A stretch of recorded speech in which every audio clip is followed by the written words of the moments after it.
The story takes us to the 8th floor of the tower, on the plains of extinction, where several warriors have gathered, and a large army marches together through the snow, preparing for what is to come on their journey. At the front of everyone is a blond young man, who seems to be the leader of this great expedition, and he turns to the soldiers, beginning a speech to motivate everyone for the battle. The guild master of the blue zone, Kazuki Kyojo, says, they have gathered to defeat the guardian of the 8th floor, and warns no one to relax, because if they fail now, the 9th floor will be impossible to reach. At that moment, in the middle of the crowd, someone very well known to them finally arrives at the scene. With a surprised expression, the leader of the blue zone realizes who has just arrived for the fight. It was the Blue Eyes Guild, led by its mysterious masked master, who appears imposingly. Subaru Narukami, the #1 guild master and also our protagonist. Kazuki seems very happy with the boy's arrival, and goes to greet him with a big smile on his face. Our hero apologizes for being late, but Kazuki says he was actually the first to arrive. In fact, a soldier comments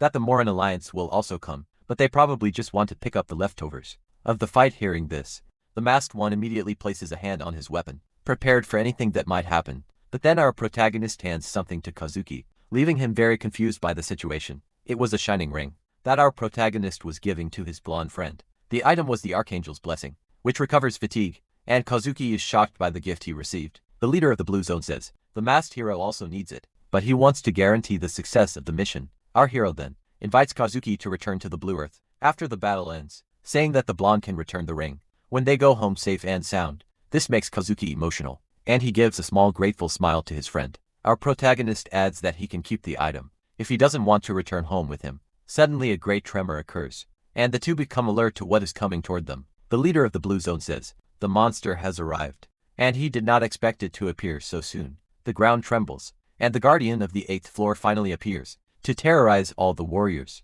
Azuki then shouts for all his soldiers to get ready for the battle that is about to begin. The creature reveals itself to be a sea dragon hydra, with several heads and very sharp teeth. Our boy looks at the ugly beast and curses it, disgusted by its horrendous appearance. Dark energy begins to emanate from the masked hero's hand as he feels a shiver run down his spine. Lightning courses through our protagonist's body, and he declares that today will be the day. The creature meets its end. With a furious gaze, the creature faces the warriors, ready to begin the massacre. The hydra then opens its mouth and prepares a powerful breath attack to wipe out the army. Kazuki screams desperately for everyone to protect themselves, but our hero stops him, saying there is no need. He then charges alone at high speed toward the creature's attack. Without any fear, with a quick and precise movement, our boy prepares to cut the hydra's breath attack in half. The masked one unsheathes his sword, and with a single strike, he resolves the entire situation. A wave of dark energy with lightning cuts through the creature's attack, easily splitting it in two. The hydra's attack is deflected and passes by the eyes of the army, who are shocked by the scene. Kazuki looks impressed with his friend's strength and says he always surprises everyone. The guild members celebrate, and a red-haired warrior complains that he wanted to be the first to attack the creature.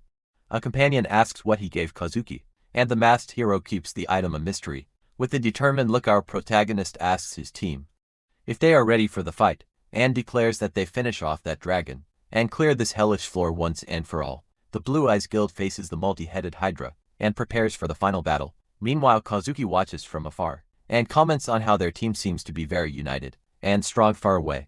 The Morin Alliance prepares, and one of its leaders says he positioned the soldiers as planned. Kazuki hears the report and asks if they should also begin attacking the creature. The hooded man agrees, and another member wishes them success in the battle that is about to unfold. A boy named Toshi observes everything from afar, with a very serious expression on his face. Meanwhile, the Blue Eyes Guild is already preparing to initiate combat against the mighty hydra. They all charge forward together and begin attacking the creature with everything they have. The hydra roars in fury and faces the warriors. Ready to retaliate, a girl leaps into the attack, and her partner complains that she went without warning anyone. With a wild look, the masked girl prepares her dagger to pierce the creature's thick skin and attacks at high speed, saying this fight will be easy for all of them to handle. Another member uses ice magic and complains about how stressful the whole situation is. With a wicked grin, Chio challenges his companion to see who can cause more damage to the monster, using his dagger to unleash a powerful attack. With a sinister red aura, the attack hits directly,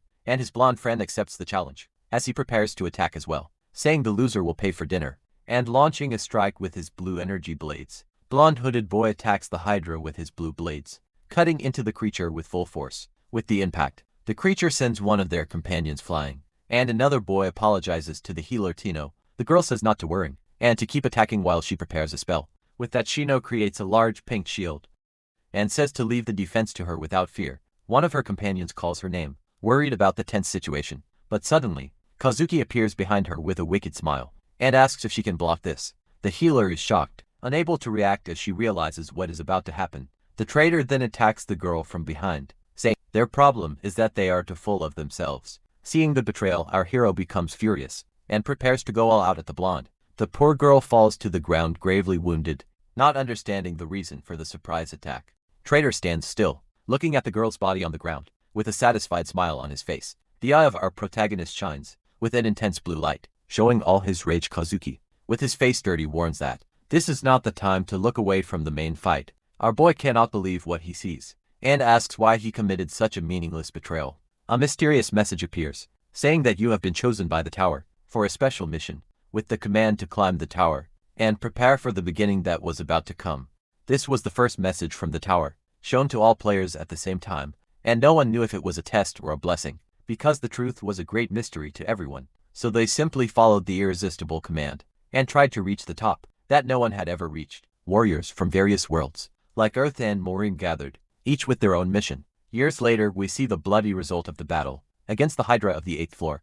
On the ground lie the bodies of our hero's companions, who did not survive the fight. Tears run down his face as he mourns the loss of all his friends. Our protagonist, wounded all over, says he told everyone to run, but no one listened. He looks at his dead friends and says he doesn't remember giving them permission to die. With great sadness, our boy calls his companions idiots for sacrificing themselves. A screen appears showing that he's been poisoned, and his fatigue is very high. The system warns that he will die if the fatigue reaches 100, and he wonders what they will say. Filled with anger, our hero turns to the person responsible and asks why on earth he did that.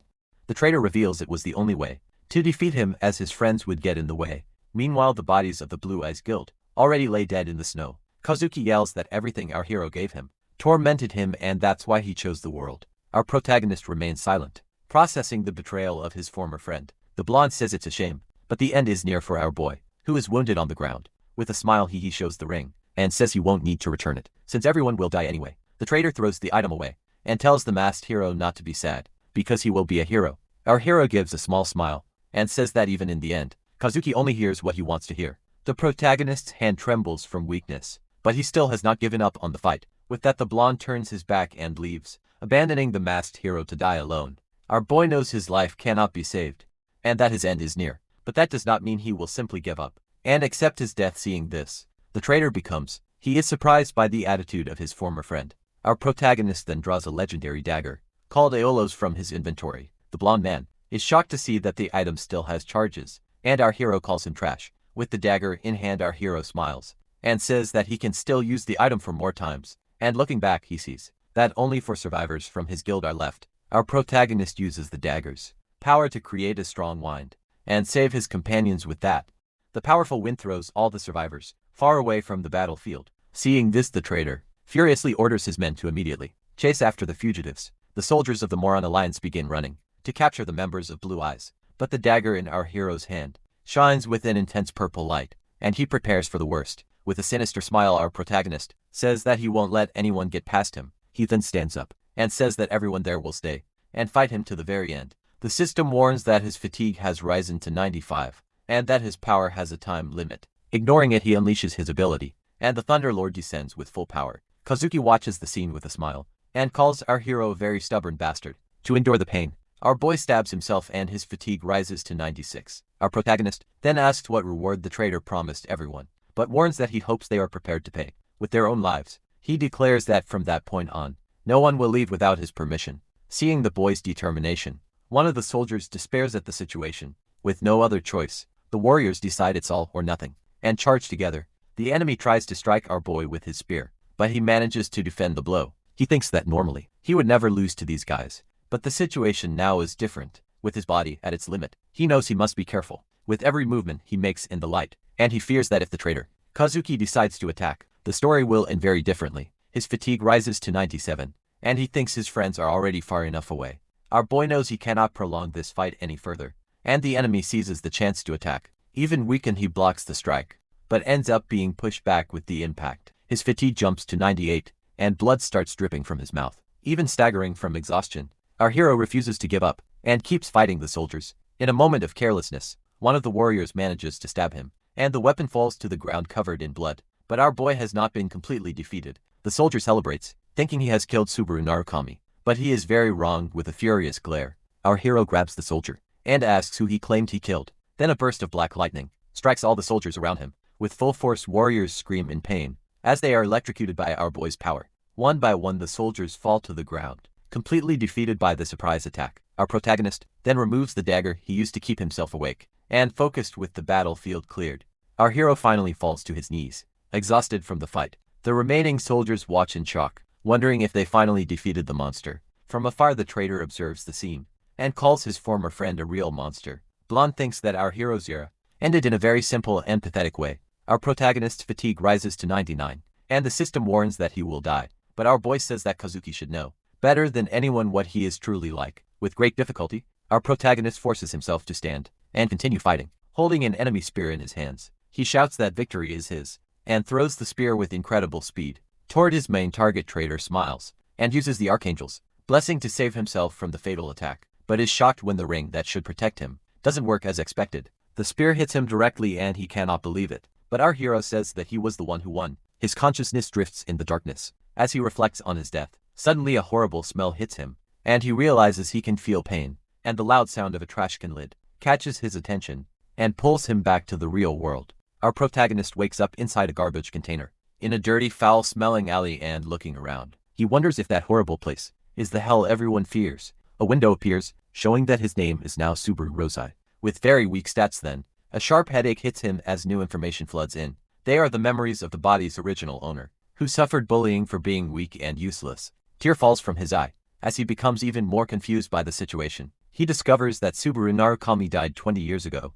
and realizes he is now in another body. Desperate, our protagonist wonders if everything is just a crazy dream. He tries to climb out of the trash can, but loses his balance and falls hard onto the ground. Lying there, he notices a tablet nearby. Still unable to understand anything, he picks up the tablet and recognizes it as a guide device. Without wasting time, he uses it to search for his former guild, Blue Eyes. He finds out that the guild became Blue Zone, and that the traitor became its new master. Seeing the picture of the traitor, our hero is shocked and wonders how he didn't die. He then remembers the past, and how Kazuki Kyojo wasn't his enemy in the beginning. In the memory, the blonde calls him to talk, and says he is thinking about leaving the guild. Our boy is surprised, and his friend asks him to tell the rest of the team. Kazuki says he will understand the reason eventually, but all our hero thought about was their friendship. The blonde tells him not to worry, because he would be his shadow, and years later he created his own guild, the Blue Zone. He wonders why the traitor didn't progress at all. In 20 years, a tear rolls down his face as he realizes how much has happened while he was gone. Tablet shows a place called Subaru Narukami Memorial Hall. Leaving him stunned, our protagonist looks ahead and realizes he is standing right in front of his own memorial. Sweating, he admits the building is far more impressive than he expected. Inside, a huge screen displays his past image. Too many people who admire him. Our hero wonders what the point is of everyone remembering him after so long looking at his image on the screen. He questions who made all of this and for what purpose, because he simply cannot understand why such a tribute was made for him. Holding his head, he hears a recording saying he was an example to everyone. The voice continues, call him the hero of Blue Eyes, and the one who came closest to the top of the tower. It says that together with his companions, they decided to remember him for eternity. Our protagonist is shocked and starts sweating cold at what he is hearing. Then the recording reveals that they established that memorial hall in his honor. Filled with rage, our boy grinds his teeth, already imagining who is responsible. Kazuki's image appears, and our hero screams the traitor's name. With all his hatred, the blonde says that the Blue Zone is the only guild to inherit the noble spirit of his friend. And furious, our boy tells him to shut up, because killing him once wasn't enough. The traitor proclaims that they will never return, but our hero promises he will see otherwise. Kazuki ends his false speech, saying they will never forget that memory. With a sinister smile, our hero swears he will rewrite this entire story from zero. With determined eyes, he vows that he won't let the traitor get away again, and promises himself he will not waste this second chance he has been given. Suddenly he bumps into a boy, who falls to the ground and groans in pain. Our protagonist extends a hand and asks if he is okay. The boy looks at our hero's face and freezes in shock. Then he notices that the boy is wearing a mask he knows very well. Two people run over and ask wordly if the boy, Minato, is hurt. Our boy turns pale when he sees that they too are wearing the masks of his former guild. He becomes completely confused, unable to understand what is happening. He runs a hand over his face, trying to process the bizarre situation. Sweating, He wonders what the hell is going on around him. Looking around, he sees that everyone in the hall is wearing the same masks. He then remembers the traitor's words, saying that it was a shame, that everything had to end that way, and that he didn't need to be sad, because he would be remembered as a great hero. With that, our hero finally begins to understand what the traitor wanted. With all of that, and he whispers the traitor's name. With pure hatred in his eyes, he then runs through the crowd of masked people, who completely ignore him. In front of him is an altar with his picture, and several flowers and candles in his honor. Our protagonist wonders if all of this is just a farce, to steal the glory of his guilt. Shocked, he can't believe the nerve of his former friend. Suddenly a blue light begins to shine intensely from among the flowers on the altar. Our boy notices the strange glow, and focuses his eyes in that direction. Without thinking twice, he starts pushing people aside to get closer to the altar. People get irritated and yell at him to be careful and wait his turn. In line with all the pushing, he ends up falling to his knees, right in front of the memorial, and his hand touches the flowers. Glowing with that strange bluish energy, he picks up one of the flowers, and immediately recognizes the energy of an old teammate, far away on top of a building. Someone calmly watches the city from above. The hooded man comments that they managed to get through another year without any incidents. A companion says they almost ran into the people from the blue zone. The partner asks if it's really necessary to hold this ceremony every year, but Shiguri says that you never know what might happen, and that it's better to be prepared. With a smile, he says that maybe Subaru will notice the flowers he left as a gift. The partner doubts that Subaru is alive, but Shiguri says he hasn't seen anything with his own eyes. Yet the hooded man thinks it's more likely that Kazuki will find Subaru before they do, and gets irritated, saying that if their leader were alive, they wouldn't have been stuck for 20 years. The scene then shifts to a beautiful sunset, with several birds flying across the sky. Back to our hero, he is panting, but with a hopeful look. He wonders if his old companion really is alive. After so long in a secluded place, he continues, trying to process the possibility that she survived. Looking at the flower in his hand, he whispers Shiguri's name with conviction. Later, he is in Subaru Rosuo's room, and notices how simple the place is. He grabs the device and researches his old guild, but finds no results even though he is completely sure Shiguri survived that massacre. He gets frustrated, thinking she stayed hidden for 20 years. Our hero concludes that Kazuki is the root of everything, because he wouldn't allow the truth to leak. He wonders if Shiguri really survived on her own, and if the other three also escaped, but he knows that as long as the traitor is alive, trying to contact them is a suicide mission. Besides that, our protagonist has no power, and forcing anything would just put him in danger. Looking at the flower and the mask, he knows there is something important he must do first. With a determined look, decides he needs to regain his old power. Based on Rozo's memories, he grabs a training sword that was in the room. 2 days later, the tutorial to become a player finally begins for him.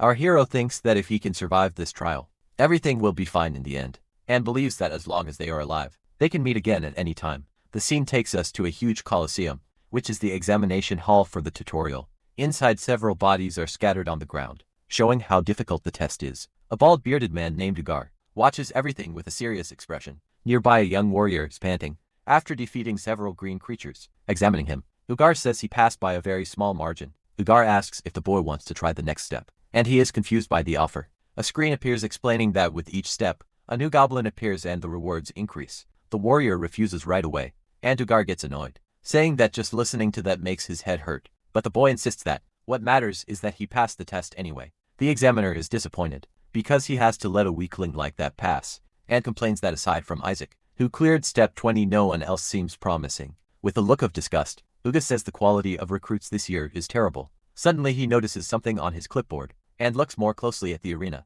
It was our protagonist, entering the battlefield with his sword in hand.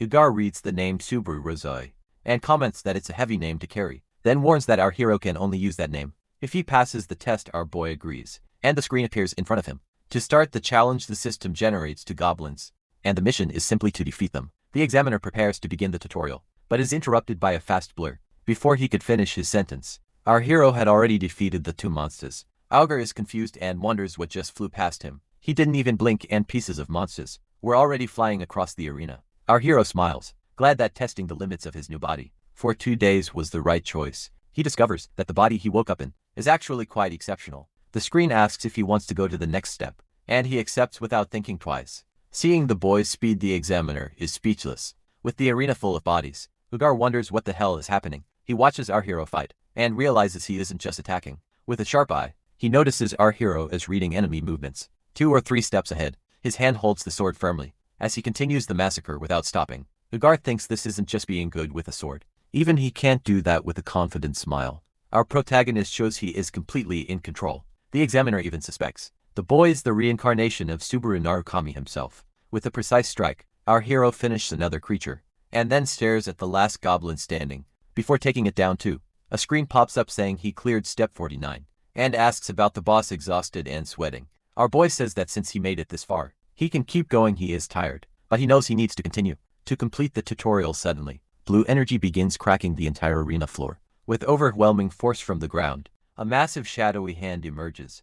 The final challenge of the tutorial. The examiner panics and shouts that he isn't Narukami. To face that thing, Ugar warns him to stop if he wants to stay alive, but it's already too late. The ground shakes and the final boss reveals itself. The Goblin King furious with the sacrifices. Seeing the monster, Ugar screams desperately for our hero to give up, saying fighting it is madness. He insists it's suicide, and that the difference in power is too great. Our boy knows that with his current stats, he can't deal decent damage, but even so he tightens his grip on his sword. He won't back down then, unexpectedly. Our protagonist drops his weapon and says he refuses. Ugar panics, wondering if the boy has finally gone crazy. The Goblin King charges full speed at our hero, who is now unarmed at that moment. An object hits the monster's shoulder, catching it completely off guard. The beast looks at its leg, and sees a thin needle stuck in it. Completely confused, a drop of blood drips from the Goblin King, who is baffled by what just happened. He then looks at our protagonist, who is crouched on the ground, picking something up with a smile. Our boy shows a handful of needles, and asks if the creature is surprised. He then proposes a small bet for the tutorial's final boss, challenging the monster to see who can make the other fall first. Smiling, our protagonist accepts the challenge, and says he will turn the monster into a honeycomb. With shining eyes, he throws the needles at incredible speed toward the creature. The Goblin King roars in fury, demanding a proper response to the challenge. The creature charges forward with its mouth wide open, ready to devour our hero at once. Then the monster raises its axe, and unleashes a powerful swing to crush the boy. The axe comes down with full force toward our hero, but our boy is faster. He quickly dodges the attack, throwing himself to the side with agility. Crouched on the ground, he observes the monster closely, waiting for the right moment to strike. That moment, a memory from the past appears, helping him in the battle. In a flashback, we see his younger self practicing, throwing at a target drawn on a tree. A woman named Rina scolds him, saying he can't throw like that. Smiling, she tells him that anything can be used as a throwing weapon. She then shows him the correct way to hold an object for an attack, explaining that anything becomes a knife if you know the object's center of gravity. She hits the target perfectly, demonstrating the precision of her intense training. Back in the present, the needles hit the Goblin King's face, making him bleed in pain with the impact. Creature screams in agony and starts falling backward, weakened. Our boy explains that power comes from rotation, and precision from a lack of hesitation. With a serious look, he remembers that it was his former companion Rina who taught him everything. He realizes that the poisonous needles didn't disappear, and he used that to his advantage. The examiner is shocked because he used both his sword and hidden weapons to win the fight. Sweating, the examiner admits that the boy in front of him is a true genius. The Goblin King, pierced all over, roars in pain, but he is already very weak from the poison. Eventually the monster can't take it anymore, and collapses to the ground. Completely defeated, our boy approaches, and picks up his sword to deliver the final blow, saying he has nothing against the creature, but he needs to finish the tutorial already. With a precise strike, our hero ends the creature and finishes the battle. The system notifies him that he defeated the Goblin King, and completed step 50 of the tutorial exhausted. Our protagonist complains that such a monster shouldn't appear in a tutorial. With the victory, several screens pop up, and the system rewards him with points and a level up. He wonders what he can buy with his 2,425 points. He opens the shop and sees several cheap items, but knows he'll still have many points left. Scrolling down, he finds something that leaves him completely shocked. A nameless demonic sword created by King John. He cannot believe what he is seeing. He thinks the sword is tempting, but his lightning skill already consumes too much of his life. Then he finds the holy sword Miranda, which seems to be a safer option. He hesitates between destructive power and safety. With a scale imagined in his mind, he knows he must choose carefully how to spend his points. Suddenly, he notices something strange on the shop screen. He realizes he can scroll further down to see more items. That's when he finds the skill brand of greed, which suppresses the side effects of items. He immediately understands that with this, he can suppress the negative effects of the sword and the lightning ability. Without thinking twice, he buys the skill and the demonic sword. Embracing the gamble, the examiner notices his choice and comments that he chose the demonic sword. He praises the combination, but doesn't understand the decision. The examiner asks why he chose such a risky and unknown skill. This irritates our hero, who asks if the examiner really wants a detailed explanation. He thinks about how difficult it is to speak formally. With the supervisor seeing his reaction, the examiner lets it slide. Assuming he's tired from the exam, our protagonist remembers that the brat from his past is now a supervisor in a memory. The young boy, embarrassed, had asked him for an autograph, but in his past life,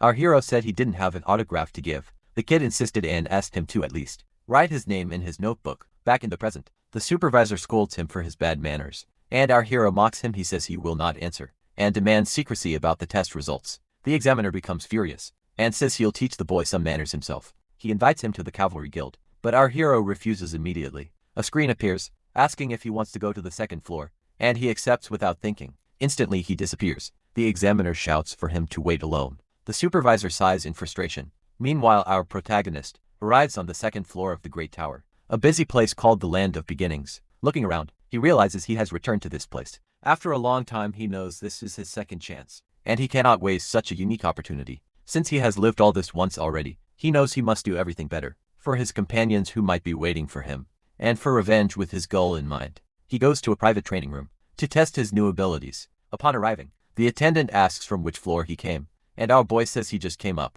The old man recommends room No. 1, which only contains a simple straw dummy, but our protagonist ignores the advice and asks for room No. 5. Leaving the man confused, the attendant insists that it will be a waste of money, but the hero doesn't care and asks for 30 minutes. Without hesitation, he spends 50 credits and runs to the training room he chose. The rooms become more difficult as their number increases, which is why he was underestimated. With his hand on the door, he prepares to enter and begin his special training inside a place that looks like an ancient ruin. Our protagonist says it's time to begin. He grips his new demonic sword tightly, ready to test its true power. The system announces that the nameless magic sword recognizes its user, and a red aura appears. All his abilities temporarily increase, but this consumes his life, causing pain. The brand of greed tries to resist the sword's negative effects, and restores a small amount of his life. At level 1, the skill is too weak to fully resist the sword's power. The weapon continues to absorb his life, and his abilities increase based on the amount of life lost. With his face stained with blood, he wonders if this is truly his limit, but he expected this,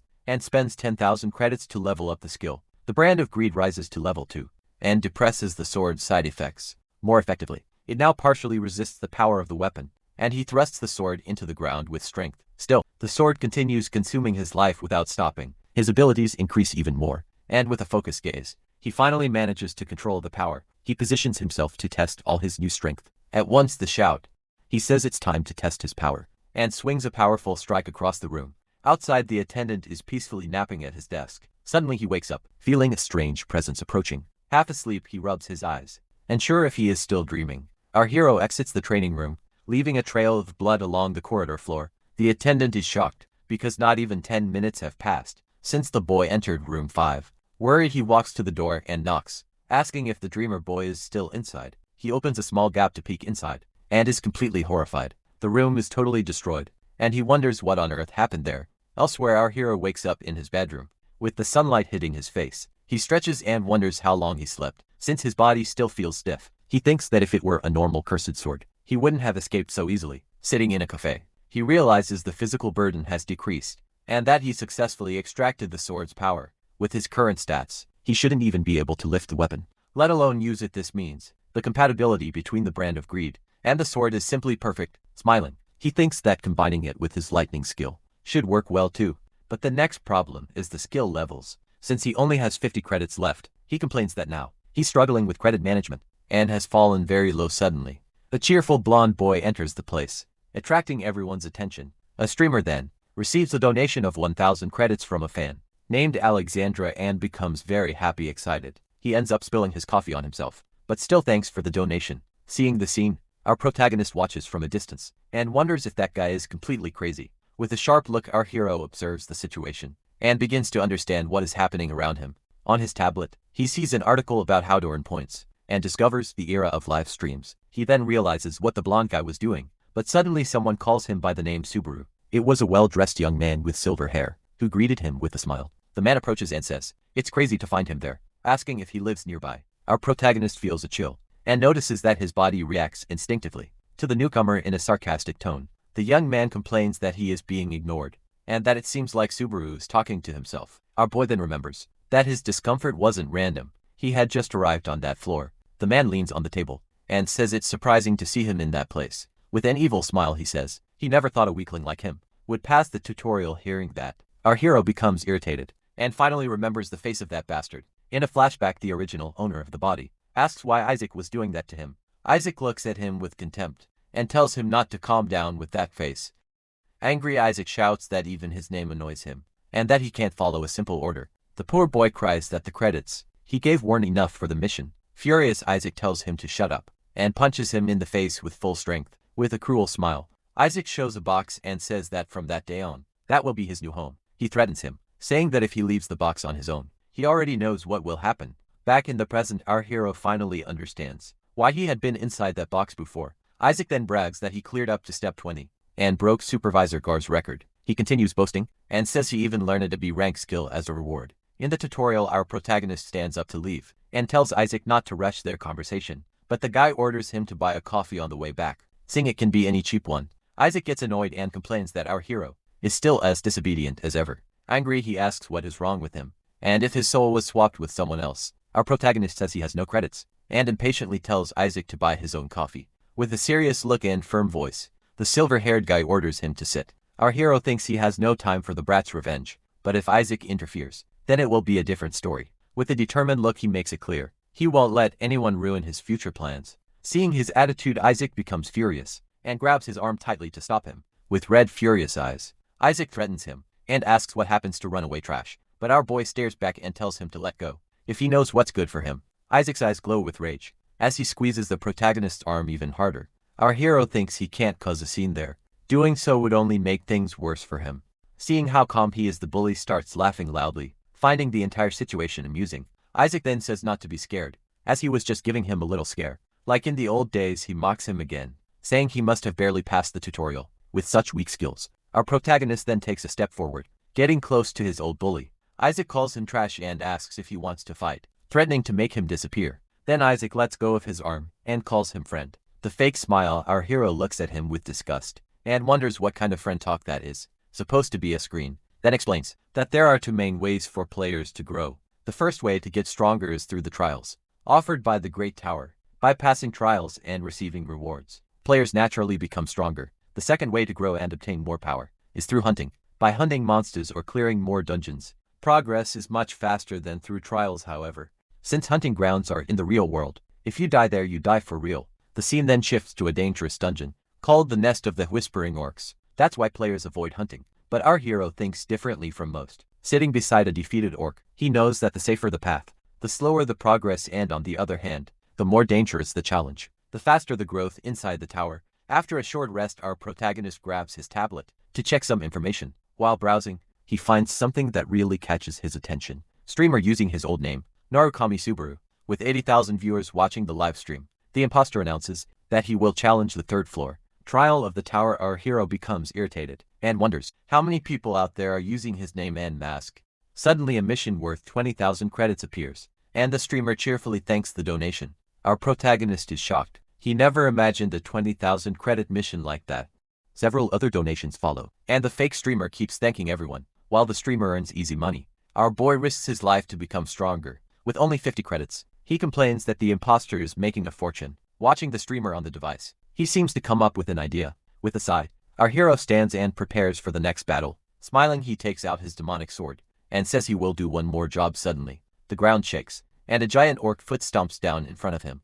With full force, a furious horde of orcs appears, ready for massacre inside the dungeon. The system warns that the dungeon boss, the general, has finally appeared. Our boy looks at the monsters and says he has something better than poisonous needles. He activates his sword, which consumes his HP, but the bowl of greed resists the effect. Angry, the hero says he has no time to waste with trash like them, and with a single swing, cuts down several orcs at once with his demonic blade. The orc general is shocked to see our protagonist descending from above for the final attack.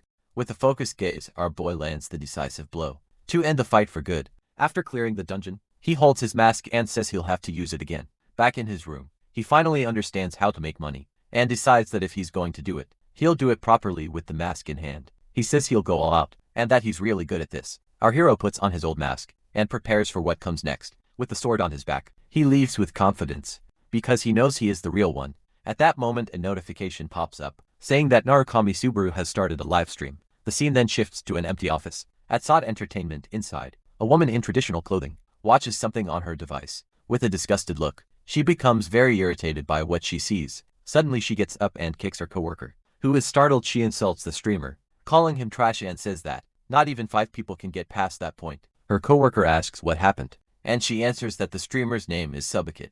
The man asks if it's another fake, and she says it might be a mix of both. He complains that everyone copies Subaru, and she asks him not to say scary things. The man says even players find it boring, and calls her Hatsuka. Hatsuka asks why he gave up the tower, just to stay there with a sad expression. The blue-haired man replies that it was too boring. He adds that she also gave up, and would be looking for new talent if she were free. With a smile, he remembers that his goal was to meet Subaru, and because of that he lost motivation. He then shouts that there's an incredible boy out there, and the woman asks if he found another weirdo. She shows the new cosplay of Narukame and Subaru, and the man says the situation is absurd. He complains that she's watching a live stream with 0 viewers, but she agrees. The woman says that whenever she sees someone wearing that mask, she can't help but feel hopeful. She then donates 1,000 credits, and the man kneels on the floor, begging her forgiveness. The scene returns to our hero, starting the second floor trial to clear the dungeon. Even so, the boy gets a strange feeling of being watched by someone on the live stream. A viewer named Love Money asks what floor he's on,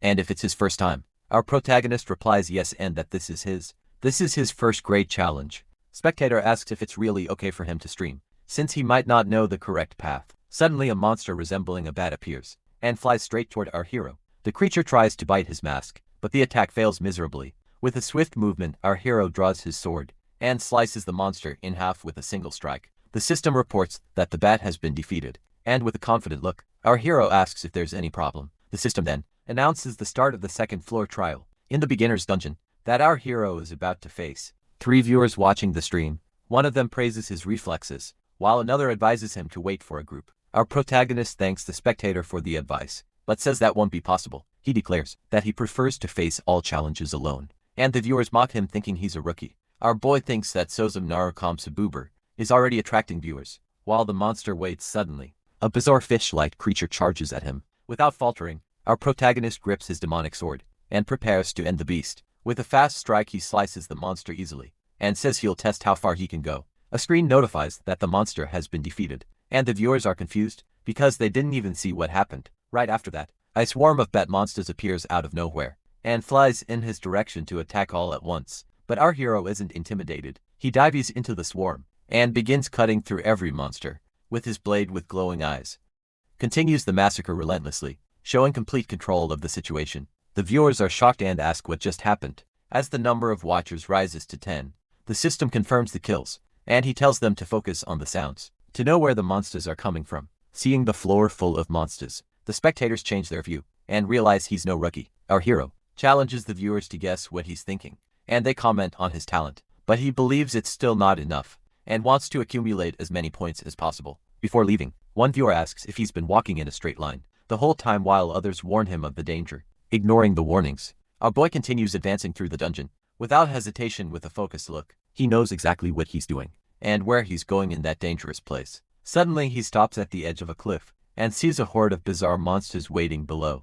One of them stares back with its giant red eye, ready for whatever comes next. The viewers see the scene and say he's doomed, and that they'll see him again on his next attempt. Then a mission, offering 100 credits, appears for defeating all of them, and the viewers think it's a trap. Our protagonist thanks the donor for the 100 credits, confusing everyone with his calmness. Meanwhile, in the office, the blue-haired guy clenches his fist tightly. Frustrated, he shouts, wondering what he did wrong. He had been doing well, but failed the mission he received. Embarrassed, he apologizes to his colleague for being so loud, and admits his big mistake. The woman remains focused on her device, barely noticing his outburst. The blue-haired man asks what she keeps staring at, and notices the room has gone strangely quiet. Suddenly, he panics and says he can pay back what he owes her, but the woman ignores him. With her eyes fixed on the screen, she notices something that leaves her shocked. She whispers the name Narukami Subaru, and her coworker asks if she's still watching that stream. He looks at her screen with disbelief at what he sees. On the live stream, our hero is in the middle of a massacre, and the spectators wonder how he's fighting so many monsters. At once, with rapid movement, he cuts down 3 more creatures in a single strike, displaying his skill. The viewers are stunned, and one spectator asks whoever called him a rookie to show themselves. Our hero pauses for a second and says, communication with monsters is pretty difficult. A viewer reminds him to accept the mission credits, and our boy admits he forgot. He quickly grabs his tablet to finalize the mission. The spectators get suspicious about the delay and ask if he's having connection issues. With a hand on his head, our hero asks how to accept the credits, and the chat bursts into laughter. A viewer helps him, and he successfully claims the reward, thanking everyone for the assistance. With 20 spectators now, he announces that the next one will be the last, and continues forward with the sword on his back. The scene then shifts to a building at night. Back in the office, the woman covers her mouth in embarrassment, while her coworker panics at the situation. He calls her dramatic since it's only the second floor, but she asks angrily if he's ever seen anything like that. She stands up and yells, making him apologize. She then remembers an old interview and wonders if meeting that boy was fate excited. She said he might be the reincarnation of Narukami Subaru, just like in the books she's read. Holding her head, she says she's getting dizzy and asks her co-worker what would happen if she closed her eyes. The man yells no and asks if she's thinking about hiring the streamer for their agency. The woman says that's a perfect idea, but her co-worker warns her that he's just a new and lonely streamer. He insists she doesn't understand anything, and that their boss will scold them for such a risky bet. Determined eyes, the woman tells him to wait and see what happens with the new talent. She then returns to watching the stream on her device, fully focused on the protagonist's performance. In the dungeon, meanwhile, our hero finally reaches a huge stone structure. Waiting at the end of the path, he stops before a massive stone door and says that this is the end of the dungeon. He was searching for giant stone gate stands imposingly, and our boy prepares for what comes next. With his hand reaching out, he touches the door to discover what lies beyond. On the other side, he finds a gigantic, werewolf-like creature sitting on the ground. This is the Wolf Warrior Greg. The spectators comment on the insane pressure he emits. A screen appears and the mission is simply to earn the approval of the dungeon's guardian. Our protagonist understands that he's not a hunting monster, but a gatekeeper who judges players. Suddenly another mission appears, offering a reward if he can defeat the Wolf Warrior. Our hero is shocked to see that the reward is a whopping 3,000 credits. The viewers warn that the monster isn't meant to be defeated by anyone. Ignoring the warnings, the Wolf Warrior slowly rises to begin in the battle. With his HP restored, the creature prepares to face the boy who dared challenge him. The guardian of the second floor stands tall and stares at our hero with a deadly gaze. With a sinister smile, the creature calls him user and gets ready for the upcoming fight. A screen appears. The mission is simply to be acknowledged by the great Wolf Warrior. The creature looks at him suspiciously and asks if he's truly alone. The Wolf insists on the question, but the masked boy replies that of course he's alone there. The guardian then says he's interesting, and he says he can smell the scent of a great warrior. Our boy thinks that the Wolf tribe can distinguish a very special kind of scent. The monster explains that it is not the smell of the body, the essence of a true warrior. With that, the Wolf declares that the test is over, and that our hero can move forward. Our protagonist is confused and says it's a shame, because his target is the guardian himself. The creature is surprised, and asks if the target is really him, and not the door right behind him. With a serious look, our boy confirms, and says that someone ordered him to take down the Wolf. The guardian then smiles and says that this is something he would expect from someone with the soul of a warrior. The scene then cuts to a plant vase inside a brightly lit modern office. We see the girl and her partner standing in front of their boss, who seems very busy with his work. With his hands on the keyboard, the head of the agency is typing very fast. On his computer, this is John Tai, the head of the department, and he asks how many viewers the live stream has. The blue-haired guy says the live stream has about 20 people, but the girl immediately corrects him with a smile. She says there are already more than 30, and her partner gets irritated for being corrected. This makes the boss angry, and he asks if the two of them are joking. At work, he complains, saying he knows they make baits, and that he asked for someone promising, not someone with only 20 people watching. Hatsuka corrects him again, saying it's 30 viewers, and the boss gets even more irritated. The boss then suggests that the girl should become a streamer because she has talent and would gain many fans. Her partner looks at the screen and freaks out because the number has already passed 40, while the boss continues yelling back to the fight. Our hero faces the imposing Wolf Warrior. Preparing for battle, the creature shows its sharp claws and charges at our protagonist with full force. Our boy grips his demonic sword and tells himself not to think about anything. During the fight, the system warns that the weapon consumes his life to increase his stats, and he feels the pain of the power. But the wedge of greed resists the effect, and he tells himself to fight, as if it were his first time. The Wolf Warrior then charges forward at absurd speed toward our hero without hesitation. Masked Boy crosses his sword with the creature's claws. In an impressive clash of power, with a blue glow on its paw, the Guardian prepares another powerful strike. To end the battle, the creature unleashes a mighty blow, but our hero manages to defend himself bravely from the force of the impact. Our boy is pushed back, showing the immense power of the creature. Our protagonist admits that the creature is very strong. As he blocks its fast strikes, he knows it is impossible to defeat the monster. with brute strength alone, so he needs a plan. Even so, the guardian praises him and says, "This was expected from a great warrior like him." The creature then continues its assault, with a spinning attack, meant to catch our hero by surprise. But our boy dodges with agility, and warns that the monster is no match for his abilities. With that, he grips the handle of his demonic sword tightly, and prepares for a counterattack. The viewers comment that he is only defending himself, but they still think he is ridiculously strong. People in the live stream say that whoever gave him the mission must be regretting it, because he would have passed normally with a smile. Our protagonist says that sometimes there are methods more effective than strength. Then the guardian prepares his final blow, and warns that our hero's fight ends there. The creature attacks with everything it has, and destroys the arena floor with them. But our boy vanishes, and with red eyes, he says that line actually belongs to him. The Wolf is shocked to see our protagonist behind him, saying that his attacks are far too simple. Our hero dodges the strike, and says the Wolf's attack was very easy to evade. With a jump he strikes the creature's neck, causing it to scream in pain from the surprise attack. Our protagonist then prepares to deliver the final blow, and end the fight once and for all. With a fast and precise movement, he unleashes a powerful slash with his demonic sword. The boy's eyes shine with an intense red light. As he completes the attack, the guardian collapses to the ground defeated. Here, the system notifies him that he has defeated the Wolf, and rewards him with a level up and increased stats. He also receives 500 achievement points, and the viewers are shocked by the scene. With his face dirty, our hero confirms he has defeated the monster, and the live stream reaches 56 viewers. The mission is completed and he receives 3,000 credits, thanking the donor for the money. His credits and points increase, and the great dungeon door finally opens for him. When he looks at the door, he notices something strange and becomes very surprised. Several screens appear in front of him, showing different elemental trials, for him to choose from. The viewer's comment that the number of options reflects the player's talent. The system then asks if he wants to challenge the lightning trial, and the live stream goes wild. Without a second thought, our hero confirms and says, of course he accepts the challenge. The system registers his choice, and the lightning trial is selected to begin. Our protagonist walks through the portal of light, and disappears to his next challenge. Meanwhile, in the office, the agency team watches everything on a huge screen.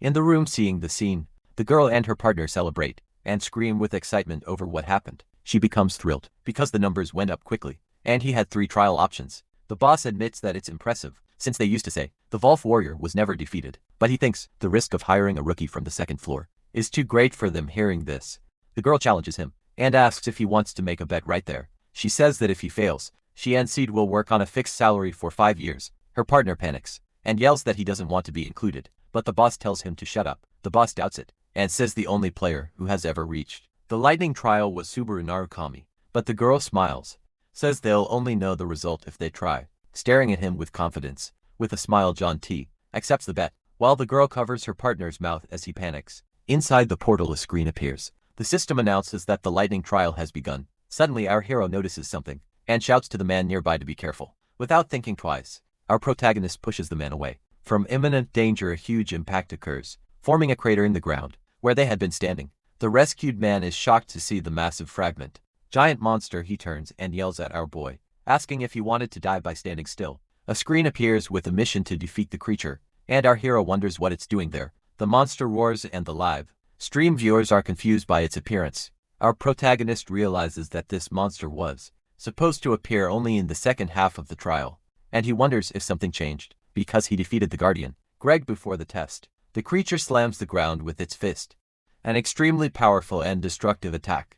But our boy dodges quickly. He knows the monster is weak, and the man he saved shouts for him to run away. But our hero decides to end this quickly, before someone interrupts the battle. With his sword in hand, he charges at the monster, and the confrontation begins. With a fast movement, he uses the monster's arm as a springboard to leap. The creature attacks with force, but our hero is already in the air, ready for a counterattack. He plants his foot firmly on the monster's arm, to gain more momentum and rise even higher. With his eyes glowing red, our boy prepares for the final blow. Below, the rescued man watches in awe, as our hero soars upward to strike the monster. Without wasting time, he runs along the giant's body, to reach a weak point on its neck. With a precise strike, his demonic sword cuts deeply into the creature's flesh. The monster screams in pain from the surprise attack, but our protagonist isn't done yet. Annoyed by the noise, he prepares to silence the beast once and for all. He tells the creature to stay quiet for the rest of its life, and executes the finishing blow. With a precise slash, he ends the creature's life and it falls backward, collapsing lifeless on the ground. Giant fragment eyes lose their glow, and it is finally defeated for good. the system announces that he has beaten the monster and cleared phase for leaving the live stream in shock. With the victory, he gains many points and new items, such as the giant's heart. The viewers can't believe the 4,000 points and understand that he cleared everything at once. The rescued man stares at our hero, still shocked by what happened. He asks what our boy is, and the masked hero says it's obvious just by looking at him. Our protagonist then states that he came there only to defeat the giant. The scene shifts to a peaceful, quiet village in the mountains. We see people walking along the stone streets of the small town. Inside a simple room, our hero sits on the bed messing with his device. The livestream viewers are curious and ask him to show the items he earned in the battle. Our boy agrees, as he was also curious, and decides to display the rewards. First item is the giant's heart, a rare ring that increases his health and regeneration. The second item is a rare armor with the power of lightning, which nullifies negative status effects. Our hero equips the new armor, and a mission worth 5,000 credits appears on the screen. With that, several other missions pop up, and our boy thanks everyone for the support. He promises that he will learn the lightning skill for them. Then he wonders why so many people are waiting for that skill, and realizes that his old identity was much more important than he imagined. Someone knocks on the door, and our hero tells the person to come in. The man he saved enters the room, along with the serious blonde knight. The man apologizes for being late, and introduces the village captain, Lord Posh. He explains that giant attacks have become frequent, and the knights are on high alert for safety. They ask the villagers not to leave their homes for any reason. The man comments that it is strange to find a stranger during such a dangerous time. The blonde knight thanks our hero for protecting the village while he was away.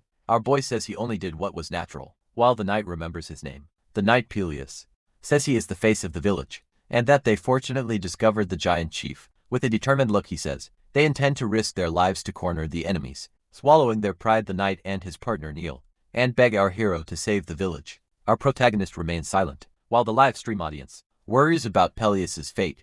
Searching his memory, our boy remembers what happens in the next phase of the story. He recalls that in the original story, the blonde knight Helios ends up dying back in the present. Our hero extends his hand and asks the knight to raise his head. With a determined look, he says he will cooperate with them. The blonde knight thanks him, and the system begins. Phase 5 of survival for our boy. His partner points forward, and they see a huge giant. Lying on the ground is the body of the giant chief, lying there as if he were simply sleeping. The blonde knight says he will draw its attention, and asks our hero to attack from behind. But our boy immediately stops him, placing a hand on his shoulder and asking him to wait. Feeling confused by the creature's attitude, our protagonist says that thing is strange. Suddenly, a mysterious light begins to shine from the ground, very close to the fallen giant's body. The ground starts trembling strongly, and all the knights panic at the situation. With a serious look, our hero realizes that the creature is not actually human. The giant's chest begins to open, revealing a strange and mysterious energy. From inside the giant's body, several smaller monsters crawl out with sinister smiles.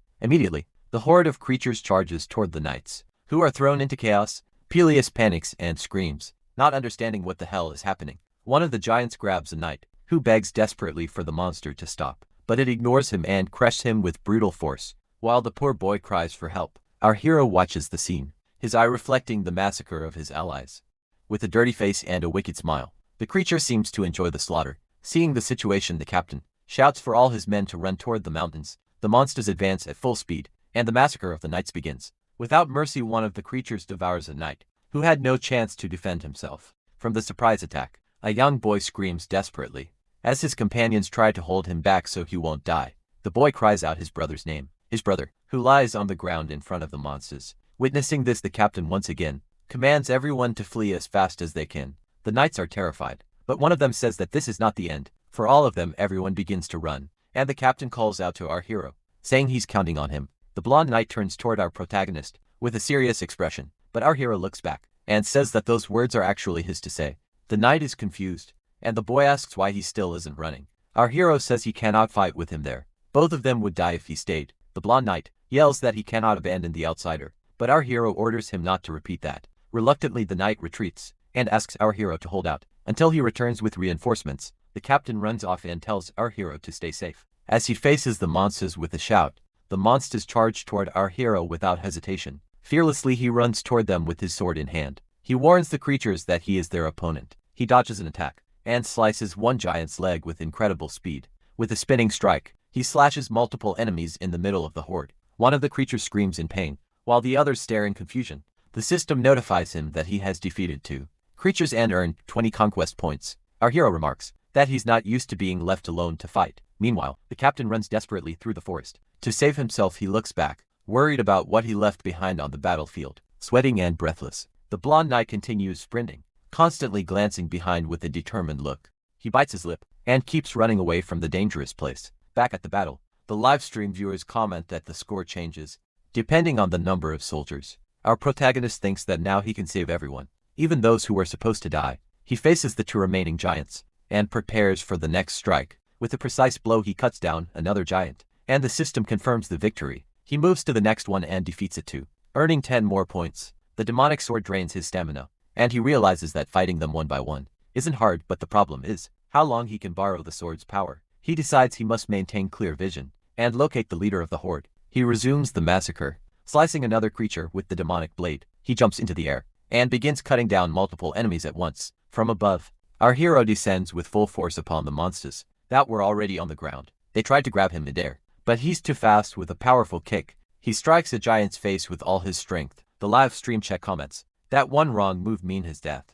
In this insane battle, the Wedge of Greed resists the sword's effect, and his stamina and mental strength recover. He knows he needs to find the leader quickly before reaching his limit. Suddenly he senses a powerful presence and finally locates the horde's leader, a bearded giant with a wicked smile and sharp teeth. The giant swings his club, and our hero leaps away to dodge. He knows that if he fails to finish the fight in one strike, he'll be the one defeated. The monster prepares to crush him. Our hero hopes his plan works. There won't be another chance. He extends his hand, gathering a large amount of energy for the next attack. The system alerts that he is using the Thunder Strike skill at full power. A massive explosion of lightning echoes throughout the battlefield. The smaller giants scream in pain, stunned by the electric blast.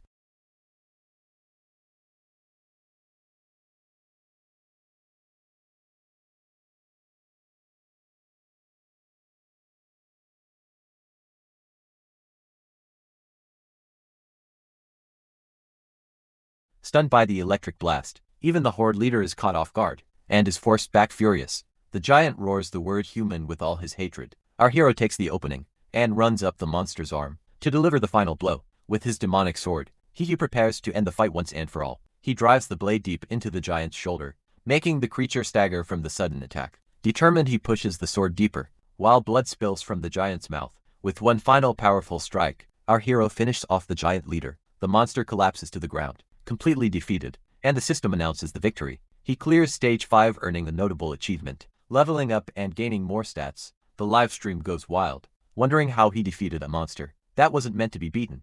Our hero thinks that if he were a manga protagonist, this would end in a cool way, but the sky remains dark and full of lightning, showing the trial isn't over. The remaining giants surround him, and he is exhausted. The system warns that his ability failed to resist the demonic sword's power. His body reaches its limit and he begins staggering, barely standing. Even if he clears the stage, the monsters won't disappear. He drags himself forward, knowing the creatures will only vanish once the trial truly ends. The mechanism he used to gain an advantage before is now causing him great suffering. His face smeared with blood, he realizes things have become dire. His strength is gone, and the giants move in for the final attack. Suddenly a strange golden energy erupts from the ground with intense force. Our hero releases all his remaining power at once, desperate to end everything. The energy detonates violently, forming a massive crater. The scene shifts to a dense, isolated forest hidden among large trees. Is a secret little wooden cabin on its porch. A black-haired girl sits relaxing while playing on her handheld console. She seems deeply focused, unaware that someone approaches. A long-haired, silver-haired man appears, seemingly an old acquaintance. He asks what she's doing there, but the girl calmly comments about the pleasant weather. She says it's something they can enjoy only during that peaceful moment. The man agrees and says that at most 1 year remains before their plan is ready. With a serious look, he says it's time to put an end to everything. The girl complains that he's getting distracted. During their serious conversation, a man steps closer and asks what she finds so interesting in her device. She shows him a picture and says the boy in the image is named Subaru Narukami. Hearing the name, the silver-haired man panics and asks if she really said Subaru, but the girl calms him. She explains it's just a streamer using his name. We see our hero on his livestream. With a serious look, she asks if he already knows the truth. He says that if the real Subaru were alive, the traitor Kazuki would already have been erased from the tower. Angry, she declares that their former leader is dead, and he must accept it. The silver-haired man turns to leave, but she calls him by his name, Shigur. Furious, she asks how long he intends to hide in the shadow of their former leader. Irritated, he turns back and asks what she means. He tells her that's exactly why she stays stuck in these things pointing at the console in her hands. The girl replies that she was only passing the time, but her expression changes suddenly. Her eyes widen, and she is completely shocked by what she sees. On the livestream screen, Shigure arrives and turns to ask her if she's still thinking about that. Even after their conversation, with a stunned expression, he grabs the device and asks himself, what is that's happening on the livestream? A golden energy explodes and hits all the giants around with full force. The creatures scream in pain as they are purified by the light of the mysterious ability. Our hero then acquires the lightning ability, and the system congratulates him for the achievement. With that, he gains 2,000 points and can move to the next floor. While the livestream chat goes wild, the viewers ask how he learned the lightning skill, but our hero thinks that none of this is normal. The screen explains the ability, and he faces the remaining monsters, thinking that at least he survived. Soon several donations of thousands of credits appear, and our protagonist thanks everyone for the support. His credits rise to more than 20,000, and he says he will put on a show. Because of the donations, the remaining giants roar in fury and prepare to charge at him with everything they have. Our hero then decides to show his power and spends 20,000 credits to level up his ability. The Wedge of Greed rises to level 3 and now resists the power of the lightning skill. Much better lightning concentrates in his hand, and he prepares to attack all the monsters at once. Alone on the battlefield, our boy faces the advancing horde of monsters. Satisfied with this amount to control it, Subaru took off at lightning speed toward the crowd of giants. Rushing to face him, he gripped the unknown demon sword, which began radiating destructive lightning energy. He raised his sword high, declaring that the time had come to let loose a little. Just like in the old days, he brought the sword down with immense force, creating a massive rift of red energy and lightning that tore through the enemy ranks. Subaru stood panting heavily, sweat pouring off him, cursing his miscalculation, as he should have saved some strength for the return. He looked around to see the corpses of giants scattered, realizing he had drained his energy completely. In that strike, his body began to sway, and his sword sank into the ground to support him, when suddenly a group of armored knights appeared, running toward him. Commander Pelia spotted Subaru falling, screamed in shock, calling out the savior, and rushed toward him. Subaru's exhausted body collapsed toward the ground. As he drew his last breaths of fatigue, he saw Palace running toward him with a panicked expression. So Subaru muttered to himself, calling him a fool for really coming back all this distance. At the last moment before losing consciousness, Palace's hand reached out to catch him before impact with the ground. Hatsuka stared, while his companion says he doesn't understand women, holding her head in her hands. The girl thinks the situation turned really bad for all of them. Blushing, she panics and wonders what the hell she should do now. She regrets it and thinks her message was too cold, and that she should have used more emojis. Her partner says it looked like a business message, and the boss thought she wanted to be a businesswoman. But enraged, she shouts that before anything else, she is a passionate fan and can't help it. Then she points at the boss and reminds him of what she had warned him before. She says that with lightning, the ability has become exclusive to the group of the real Narukami. Hearing that, the boss smiles and says that he is someone definitely worth observing. Suddenly the girl receives a notification and becomes extremely excited by the big news. Cheeks red, she celebrates because it seems our hero read her message, but her joy fades instantly when she realizes he only viewed it and didn't reply. Her soul leaves her body and she dies standing, leaving her colleagues confused. The scene then shows several players in display cases, as if they were figurines being exhibited to someone. A streamer prepares to start his live stream, where he analyzes players' battles. This is Hakaya Guy, who uses his sharp vision to crush his rivals. In the tower, he announces that a new talent called Kurokawa Amon has appeared, rising through the tower very quickly. How it also comments about Kozuki Kujo, the former member of the Blue Eyes, who now represents Earth, but he says that no matter what people say, besides Narukami Subaru, he will always be the greatest of all time. With that, he starts his stream and said he will analyze the hottest player of the moment. Narukami Subaru, seeing the chat furious, he asks them to calm down and not insult the guy immediately, without even watching. The live stream then shows our hero fighting, and Hakai is shocked, wondering what is going on, smiling. The streamer is impressed with what he sees on the screen. He wonders what kind of concentration that is, because a normal human wouldn't control a brand new ability like that. Hakai explains that he controlled the ability perfectly and infused it into his sword without wasting anything. With absurd precision and technique, he used the power exactly where needed, without a single mistake. He then declares that this guy will definitely become someone. A viewer asks for a final summary, and Hakai realizes he forgot his one-line comment. He then says that in terms of control, the kid might even surpass the original Narukami in his prime. Hearing that, our protagonist is completely shocked by the massive comparison. The system then announces that Stage 6 is ready, and asks if he wants to suspend the trial. Even with his fatigue recovered, Our boy is mentally exhausted and considers pausing the test. He grabs his device and notices something that really surprises him. About the live stream seeing 742 viewers. He thanks everyone and wonders when he grew so much. Our hero apologizes and says that the next stream will be the day after tomorrow. Because he needs to rest, he ends the broadcast, and a blue light portal appears for him to finally leave the trial. He steps out of the ordeal and returns to the white space between the floors. Alone in the place, our protagonist starts exploring the vast, white stage surrounding him. He then walks toward a stone gate appears as he checks his device carefully. He then receives a message from Soida Entertainment, sent by a woman named Hatsuka from management. With sweat on his face, our hero wonders if this is just spam, trying to trick him without his mask. He's confused by the company name and doesn't understand what's going on. The scene shifts to a sunny day in a cafe, where he is probably heading. Inside the cafe, our hero drinks coffee peacefully. While searching for something on his device, he discovers Sultan Entertainment, a company of streamers, and thinks about how much the world has changed. The boy realizes the company is quite large, and one of the best in the entertainment field. On his device he sees comments about Hockey's livestream, and how he praised the new Narukami. With that, he finds out that Hockey is also from that agency, and is known for being a tough critic. Even so, our protagonist admits with a smile that the streamer has a good eye for talent. Suddenly, someone wearing stylish black boots enters the cafe, catching everyone's attention. This is Kurokawa Amen, who stops in front of the place with a determined and serious look.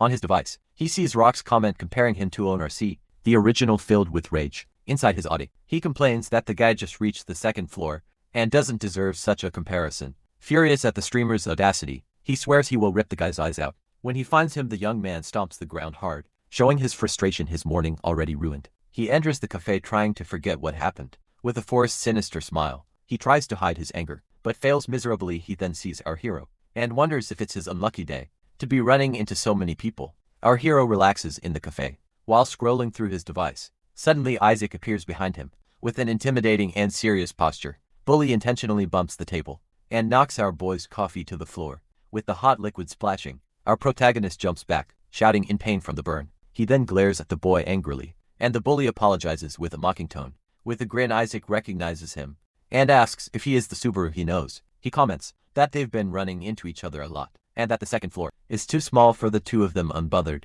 Our hero ignores him and goes back to using his device, as if nothing happened. Bully then asks if he wants compensation for the coffee, since he's broke. Seeing no reaction, the bully's eye shines with an intense red light of pure rage. Our boy stands up to leave, but Isaac stops him midway by calling out to him. With a serious look, our hero asks if Isaac has a screw loose in his head. Furious at the audacity, the bully grabs him by the collar and calls him a bastard. He threatens him, saying he'll finish him off just like the old times if he doesn't listen, but our hero interrupts him and, apologizing sarcastically, grabs the bully's hand with force. He says he doesn't have time for this, and squeezes Isaac's hand hard. Shocked, Isaac wonders if the boy was always this strong. Our hero releases him and says to consider the coffee paid for, before walking away furious.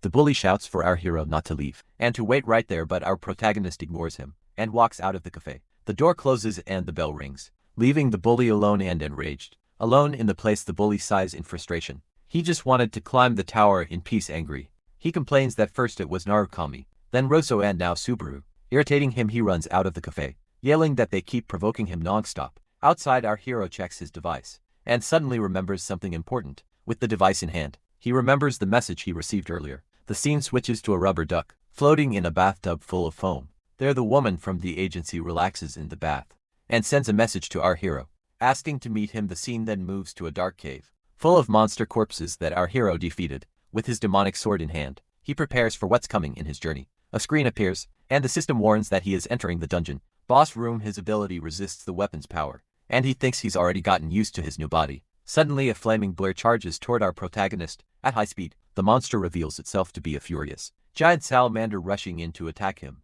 The system announces the salamander boss has appeared, and the creature roars in anger. Inside the arena, our boy decides he needs to test his lightning ability to fully control his power. Facing the monster, he prepares to test the maximum output of his skills. He charges lightning into his legs to increase his speed. Moving swiftly, he dodges the creature's attack, passing by like a bolt of lightning. Focused, his old self appears, merging with him, showing his great evolution. The salamander roars in frustration as its attack fails to hit the fast-moving target. Enraged creature fires a huge fireball at our protagonist. He charges his demonic sword with lightning for the finishing blow. Moving quickly, he charges straight through the fireball for the final attack. His skill fails to resist and his fatigue rises, but he doesn't stop attacking the beast. His former self supporting him, our protagonist lands the finishing strike. With all his strength the salamander is defeated, the dungeon is cleared and our hero levels up, gaining more stats after the battle. Our boy exits the dungeon and walks through a dark, quiet forest. He checks his fatigue, and realizes the effect of his skill worked better than expected, but seeing the cost of his ability, he complains that 40,000 credits is too expensive. With a sigh, he wishes someone would appear out of nowhere and offer him a good job suddenly. He notices the silhouette of a mysterious man, standing in the middle of the dark forest. A stranger approaches and comments about hunting, leaving our protagonist confused. With a sinister gaze, the hooded man stares at our hero with glowing eyes. In the darkness, the man reveals his face and says it's a surprise. As he has known our hero for a long time, the boy looks back at him and calls him persistent for standing in front of him. The stranger says he thought a lot about this, but anger made him lose patience completely. The two remain staring at each other, ready for whatever may happen next. Isaac catches up to our hero and, smiling, suggests they settle everything right there. Our protagonist looks at him seriously, thinking this guy is a real problem. Meanwhile, the scene switches to a bustling city, with a large tower at its center. On the streets we see the famous streamer Howie, walking with a serious expression. Suddenly he stops, and his boss says he finally found him there, sitting in a cafe. The agency boss Johnny Tell waits for his employee. He greets him, and asks if his recent streams have been going well. Rocky says they're just okay, as the viewers are always the same. The boss thinks that's healthier, since what grows slowly doesn't collapse easily. The streamer asks why he was called so suddenly, and the boss praises his intuition. Johnny gets straight to the point, and asks if he was serious about the newcomer.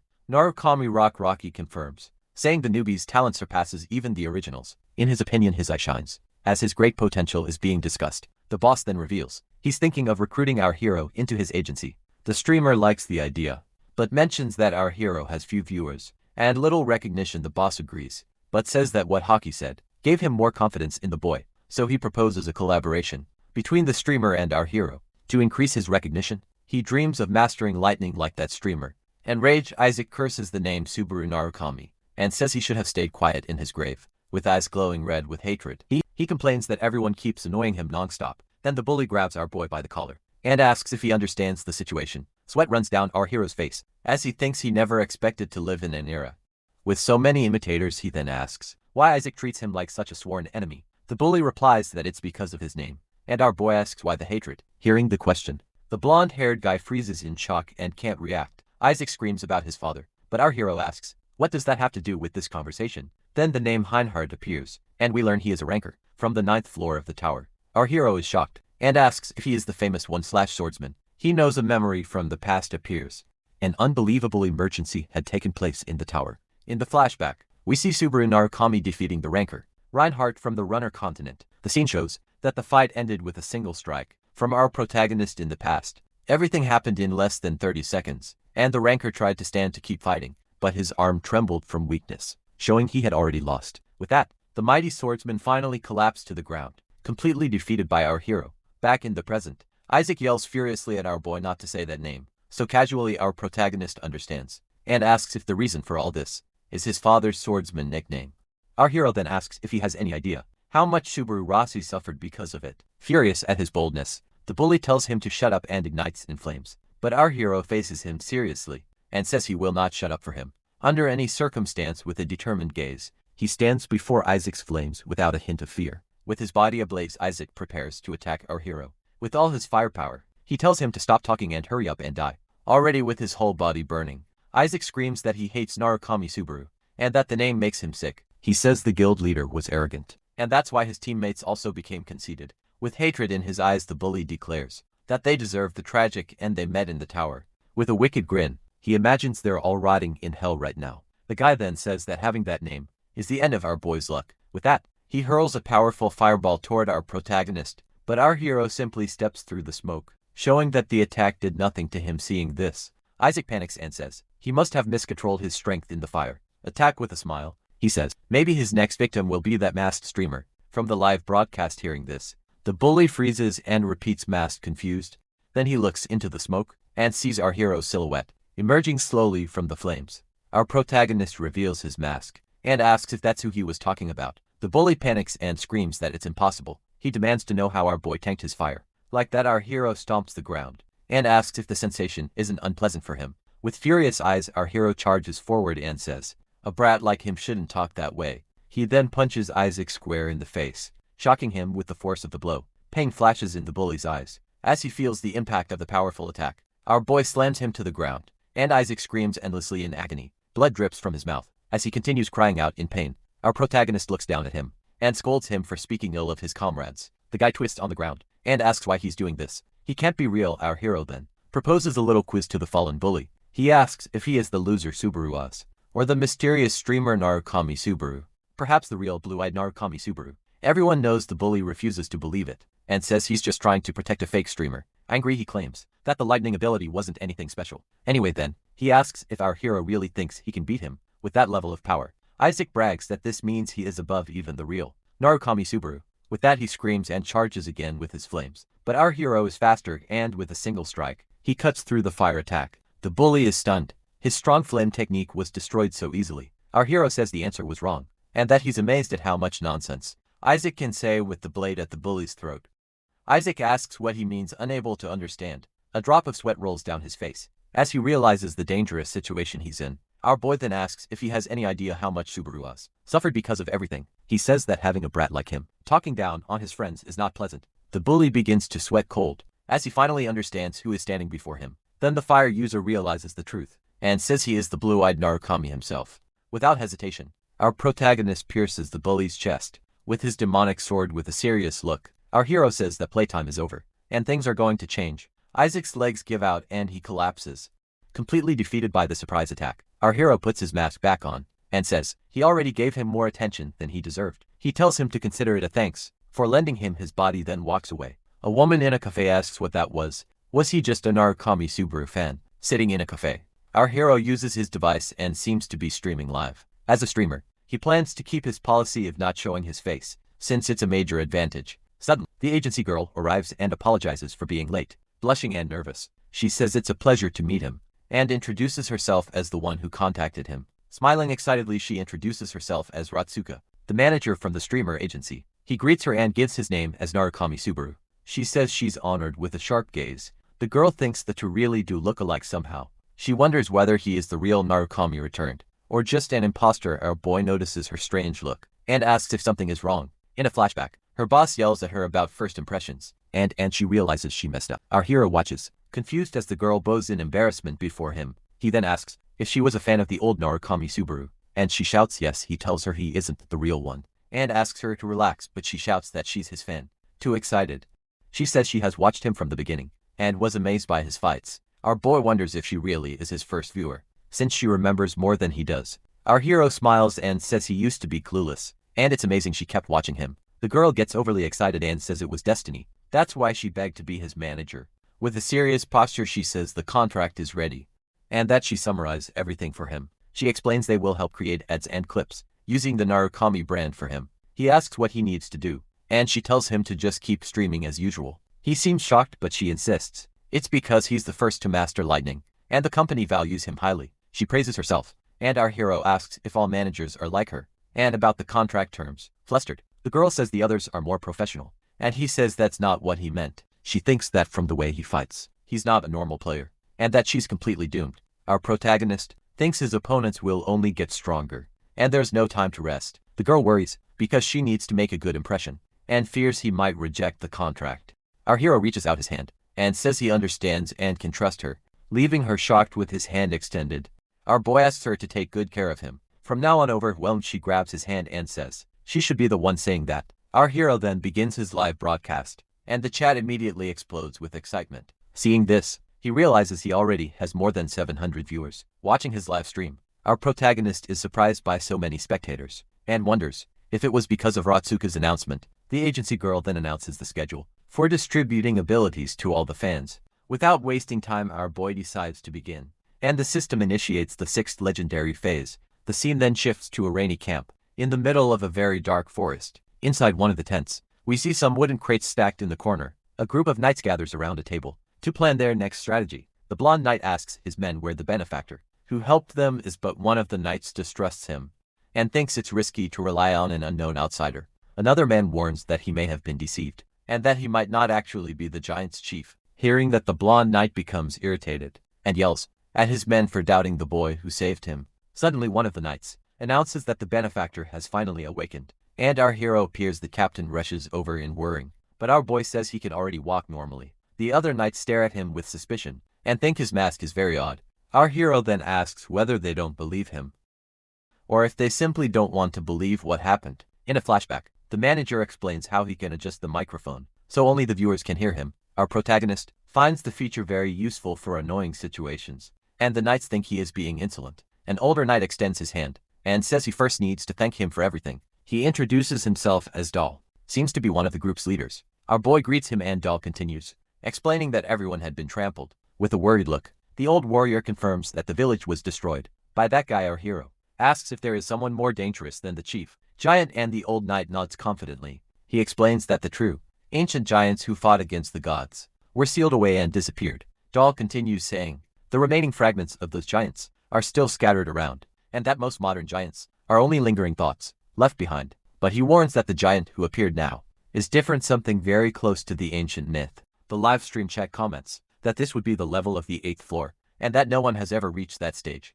With a determined look, our hero says they have no choice but to defeat it. He admits he is confident, but the old knight says the request is impossible because he hasn't seen the monster. The blonde knight interrupts the discussion and calls out to the benefactor. He then tells him about an ancient legend of a lightning fragment hidden in the Millennium Mountain. With a serious gaze, he says that only a special person can find that legendary item. He reveals that he believes our hero is the only one capable of locating the fragment. A memory appears showing the village under attack. As villagers run in desperation from the fire, the giants known as Beetle begin attacking the residents without mercy. Then a much larger giant appears and calls the other creatures his children. In a dark, terrifying voice, a poor knight screams in agony as he is crushed by the giant. With sinister eyes, the creature lifts the knight and says he will finish him once and for all. With a single squeeze, the monster ends the man's life instantly. The giant then shows his blooded hands and declares he will send them back. Drenched in human blood, in the reflection of our protagonist's eye, we see the horrific scene he is witnessing. Mounted on his horse, our hero watches the monster from afar, and the live stream explodes in shock. The horse panics at the creature's presence, and our hero says the monster is trying to kill them. The blonde knight warns that the giants will take 3 days to arrive, and tells him to flee if he cannot find the lightning fragment. Our hero then rides toward the Millennium Mountain, needing power to win, and he refuses the idea of escaping. He declares that there is no trial in the tower that he cannot overcome. Then he realizes he used an old catchphrase, and the live stream viewers recognize it instantly. Our boy checks the missions on his device, and is relieved he wasn't exposed. He grips the reins tight, and urges his horse to run faster. Then he accelerates toward the mountain for his final challenge. He finally arrives at the base of the rocky mountain, and dismounts his horse. Our protagonist thinks that a lightning fragment must be hidden there, somewhere. With his horse beside him, he faces the immense stone wall he must climb for the test. He approaches and touches the rock, preparing for the upcoming challenge. In a memory, the blonde knight says the fragment comes from legends, and no one knows what it actually is. Our hero asks how to obtain it, but the blonde knight only knows the location. In the myth, however, Peleus adds that one thing is certain: whoever used the lightning once annihilated the giants. Back to the present, the agency manager looks at her device and wonders what just happened. With a shout, she celebrates on the phone because the contract with our hero has been successfully finalized. Her boss celebrates too, and says that Ruka has finally become a real person. She happily asks if that was a compliment, but he says he found Rocky. The boss warns that he has something important to discuss with her soon.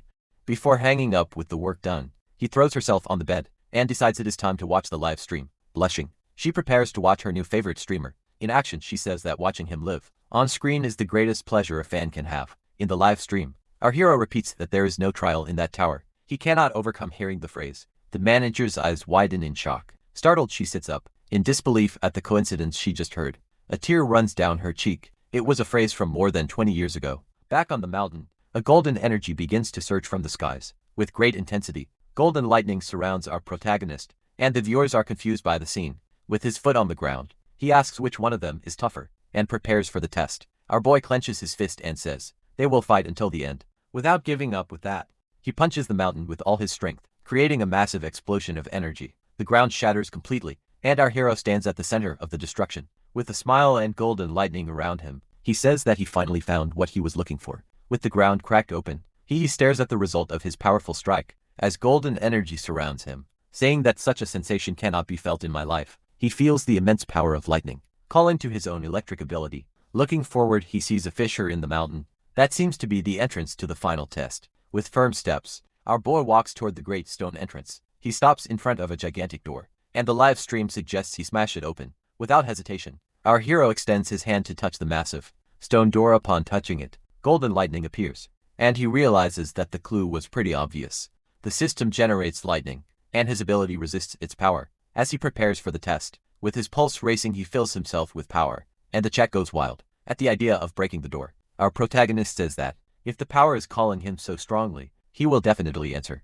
Then with a shout, he unleashes a punch with all his strength to respond to the mountain's call. The lightning punch hits directly, and the stone door is shattered into 1,000 pieces. Our hero enters the newly open passage toward the golden light on the other side. The massive stone door is now open, revealing the path to the next challenge. With the door destroyed, the live stream goes crazy, and our hero continues advancing. He falls silent and faces what lies ahead with deep seriousness. With firm steps, he walks into the darkness without a hint of fear. He continues through the dark corridor toward his next trial. The system warns that he has entered the path of lightning and cannot leave until he clears the phase. Meanwhile, in the camp, the rain pours heavily, and the knights prepare for the worst. Inside the tent, the warriors gather to discuss what they will do for the next battle. The older knight asks Peleus if he truly believes our hero will succeed. With a confident smile, the blonde knight says he is sure the boy will make it. The old man says that is too much trust in a stranger, but Peleus replies that his strength has already been proven. They're going to die anyway. With a serious look, the blonde knight turns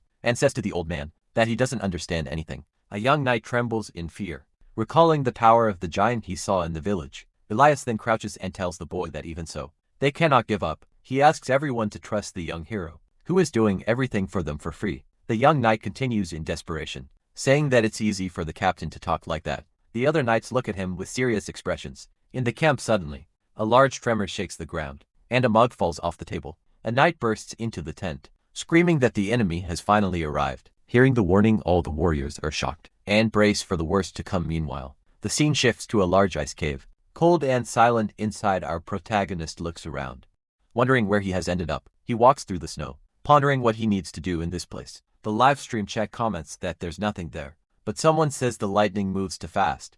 Our boy thinks about it and realizes it makes sense. After all, lightning is a charge in the air. He concludes that this is why he cannot see it, and that it is not a test to find something with the eyes. Then he remembers that the name of the test is the Path of Lightning. Our protagonist feels a powerful lightning calling to him and understands his strength. With a shocked look and without his mask, he seems to finally understand what he must do. He crouches and extends his hand, already realizing what the test likely requires. He throws a stone, focusing on the invisible lightning spread through the air. This stone becomes surrounded by lightning, and he notices that the deeper it goes, the stronger the reaction. The stone explodes with a massive discharge of golden energy. Along the path, golden lightning bursts fill the cave, leaving the live stream viewers confused. With a smile, he says he got it right, but that there's no choice but to continue. Our protagonist starts running, thinking that this test is measuring his endurance. With his mask cracked, he understands that if he cannot endure it, it's over for him. Various missions and challenges appear on the live stream to encourage him to keep going. With a determined look, he thanks everyone for their support and rewards.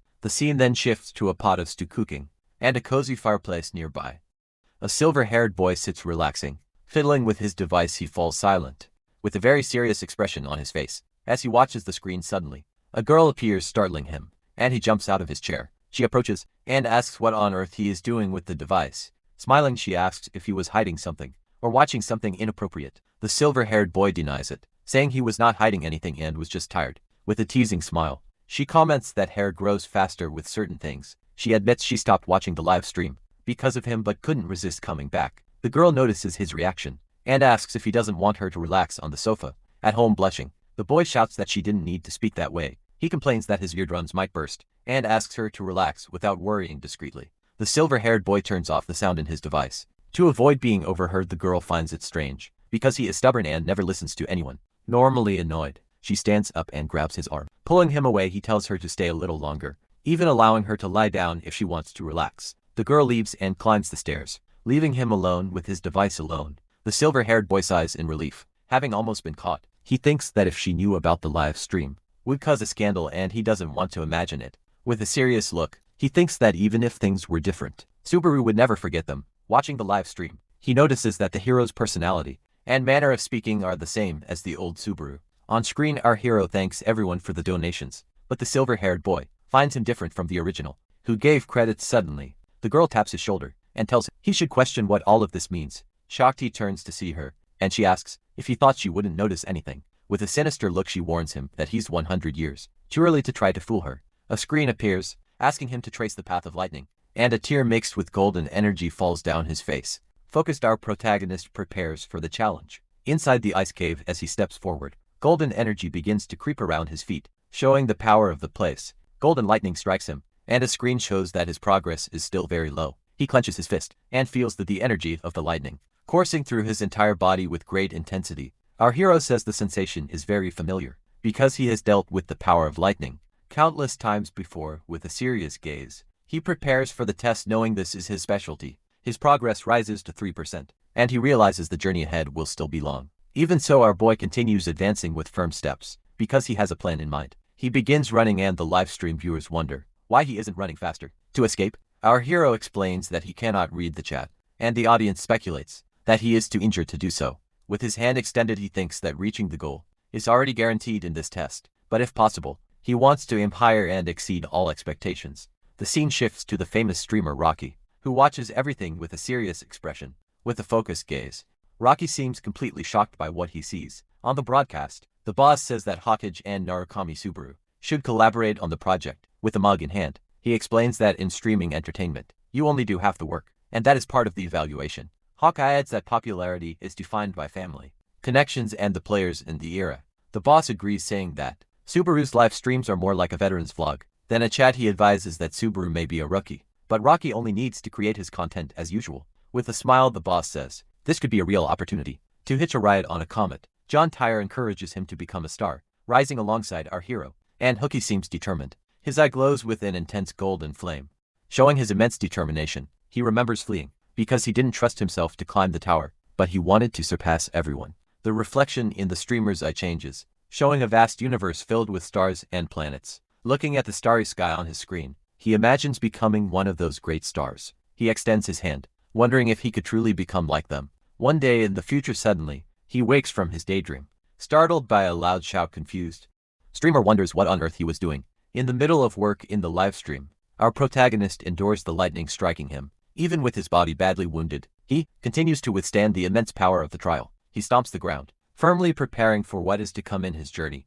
Our hero withstands the golden lightning strikes with intensity. With a dirty face, he faces the challenge. With a determined and serious look, he knows that the stronger the lightning, the deeper it penetrates and spreads through his body. With hands surrounded by lightning, he says that it must already be enough. Even his smallest meridians begin to flow. With the power of lightning throughout his body, his progress rises to 20% as he continues absorbing the golden energy. However, the system warns that activation has begun, and that the lightning is now settling into his body. Being determined, our protagonist says he must master this power at any cost. A screen explains that with his meridians open, the internal energy has spread throughout his body. He notes that Subaru did not purify his meridians, which is why he is taking a risky shortcut. With his hand on the wound, he thought that normally this would be done using the user's own mana, but he knew that using external lightning made things easier, though the pain it caused was unimaginable. Even with his body at the limit, he continued to endure the lightning strikes, without faltering for a second. Meanwhile, the black-haired girl watched everything from her room, her expression serious on her device. She saw the hero enduring the pain, and became extremely concerned for him. Shocked, she wondered if he was truly trying to open his meridians. There she realized that he was moving his body, and using external power instead of his own mana. She knew the pain must be absurd, and that most people. She wondered why on earth he was pushing himself so far in that challenge. Blushing, she continued watching the live stream without blinking. The progress rose to 50%, and the activation of his meridians continued at full intensity. Crouched in pain, our boy blamed himself, saying that everything was his fault. He thought it was as if he himself had caused the deaths of everyone. A memory surfaced. He had told his companions that there is no trial they cannot overcome. With a confident smile, his past self reassured his friends not to worry about anything. In his memory, he believed that in the end, he would always win the battle. Blood flowed from his mask as he berated himself for what had happened in the past. He thought that if he hadn't been so careless and overconfident, none of it would have occurred. With bleeding eyes, he lamented that no one should have had to die that way. The image of the traitor, with a sinister smile and a dagger in hand, appeared in his mind. Kazuki had said they failed because they were too arrogant and thought themselves invincible. Back in the present, our hero continued enduring the pain and blaming himself for the past. Slowly he walked, repeating that all the blame was his. Fallen on the cave floor, he seemed tiny, in the face of the immense lightning power. Even on the ground, the golden energy continued flowing through his body. Without pause, with a heavy heart, he felt himself fall, and repeated that everything was his fault. Suddenly he awoke in a green field, wondering where on earth he was. Looking ahead, he saw his former companions gathered around a campfire. Sweating and completely shocked by the impossible sight, his eyes widened. As he questioned if they were truly his old friends, our hero began calling out each of his companions' names. One by one a strange energy pulled him down, and he wondered if it was all just a dream. But the scene changed. He was back with his friends as if nothing had happened. With a relieved smile, he said he knew everything would be alright in the end. He then told them he had a nightmare, and wanted to share it with them. Suddenly the mood changed, and his friends accused him of having abandoned them in the past. Startled, he called out to them, confused by what was happening. A companion asked why he hadn't protected them. After being so convinced, Shino appeared with a fatal injury, and asked why he had failed to protect them. With the reflection of the scene in his eye, he whispered her name, feeling immense pain in his heart. The campfire went out, and a red energy consumed all his former companions. Panic-stricken, our hero screamed in desperation, refusing to accept that it could be real. Frightening, distorted shadows emerged from the darkness to haunt him. His friends' souls dragged him into a dark abyss. With his hand extended, he cried out, begging them not to leave. He continued pleading, begging his companions not to abandon him again. Tears of soul streamed down his face, as he felt the pain of losing everyone once more. Falling to the ground, he implored them to stay with him. Please. Suddenly, a massive flash of blue light shattered the illusion, bringing him back to reality. Fallen on the cave floor, he realized it had been a hallucination, and that he had almost lost himself in the test. The system announced that his progress was nearly complete, and his magical power increased by 1. He was grateful, as the approval reminded him of the true reason. He lived with the image of the traitor in mind. Our protagonist filled himself with determination for the future. Meanwhile, in the village, the knights and residents gathered for the upcoming battle. Armed with tools, the villagers looked desperate and ready to fight for their lives. Suddenly, a huge giant appeared in the middle of the village, terrifying everyone with a sinister smile. The creature faced the warriors, ready for the final massacre. A knight panicked, shouting that the masked man had fled and abandoned them, but the captain told his men that their benefactor would surely return to help. Angrily, the blonde knight yelled at his men for doubting and trusting a stranger to fight, questioning whether they could truly be called knights. A hand on his shoulder calmed him, and the older knight agreed with what he said. He explained that before asking who was at fault, their duty was to protect the village. Drawing his crystal sword, which glowed with intense bluish light, the old warrior declared that knights are those who protect, not the protected. With a war cry, he told everyone to die like knights, and prepared for battle. All the warriors charged at the giant, without fear of dying. Meanwhile, the progress of our hero rose to 99%, nearly reaching his goal. A sphere of golden energy materialized in front of him, radiating immense power. He didn't know exactly what it was, but judging by his progress, he knew it was his final objective. The system warned that his fatigue had reached 97, and he sensed there was only a little left. With his mask breaking, he continued enduring the tremendous power of the trial. Our hero said that only one more step remained, and the system warned him of the danger he faced. Ignoring the warnings, he took the final step toward his goal. Meanwhile, in the village, the battle began. One of the knights stomped the ground forcefully. With a war cry, the older knight charged at the giant. With his sword in hand, he prepared for the first attack. With a precise spinning strike, he managed to cut off the giant's arm. Blood splattered everywhere, showing the knight's strength. The giant screamed in pain at the surprise attack.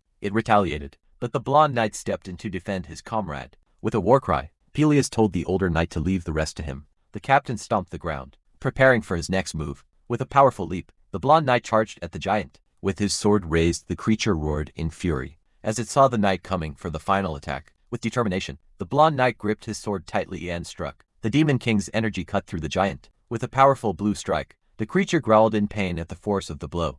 Its head exploded and it screamed in agony. After the attack, the blonde knight landed safely. Preparing for the next move, one of the knights celebrated, saying they had finally defeated the monster. Enraged, the knights cursed the creature and continued attacking the fallen body. All told them to relax, as the most dangerous threat was gone, but the older knight remained concerned. With a serious look, the old warrior said the monster he feared wasn't this one. Still, the other knights cheered, claiming their leaders were incredible for winning. One of the warriors noted that they only had to deal with the remaining giants. In the village, suddenly, a giant hand smashed into the ground, where the other monster had fallen. The two leaders looked up in panic, realizing that this was the true danger. A young knight screamed desperately, recognizing that this monster was on an entirely different level. Meanwhile, the hero's progress reached 99%, and he attained the orbit. Holding it in his hands, he declared that he would make the traitor apologize. The system showed 100% progress.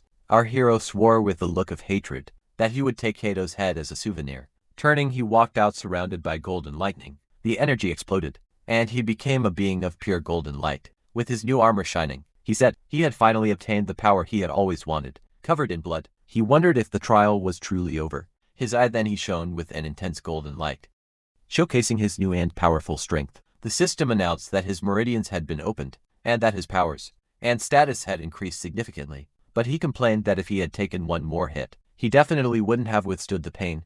With his hand bleeding, he begged for at least a warning, before collapsing completely to the ground. Our protagonist then fainted, and the system notified him that he had passed the legendary phase. In the agency office, Chief John Ka watched the broadcast with a very serious expression. Seeing our hero unconscious, he commented that there is a limit to a player's recklessness. Slamming his hand on the desk, he decided the boy was not cut out to be a real streamer. Suddenly his device started ringing. It was a call from the famous streamer. John answered, and the streamer excitedly asked if he had seen the insane scene that had just occurred.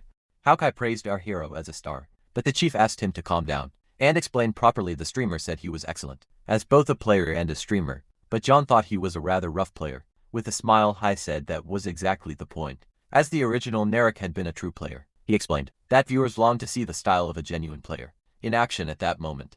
The chief began to understand that they were witnessing the birth of a new legend. With a serious gaze, he realized they were seeing the rise of the new Narukami in real time. Back in the broadcast, our hero's hand twitched in the snow, showing that he was still alive. The livestream audience went wild as the boy finally began to rise from the ground. With a determined gaze, his eyes shone with an intense golden light of power. He then grabbed his tablet to check the system, and complained that his fatigue was at its limit. With the tablet in hand, he saw that his fatigue was at 81, but his status had risen. Several missions were completed, and he received thousands of credits as a reward for his effort. His credits rose above 20,000. He felt satisfied with the wealth he had accumulated. However, he realized he still lacked about 40,000 credits to upgrade his greed ability. With the golden orb in hand, our protagonist declared it would be the key to defeating the giant. A screen appeared, revealing that the item was the lightning spear, a legendary weapon usable only once in the tower. The boy reflected that the item was rare, and agreed with the livestream audience that it didn't look like a normal spear. He then opened his inventory to examine the new item he had just received as a gift. Our hero explained that high-rank items change shape, and the live audience considered him professional. With his goal in mind, he walked out of the cave toward the final challenge. Meanwhile, in the village, one of the knights screamed in terror at the monstrosity before him. The captain and his partner faced a giant, dark creature that had emerged to attack. The creature revealed itself as a white-haired giant, with a sinister gaze surrounded by a dark aura. The monster stared at the knights, ready for a massacre in the small village. The system announced its name, Giant King Greg, the seed that had swallowed the very lightning. Seeing the scene, the captain shouted furiously as the knight ran toward the giant to surrender. The knight cried desperately, saying that his companions knew nothing about the monster. Looking at the giant's foot, he called it a god, unlike the foolish humans of the village. The warrior then knelt and begged for the giant's mercy, but the monster questioned him, asking if he truly believed it was a god like the others. With a furious gaze, the creature told him not to compare it with the filthy gods it so despised.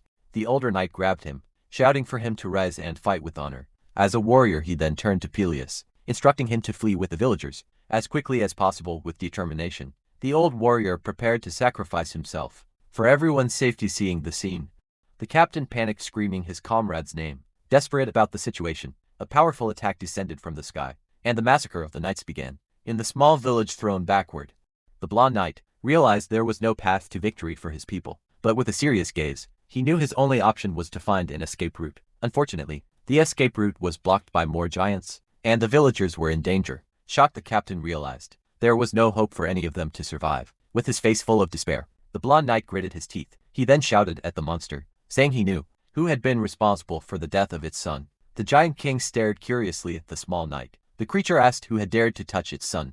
With his sword in hand, the captain prepared to point in the direction of our hero. He indicated the mountain, claiming that the killer had gone there. The knight explained that the boy had gone to gain power to defeat all the giants at once. In his thoughts, the blonde knight prayed that the monster would be deceived and head to the mountain. The giant king turned, seeming to believe the knight's lie, but then said it was a falsehood and that it could sense the deception. In his words, the monster asked if the assassin wasn't there, or if he was merely pointing at a random place. Seeing this, the blonde knight was shocked by the explosion of power. In the distance, amid the light, the silhouette of our protagonist appeared like a god. Peleus recognized him, and whispered the name of the benefactor, who had returned to save them. The system announced the start of the 7th phase, and our hero observed the horde of giants. He thought that if something stronger appeared, this would no longer be a second floor test. Still, he said it was fine, and that there was no reason to worry about the current situation. He said he didn't need to think too much. He only needed to strike the monster once. He knew that with his current power, he couldn't win, but he had to stop the monster before it was too late. Our protagonist raised the orb, and the system announced that the lightning spear had been activated.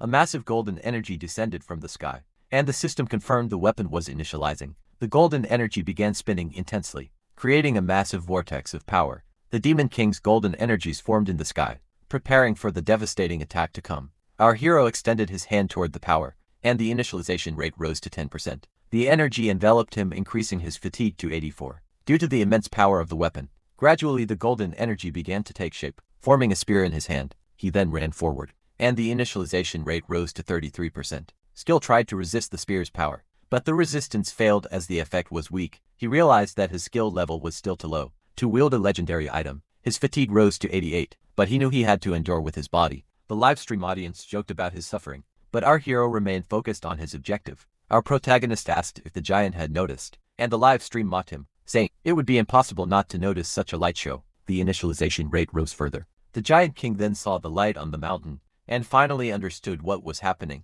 With a heavy step, he said, he had finally found the true assassin of his son. With a furious gaze, the creature confronted our hero, and accused him of being the main culprit. The creature leapt, and the captain shouted desperately, as the opponent was supposed to be him. With a serious look, the blonde knight watched the giant leave. Seeing this, Peleus, worried that the monster could harm the villagers, standing before the mountain. The giant king called his son's name sorrowfully. With a sad gaze, he said that the pain his son had suffered must have been terrible. He then vowed to avenge that pain, preparing to attack with all his might. With a powerful stomp, he released a massive energy wave for the final strike. With eyes red with rage, the giant king advanced toward the mountain, ready to unleash all his fury. Our boy prepared his spear, and the initialization reached 80.8% power. The mountain was struck by the giant's punch, which advanced mercilessly. Our hero thought the odds were 50-50. It was now all or nothing. Suddenly a human voice echoed in his mind, telling him never to avert his gaze from what was about to happen. In a memory, a man had taught him that the spear throw begins at that exact moment, and he was taught the proper stance. The master instructed him to eliminate unnecessary thoughts, such as throwing in a straight line or in an arc. The master said to ignore the trajectory, and also disregard the weight and shape of the spear. With a smile, he said that our boy was different from other spearmen, and asked why. The memory then revealed that it was because he was the true Subano Narukami, not an imposter back in the present. Spear's initialization rose to 95% power. Our hero wondered what he should do to successfully finish the attack. The image of his master appeared and said that, in any case, he wouldn't be throwing a normal spear. The memory of his master explained that it was simple. He should not throw, it had to explode. Our protagonist gripped the golden spear as the giant smashed the mountain with his fist. The livestream audience screamed for him to hurry, warning that hesitation would mean death. The boy said he just needed a little more time. While enduring the impact of the creature's attack, with his feet firmly planted, he prepared not to be swept away by the monster's force. The giant king roared with all his fury as he continued to bring his fist down upon the mountain. The giant was about to crush our hero, who was surrounded by a golden aura. A massive explosion of golden energy erupted at the scene with tremendous intensity. The preparation was finally complete, and the spear's initialization reached 100%. With his face battered, our protagonist held the spear with a determined gaze. He told himself that this was his only chance to end everything in one strike. Holding the spear, he shouted that he would finish the fight. With a single blow, focusing intently, he prepared for the final throw with all his strength. With a spinning motion, he hurled the powerful lightning spear toward the monster. After the throw, our protagonist fell to the ground, battered but victorious. The spear struck the giant king directly on the head, leaving the creature shocked by the attack. The monster was enveloped in intense golden energy and felt the pain of the strike. A massive explosion of light and energy followed, annihilating the monster once and for all. The giant's eye gazed into the explosion as it let out a final gasp of pain. Its body began to disintegrate, attempting to speak, but it was already too late. Our hero then landed safely on the ground. After the intense battle, fully injured, he surveyed the scene, and the live stream audience celebrated, as he had truly struck the monster. The system announced that he had defeated the monster and passed 7th phase of the lightning trial. With victory, he leveled up, gaining several new stats, as well as the lightning heart item. Our protagonist looked at the item and wondered aloud, what is this lightning heart I received? Suddenly, the crystal shone with an intense light in his hands, and he felt immense pain, a tear streaming down his face. He wondered, what is this? As his body was transported elsewhere, he found himself in a strange place, and wondered where he had ended up. A giant mysterious shadow appeared behind him, leaving him completely shocked. He tried to speak but couldn't, unsure of what was happening. Then he realized his body wouldn't move. He was completely paralyzed. The system repeatedly warned that a mysterious presence was staring at him. The shadow continued to watch, making our hero feel small and powerless before it. Sweating, he wondered if the creature was trying to communicate something. He then pressed the lightning heart in his hand, and a powerful golden light began to shine. A brilliant flash blinded him, pulling him out of the strange, dark place. Our protagonist found himself back on the mountaintop, where the battle had taken place. A new scene appeared on screen, and the chat commented that he had fainted again. During the live broadcast, sitting on the ground, he wondered if it had all been just a game glitch. He stood up and apologized to the live stream audience, explaining that he had fainted momentarily. Holding his device, he said he needed to claim the credits he had earned from the missions. Our hero completed several more missions, bringing his credits to over 40,000. He said he was tired and signed off, ending the live broadcast. Sometime later at a package delivery office, his manager congratulated him on his excellent performance. In the trial, he asked if the live stream had gone well, and she said it had been perfect. With a smile, she mentioned that he hadn't even noticed that the stream had peaked at 3,000 viewers. Our hero apologized, saying he had been focused on the trial, leaving the manager shocked at his detachment. He said that for a newcomer, this was incredible, and that the moment he ended the live stream was perfect. He understood that the suspense had left everyone curious, and she asked if it had been intentional. He explained his plan to show the rewards in the next live stream, to make it appear more natural. Smiling, the manager realized he knew what he was doing, and that the chief's worries had been unnecessary. She then said she had a present for him, which piqued his curiosity. She leaned forward and said it was a special gift he couldn't possibly refuse. With a mischievous smile, she repeated that the present was very special, leaving an air of mystery in the room. You won't be able to refuse. She gave a mysterious smile. An extremely special gift. Asuka blushed and said, search for the stream of someone named Hai. Hearing that, Subaru began searching as she instructed. Sure enough, a blonde-haired man chatting appeared on the screen. Alright, as the title says, today's topic is this, or wait, should I use another topic today? Anyway, no more nonsense. Everyone just watch first Narukami the second, or perhaps the one who will become the original. The chat instantly became lively. Hello, more Narukami content again. An otaku, that challenge is insane. He continued, saying he would explain everything in detail, bit by bit. After a long while, the evening sunlight filtered through the cracks in the window. He was still talking about the challenge, and during it the entire time. In other words, this guy had imposed an additional challenge on himself. While taking the exam, Asuka sat opposite Subaru, silently watching him with a flushed face. At that moment, Hakai raised a finger. Oh, sorry, let me summarize. I don't need to say much about this point anymore, so I'll put it into one sentence. Subaru listened silently. He himself is Subaru Narukami. His voice was arrogant, needing no further explanation. He glanced at Asuka. Perhaps the manager thinks the same. Suddenly she leaned forward. May I ask something? Subaru calmly replied. Go ahead. She hesitated. I know, it's strange for a manager to ask something like this. And I know it's rude. Her cheeks flushed instantly, sweat sliding down her face. Gathering all her courage, Asuka asked, why do you stream? She lifted her head. It's not just for money, right? Subaru folded his arms and remained silent for a moment, thinking. Asuka watched anxiously as he pondered. His answer, however, was extremely straightforward. No, it's for money. There's no other reason. Her face turned as red as a ripe jackfruit, steam almost rising from her head. Embarrassed, she sat back down. Money really was important. I'm sorry for asking such a strange question. Subaru replied, it's fine. She then opened her bag. Right. The gift. Let's talk about Hai, the streamer you just watched. He's affiliated with Sion, and he's a trustworthy streamer. Under a 6-year contract, his analytical streaming style is his strongest point, and he has a massive fanbase. He has a good eye for talent. She handed him a document. This includes Hawk's recent stream, and all future revenue from related content will be split 50-50. Subaru looked doubtful. Split with whom? Asuka explained, of course, with you. The content is derived from your materials, ads, donations, archives, everything. Subaru accepted the thick stack of documents. Really?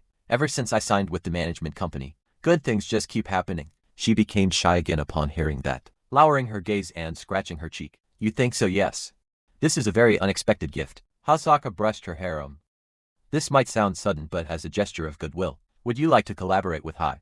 Time passed quickly. Subaru had returned home. He removed his mask after being outside. Perhaps he no longer needed it, or to emphasize the issue of money. Standing before the mirror, he looked at himself. The more connections he made, the harder it became to know how much he should hide. He turned to the system panel, His alias name had advanced to rank C, skill tier for when fully activated. It could nullify side effects of skills and items, and upgrade their rank and level. Required reputation points 80,000. Subaru frowned. Rank C required 80,000 reputation points. His current balance was only 120. Disappointed, he sighed. Whether emphasized or not, money was still the top priority. At least the collaboration with Hawk 2 days ago should earn him a decent amount. He reached into the system space and seemed to pull out a flower. Now I need to do a few things. Scene shifted to Hasuka. She lay face down on her pillow. Her face still red, both hands flushed as well. She recalled Subaru's godlike, handsome face. Maybe it was because of money. She punched the pillow hard and screamed. That's right. Her thoughts drifted further and further. Behind that stylish mask lay an extraordinary mystery.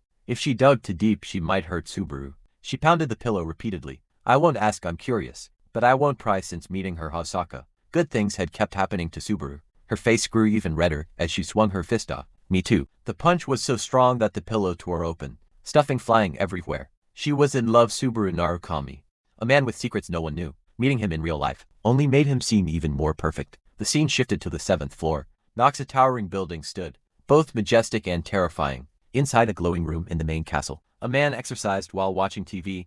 The screen replayed Hawkeye's broadcast. I don't need to say more, so I'll summarize in one sentence. The man's hands were drenched in sweat as the metal bar creaked while doing pull ups. He spoke. I don't like it. Choose one, casual or formal speech. And who is this guy? Lemon replied. A small-time bird named Hakai. He boasts an average viewership of 8,000. He's from the blue zone. Kurokawa Amen. Aim and release the bar. A small bird. I'll experience it myself. Then he added, but more than Hakai. I want you to focus on Subaru Narukami in that stream. Surprised, he continued. Oh, that fake has learned lightning already. Watching Subaru's previous battle, Amen muttered. Ha. That's truly impressive, Lemon asked. You think so? Amen replied. Sakasui, the spear knight of the blue people, once said, never take your eyes off your opponent while throwing. He was astonished. Wait, Amen.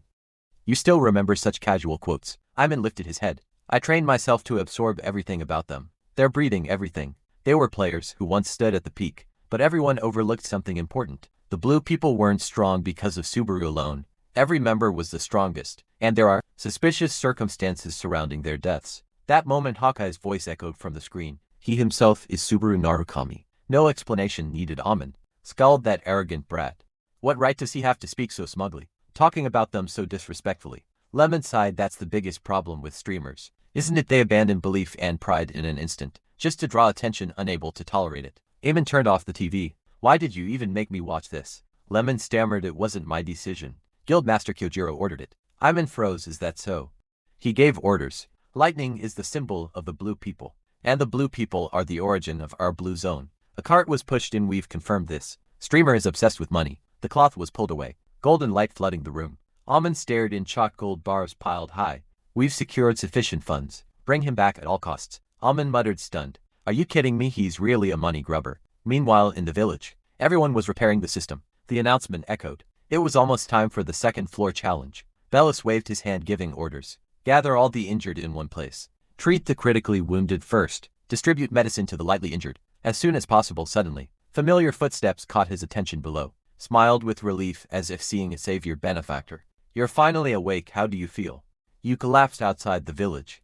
We were very worried. If you hadn't woken up, I truly wouldn't have known what to do. Subaru stretched his arms. Still dizzy. Bellows nodded. Yes. It happened just yesterday, so that's normal. Let's not dwell on it. Can we talk later in the guest room? I have a few questions. Subaru bowed slightly. Of course, ask whatever you like. Watching Bellios leave, Subaru thought he really was a good person. In the comments, some viewers agreed. Looks like it's time to end his misery. Congratulations on the wedding. Back in the small wooden house, Subaru immediately opened the system panel. Let's check the rewards first. He held a shining gem and read its description. Lightning Core Bound Unique. No level requirement. 30% lightning resistance. 20% enhanced resistance to electric shock. Subaru gasped. No way, seriously.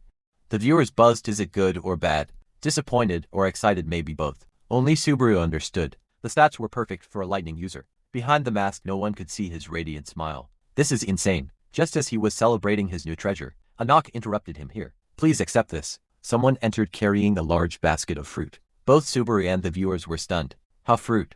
Eloise peeked in, smiling. Did you sleep well? Your lover came to visit you. Someone misses you a lot. Soon the two sat facing each other at the table. After a moment of thought, Subaru spoke. So the legend was true. Bellios, misunderstanding, nodded excitedly. Yes, I saw that light too. You saved the entire village. Subaru removed the item from his shoulder. This dropped from the giant's corpse. It's called a lightning core. Even Belios couldn't hide his emotions. Wait, that can't be. Seeing his expression, Subaru asked hopefully, do you know what it is? Unfortunately, Belios shook his head no. It looks unfamiliar. The answer hit Subaru like cold water. The chat exploded. Yeah. Of course he knows, that guy knows everything. Belios lowered his head in embarrassment. I'm sorry, I only know old legends. I don't even know whether they were real, or what happened afterwards. Subaru could not tell in the end. He helplessly let it go. It's fine. Just tell me whatever you know. Hearing that, Belios began recounting the story. I only know two legends, Subaru repeated. Curiously, two images he had once seen surfaced in his mind. The first says that lightning was used to kill giants. It seems you are the one who obtained it. Benefactor the second said that the gods and the giants fought over lightning. Hearing this, Subaru immediately asked, they fought over it? Eloise nodded in confirmation. Yes. This is essentially a legend among legends. The gods and the giants waged war to gain control over lightning. In the end, the giants lost. So this gem was deliberately created by someone. Subaru rotated the gem in his hand, pondering who could it have been. Even if the legend did not explicitly say it, the reason was obvious. Below spoke up to answer the doubt, so that humanity could use lightning. And because humanity needed it, his expression completely changed when he mentioned the gods and the giant gods. Thinking of them, Blaze realized they were far too powerful. Compared to humanity, he imagined a day when every human possessed a lightning core of their own. Staring at the stone, Ellis affirmed that this item was created so humanity could face them. And when just as he finished speaking, the system announced that all forgotten legends of humanity had been clarified. Lightning trial completed. Skill level increased. Achievement points gained. 17,050 lightning skill advanced from level 1 to level 3. Before anyone could react, the system transported Subaru away, right in front of Belios, sending him to the third floor. Belios shouted in panic, benefactor, what's happening? The light quickly faded, and Subaru disappeared along with it, leaving Belios standing there in confusion. A magnificent and grand palace appeared. This was the third floor tenant. A teleportation circle lit up at the very center of the massive city. Subaru appeared like a descending god, yet the viewers immediately began stuffing words into his mouth. Finally reached the third floor, so he finally made it here. The people around looked on with irritation. Another fake Narukami. When will this trend finally end? Before the challenge began, the system asked him, Subaru, Narukami Love has donated 1,000 reputation points. Congratulations on reaching the third floor. How do you feel right now? Caught off guard by the sudden interview, Subaru didn't know how to answer. How do I feel? He silently thought of past memories tied to this place. So I'm here again. Back then, a woman had asked him something. Subaru instinctively turned his head, surprised. Yes. Now recalling it, Subaru felt a wave of nostalgia. At the time, she had seemed extremely unapproachable. The girl shyly explained, I just lost my party. Rina stretched her hand out, describing someone about Subaru's height. Have you seen someone about this tall? Hearing her description, Subaru rubbed his chin and thought for a moment. He was taller than me by a head. Yes, I've seen him. Subaru said. Rina exclaimed happily. Really? Subaru pointed into the vague distance. He went that way. Rina believed him immediately and ran off. Thank you so much. She dashed forward like a naive child, then stopped and spun around, searching anxiously. After turning several times, her gaze landed back on Subaru. In the end, Subaru sighed and followed her. Let's go together. I'm heading that way anyway. That day, Rina was overjoyed. Wait, really? Are you sure? Subaru nodded and walked ahead. Yeah. I don't have anything to do today anyway. If Subaru had only pointed the way and left, she would have chased after him regardless. That helps so much. This place is really confusing. I'm Kyokujino. What's your name? At the time, he replied. Keiwa Narukami. Subaru. Even now, Subaru wondered whether those people were still alive. Returning to the present, the system panel was still displaying the question. About his feelings, Subaru's gaze hardened, sharp and resolute, looking into the void. He answered, it feels like I've lost something important. The viewers immediately mocked him. What's he suddenly talking about? Is it because he left Alias behind? Why so emotional all of a sudden? To avoid disturbance during the next phase, Subaru decided to end the stream. He politely said goodbye to everyone. The next stream would be a collaboration with Hi, leaving the viewers reluctant. Wait, that's it. That was too short. Save the chat history. Finally, the system announced. Subaru Narukami has ended the live stream. Inside a vast and luxurious room, chandelier lights shimmered brilliantly. A hand suddenly rested on the table where Subaru was seated. Sorry to keep you waiting. June stood across from him, looking down. Hasuka is on her way here now. Unlike climbing floors through challenges, traveling between floors takes time. He smiled brightly and extended his hand. Nice to meet you. I'm Jodo from Soon Entertainment. Subaru felt slightly annoyed and recalled what Hasuka had once said. So talkative, what a chatterbox. Joe looked confused. Huh? Subaru shook his hand and replied, I've heard the manager mention you. Nice to meet you. Joe smiled again and sat down opposite him. Normally, I'd have Hasuka relay this, but I wanted to meet you personally. She's only ever praised to players to that degree, so I got curious. Subaru was slightly surprised too. Joe explained the first goes without saying. When he mentioned the name of the other person, Subaru froze. Narukami Subaru of the blue eye. Joe crossed his arms and bowed slightly. That surprised me. For that strict judge to take notice of you. Someone with the same name. Subaru scratched his head and smiled awkwardly. I'm not sure about that, but may I ask something? Sudden before he could finish, Joe cut him off. Are you interested in a guild called Blue Eye? Subaru's eyes widened in shock. Seeing his reaction, Joe reached into his pocket. That reaction, so you're not completely uninterested? Subaru asked, puzzled. Why ask that all of a sudden? Joe pulled out a device and looked down at it. That's part of why I wanted to meet you. He placed the device in front of Subaru. 5 days from now, this will be the grand prize of a tournament, held on the 3rd floor. The light from the screen reflected on Subaru's face. You're joking, right? Under the table, small arcs of lightning cracked from Subaru's hand.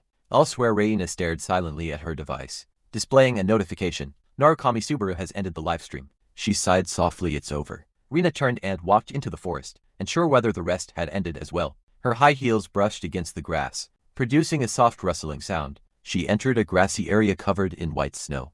The deeper she went, the thicker the snow became. Rina stopped behind Zager and asked, Is it over? He turned around, white breath escaping his mouth. It ended a long time ago. Confused, she complained. Then what were you doing earlier? Zager turned away, thinking. Before him stood a person frozen in an attacking stance, with several more frozen figures farther away. Should we kill them or let them go? Rina answered decisively. Kill them. We already know who sent them. Seer hesitated and refused. We can't be sure yet, that's why I'm considering it. He lowered his head slightly. If it were Kyujo, if he had sent them, he wouldn't have used such weaklings. Rina sighed, but even letting them go would cause problems. As she spoke, a radiant light emanated around her body. If our location is exposed because of them, sharp blades emerged from beneath the snow. She raised her arm, controlling them into the air. Her hand remained still and the blades froze midair. With a flick of her fingers forward, the blades instantly aligned in that direction. Her expression remained unchanged. As she stared at the frozen group, seeing this, Zager panicked and shouted, Hey, stop. But it was too late. The blades shot forward, piercing through the frozen bodies. Their forms were torn apart, unable to escape the storm of blades. When it ended, only a chaotic mess remained on the ground. Zager shouted anxiously, What are you doing? Rina looked at him firmly. Whether Kyojo sent them or not, if we let them go, they'll know we're still alive. Your hesitation is dangerous. You need to be more ruthless. He turned his face away. You're right. I'm sorry. Suddenly, the device in Seeger's pocket vibrated. He pulled it out and showed her the screen. Look at this. Rina snatched the device, shouting angrily, What the hell is this? Rina not trembled with rage, her eyes blazing red. Those bastards. Sir calmly crossed his arms. You're furious, aren't you? Her trembling voice answered. Of course I am. Rina stared again at the shoes displayed on the screen, and screamed because those are Sora's shoes. Reached out and pulled the device from her hand. This is bait, a trap meant to lure us out. Hearing that, she became so angry that veins bulged on her forehead. He's already realized that we're still alive somewhere, but that doesn't mean we just sit back and do nothing. We have to reclaim those relics. Mina turned her face away, looking slightly dejected. I know what you're about to say. Your eyebrows just drooped. I'm not good at acting in the shadows, but you've always been good at things like that, haven't you? She immediately turned and walked away. You're stating the obvious. Even if you hadn't said anything, I was planning to take action myself. Seeger hurriedly grabbed Gina's arm. Wait. He quickly stopped her. I'm not saying we should rush in recklessly. Let's wait until the winner is decided before making a move. That's the safest approach. Back in the room, Joe raised the photo of the shoes and said cheerfully, The relic of a Blue Eye member, malaria. This is the reward that the Blue Zone is offering for this tournament, he hinted with a smile. Are you interested in joining? Subaru immediately interrupted him. I am. The air around him became suffocatingly heavy. Joe smiled, though with some awkwardness. That's good to hear. I didn't expect you to be this interested. This plan entirely depends on whether you agree or not. Narukami paused slightly upon hearing this. Joe then returned to his calm demeanor and explained plainly. Considering that you're broadcasting under the name Narukami Subaru, I believe a storyline centered around pursuing the relics of Blue, I would make compelling content. After hearing this, the face hidden behind Subaru's mask was filled with rage. How dare he? Subaru clenched his fists until they trembled, power continuously radiating from his body, using SEA's relics as a promotional gimmick. Seeing his state, Joe asked anxiously, Is something wrong? Is there anything bothering you? Subaru said nothing. His voice was icy cold. Let's do it that way. Joe was still somewhat worried. A trace of joy appeared on his face. Really? That's wonderful. Subaru stood up and pulled his chair back. Then I'll take my leave. Joe looked up at him from his seat. Yes. I look forward to working with you. As Subaru walked farther away, Joe tried to speak loudly enough for him to hear. I'll always be cheering you on from behind my screen. but Subaru heard none of it. Rage and resentment had already taken over his mind. I won't let anyone else have it. Absolutely not back in his room. Subaru lay flat on the bed. Staring at the ceiling, he frowned slightly and thought, what kind of format will the tournament use? He then turned to face the wall. I'd really prefer it to be a solo competition, but it didn't seem like he was in a position to be picky. Suddenly a voice sounded from outside the door.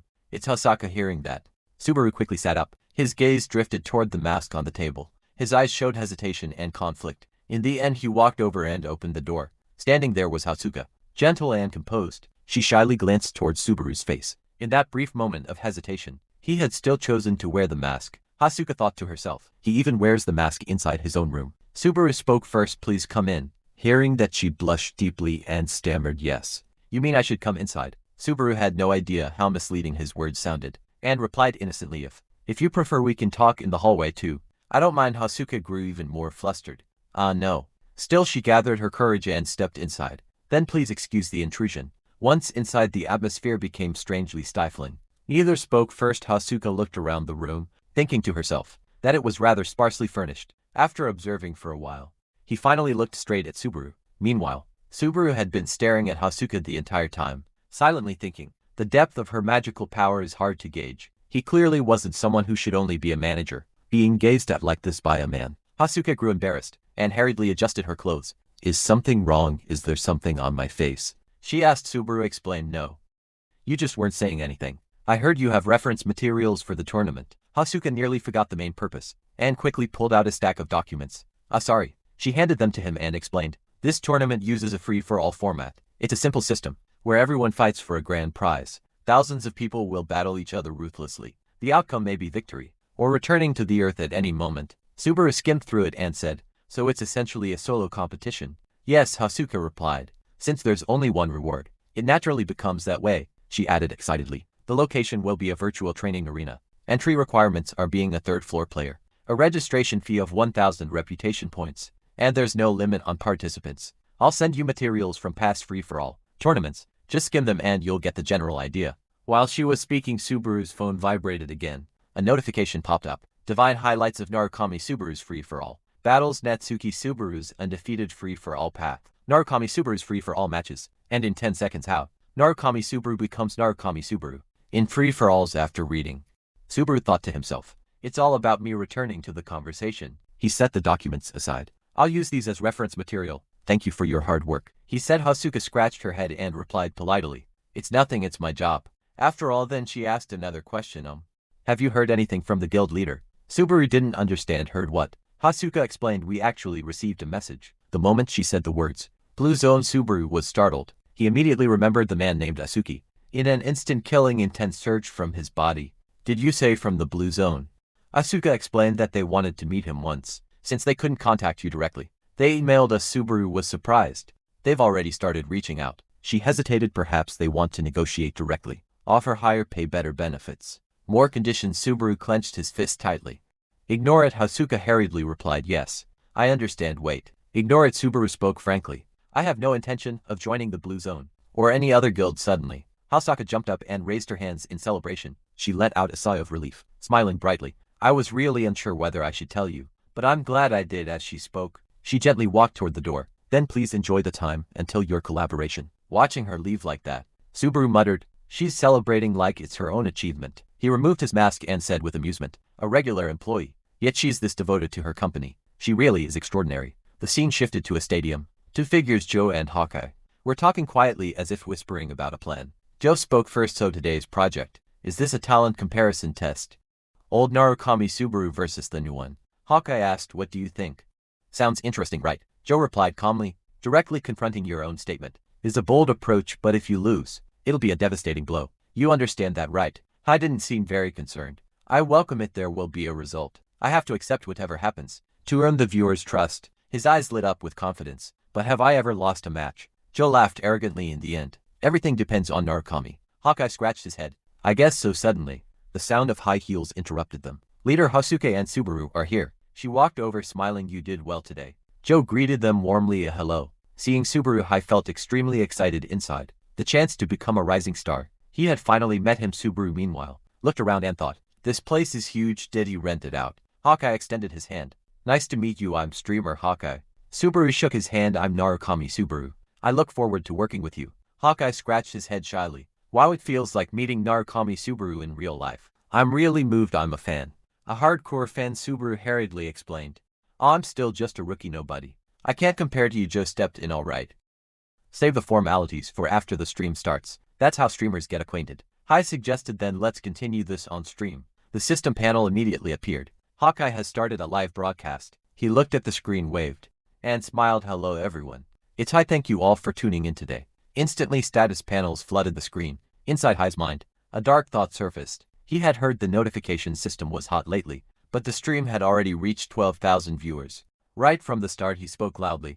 Today is the moment you've all been waiting for. I've invited that person here. Subaru's feet stepped onto the arena floor. Hawkeye introduced him. This is Narukami Subaru. Subaru replied, hello everyone. I'm Narukami Subaru. Notifications kept flooding in. Hawkeye read the comments. No. I haven't seen his face either. I heard even his manager hasn't. Narukami, do you have some secrets? Subaru scratched his face and replied, no. It's not like that, and I'm handsome. After all, even Hai was shocked by the overwhelming interaction from the audience. This is even more lively than my own stream. As expected, the influence far exceeded expectations. Subaru continued interacting enthusiastically. Sorry, but I won't lose to any of you. We're not fighting, this is just a friendly exchange. Hawkeye sighed inwardly. His response skills are even better than I imagined. Subaru continued answering. A girlfriend, no friends. None either. Hearing that crucial news, Hasuka sighed in relief, leaving Joe helpless. After a while, Hai spoke up. Alright.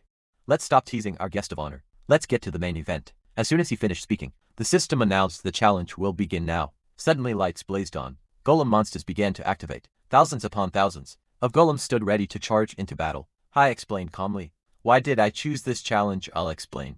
As the golem's feet began to move, he continued, there are two reasons. First, a completely test control. Then he spoke ambiguously. The second reason is that I can prove whether what I said was right. Right here, right now. At that moment, Subaru received a notification. K-Kitch has sent 100 reputation points. Do you really think you can win? Subaru replied calmly, if I weren't confident, I wouldn't have accepted the offer in the first place. The robots prepared to attack, and their eyes lit up red, announcing the start of the battle, while comments ignited with encouragement and doubts about his ability to break the record on the first try.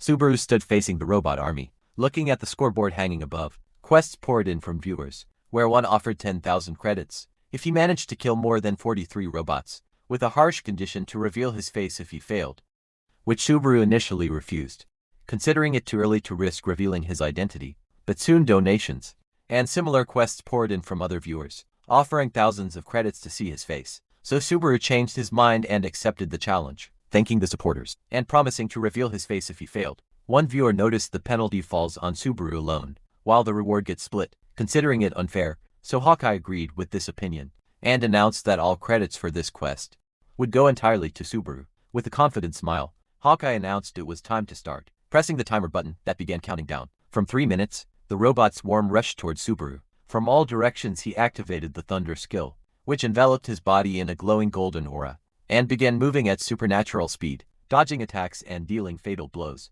scoring his first kill in mere seconds. Hawkeye was stunned by the scene, not believing he was seeing the legendary power of thunder directly before his eyes. Subaru continued fighting fiercely, using his fists to destroy robots one after another, at a fast and amazing pace. As time passed, the ferocity of the robots increased, their eyes glowing red, surrounding Subaru from every side. But he didn't retreat. Instead, he jumped high and began performing acrobatic moves in the air, applying the aerial combat style original Subaru was famous for, using robot bodies as jumping platforms. Then he drew his sword and surrounded it with his electric aura, harvesting more kills and reaching his counter to 26 kills. While more than half the time remained, Hawkeye and his manager watched his performance with fascination, while viewers predicted he would easily take second place and perhaps even succeed in breaking the record. Hawkeye looked at the arena, where Subaru continued destroying robots. Realizing that everyone who bet against him had lost their bet with only 13 seconds left, his kill count reached 41, his eyes shining with intense focus. In the final moments, he intensified his attack to smash a robot, and reached 42 kills, almost tying the record. With only 5 seconds remaining, with only 3 seconds left, Subaru was surrounded by robots, his eyes shining with intense focus, as he prepared for his final move. In the blink of an eye, and as the timer reached the last second, Subaru pounced on another robot, with a swift and precise movement. At the moment the timer announced the end of time. Challenge complete. Total kills 43. Record updated. First place Narukami Subaru. Comments exploded out 43. That's insane, he was just one short. This is history. High rushed over 43. He tied with Narukami Subaru. It's a draw so close. What do you all think? Comments flooded in again. I've got goosebumps. I thought he only got second place by luck. I didn't expect this at all. Rumbling donated 100 reputation points. I was so scared I almost peed myself. I subscribed. High laughed. Thanks for the 100 points. Bitweeper Heist donated 200 points. High replied, you again. Please change your username already. But thanks. Mushroom Village donated 1000 points. Hakai scratched his head. Are people asking if this is Narukami Subaru's live stream? No, it's not. Suddenly Reinhardt donated 10,000 reputation points. OK froze when he saw the name. Seriously. Is that Ren? Probably fake. What if it's real? The 1/swordsman is here. It's real. High scratched his head awkwardly. Reinhardt, thank you for the 10,000 points. I can't believe a high ranker is watching. Subaru thought silently. The 1/swordsman. Dell's image flashed through his mind. Reinhardt donated another 1,000 points. I always watch your streams, Narukami. Subaru's run inspired me. Hakai smiled. Really? I'm honored. Subaru glanced sideways. Why is he watching this stream? Did he find out about what I did to Isaac? Renat donated 1,000 points. I always watch your stream, Narukami. Subaru, will you collaborate with me? Subaru froze as he looked at the screen. Comments appeared. Jose. This new guy is rising fast. I knew he'd blow up. Subaru didn't answer, only scratched his head awkwardly. Joe and Hasaka both signaled for him to accept. After hesitating, Subaru said, I need to focus on my challenges first, so I'll have to decline. Joe and Hasaka stared wide-eyed. Subaru bowed slightly. Sorry. I've used too much energy. Hi, could you end the stream for me? Huh, what? Hakai watched Subaru walk away. No, wait, Narukami. Joe called. Why did you refuse? That was a huge opportunity. Hasuka added, I'm shocked too. Subaru replied calmly, is it really that important? Z was stunned. Collaborating with a ranked player, especially a high-ranked one, almost never happened. That's all.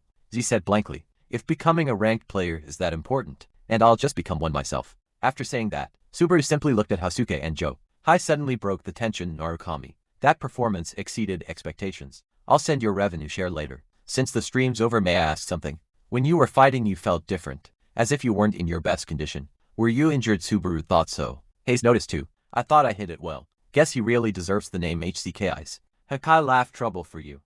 Subaru replied in a low voice. Highlight of today's stream was whether I could surpass Narukami Subaru. That's where growth is shown. If I didn't win today, I'd only get a temporary boost, and the hype would fade if I lost. People would say, I was never a match for the real Narukami Subaru anyway, so this test needed an outcome where both sides stood on equal ground. A draw was the only optimal result. I hesitated, so if you wanted to, you could have beaten him. Subaru stepped aside slightly. Who knows, we can't change the result now. It all depends on how people interpret it. Come elsewhere. A furious hand slammed down. A flag bearing a lion emblem fluttered. A man smashed a table in half with a single punch. He was none other than rank 1/21, the Golden Lion Guild Master Ren. That insolent brat. His phone fell to the ground, showing the message viewer has left the live stream. Shanghai rushed in after hearing the noise. Lord Ren, is something wrong? Ren's rage intensified. It's that Subaru Narukami you mentioned, the streamer, Shanghai asked. Yes, that brat rejected my offer. Shanghai hurried to flatter him. How arrogant to refuse an offer from you. Before he could finish, Ren continued. I plan to crush him publicly and silence those annoying rumors. I don't care about the reputation points I spent. What on Jamie is that a nobody rookie dared to wound my pride? Shanghai silently picked up the phone and handed it back. Your phone, sir. Ren snatched it back. And what about the matter I entrusted to you? Shanghai scratched his head. If you mean Isaac, we're searching as thoroughly as possible, but disappearing for a few days at his age isn't unheard of. Before he could finish, an invisible hand seized his throat. Shanghai was lifted into the air. Face turning purple, Ren coldly demanded, are you mocking me too? I am. Air vanished. Tears and mucus streamed down Shanghai's face. Ren waved his hand and Shanghai was hurled aside, crashing into the wall and cracking it. Ren stepped closer. Since when did you start questioning my orders? Terrified, Shanghai knelt and begged. Please forgive me, I'll continue searching immediately. Come elsewhere. A phone vibrated with an incoming call from a superior. Aika stared at it, exhausted and unwilling to answer. But when she picked up, her tone brightened. Yes, hello. Good evening, manager. Zoe's voice came through, full of reproach. Does my call annoy you that much? Where's your energy? At least talk to me the way you talk to Narukami. Here we go again, she thought. Zoe continued, we've built trust for years, even if it's just business now. Vika Katten, didn't you call to propose collaboration with Ren? Yes, damn it. We can't miss this chance. We could side, but what can we do? Zoe reassured her. I know, but he's still a climber. He knows this is a big opportunity. Why don't you try persuading him again as his manager? she answered seriously. Narukami Subaru cares more about climbing the tower than collaborations honestly. That mindset is correct for a player. So I half joked half scolded. You only get excited when arguing with me. After a pause Vika said, I'm hanging up wait. She ignored him and ended the call. Vika reflected silently even though I said that this really would be a huge opportunity for him. She gathered her courage and knocked on the door. Narukami, maybe I'll try one more time. She encouraged herself suddenly. The door swung open making her jump. Subaru spoke first. Yuika, seeing that he was still wearing his mask, she asked instinctively, you're still wearing the mask? Subaru replied calmly, yes, it's more comfortable this way. Then he asked, are you curious about my real face too? Caught off guard, Vika stammered, no.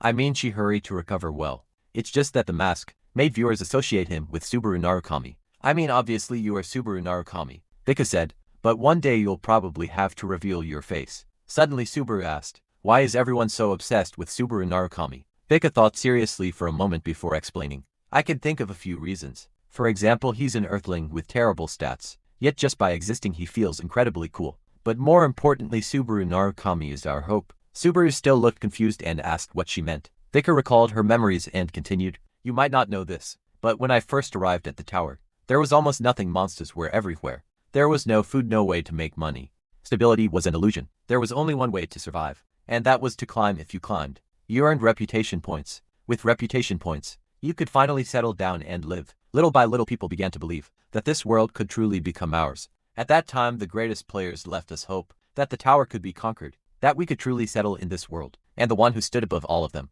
was Subaru Narukami. His achievements weren't just about climbing the tower. He was the first to prove that it was actually possible. Back in the present, Subaru asked skeptically, do you really think that way too? Vika leaned closer to him playfully and replied in a teasing, ambiguous tone, that's a secret just like the face behind your mask. Maybe one day I'll tell you. Subaru quickly changed the subject. He opened the door and politely invited Vika anyway. You came here for business, right? Sorry for bombarding you with questions. Please come inside so we can talk. Hearing that, Vika blushed deeply and hurriedly waved her hands. It's nothing important, I'll be going now. Good night. With that, she turned and left. Subaru stood there, watching her disappear down the hallway. On the other side, Yuika let out a quiet sigh of relief. After rambling on for so long, I don't even feel like persuading him anymore. She thought, why does he always try to invite me inside? It makes my heart pound. Subaru remained standing by the door, muttering to himself, hope ha. Come. The scene shifted to a white room.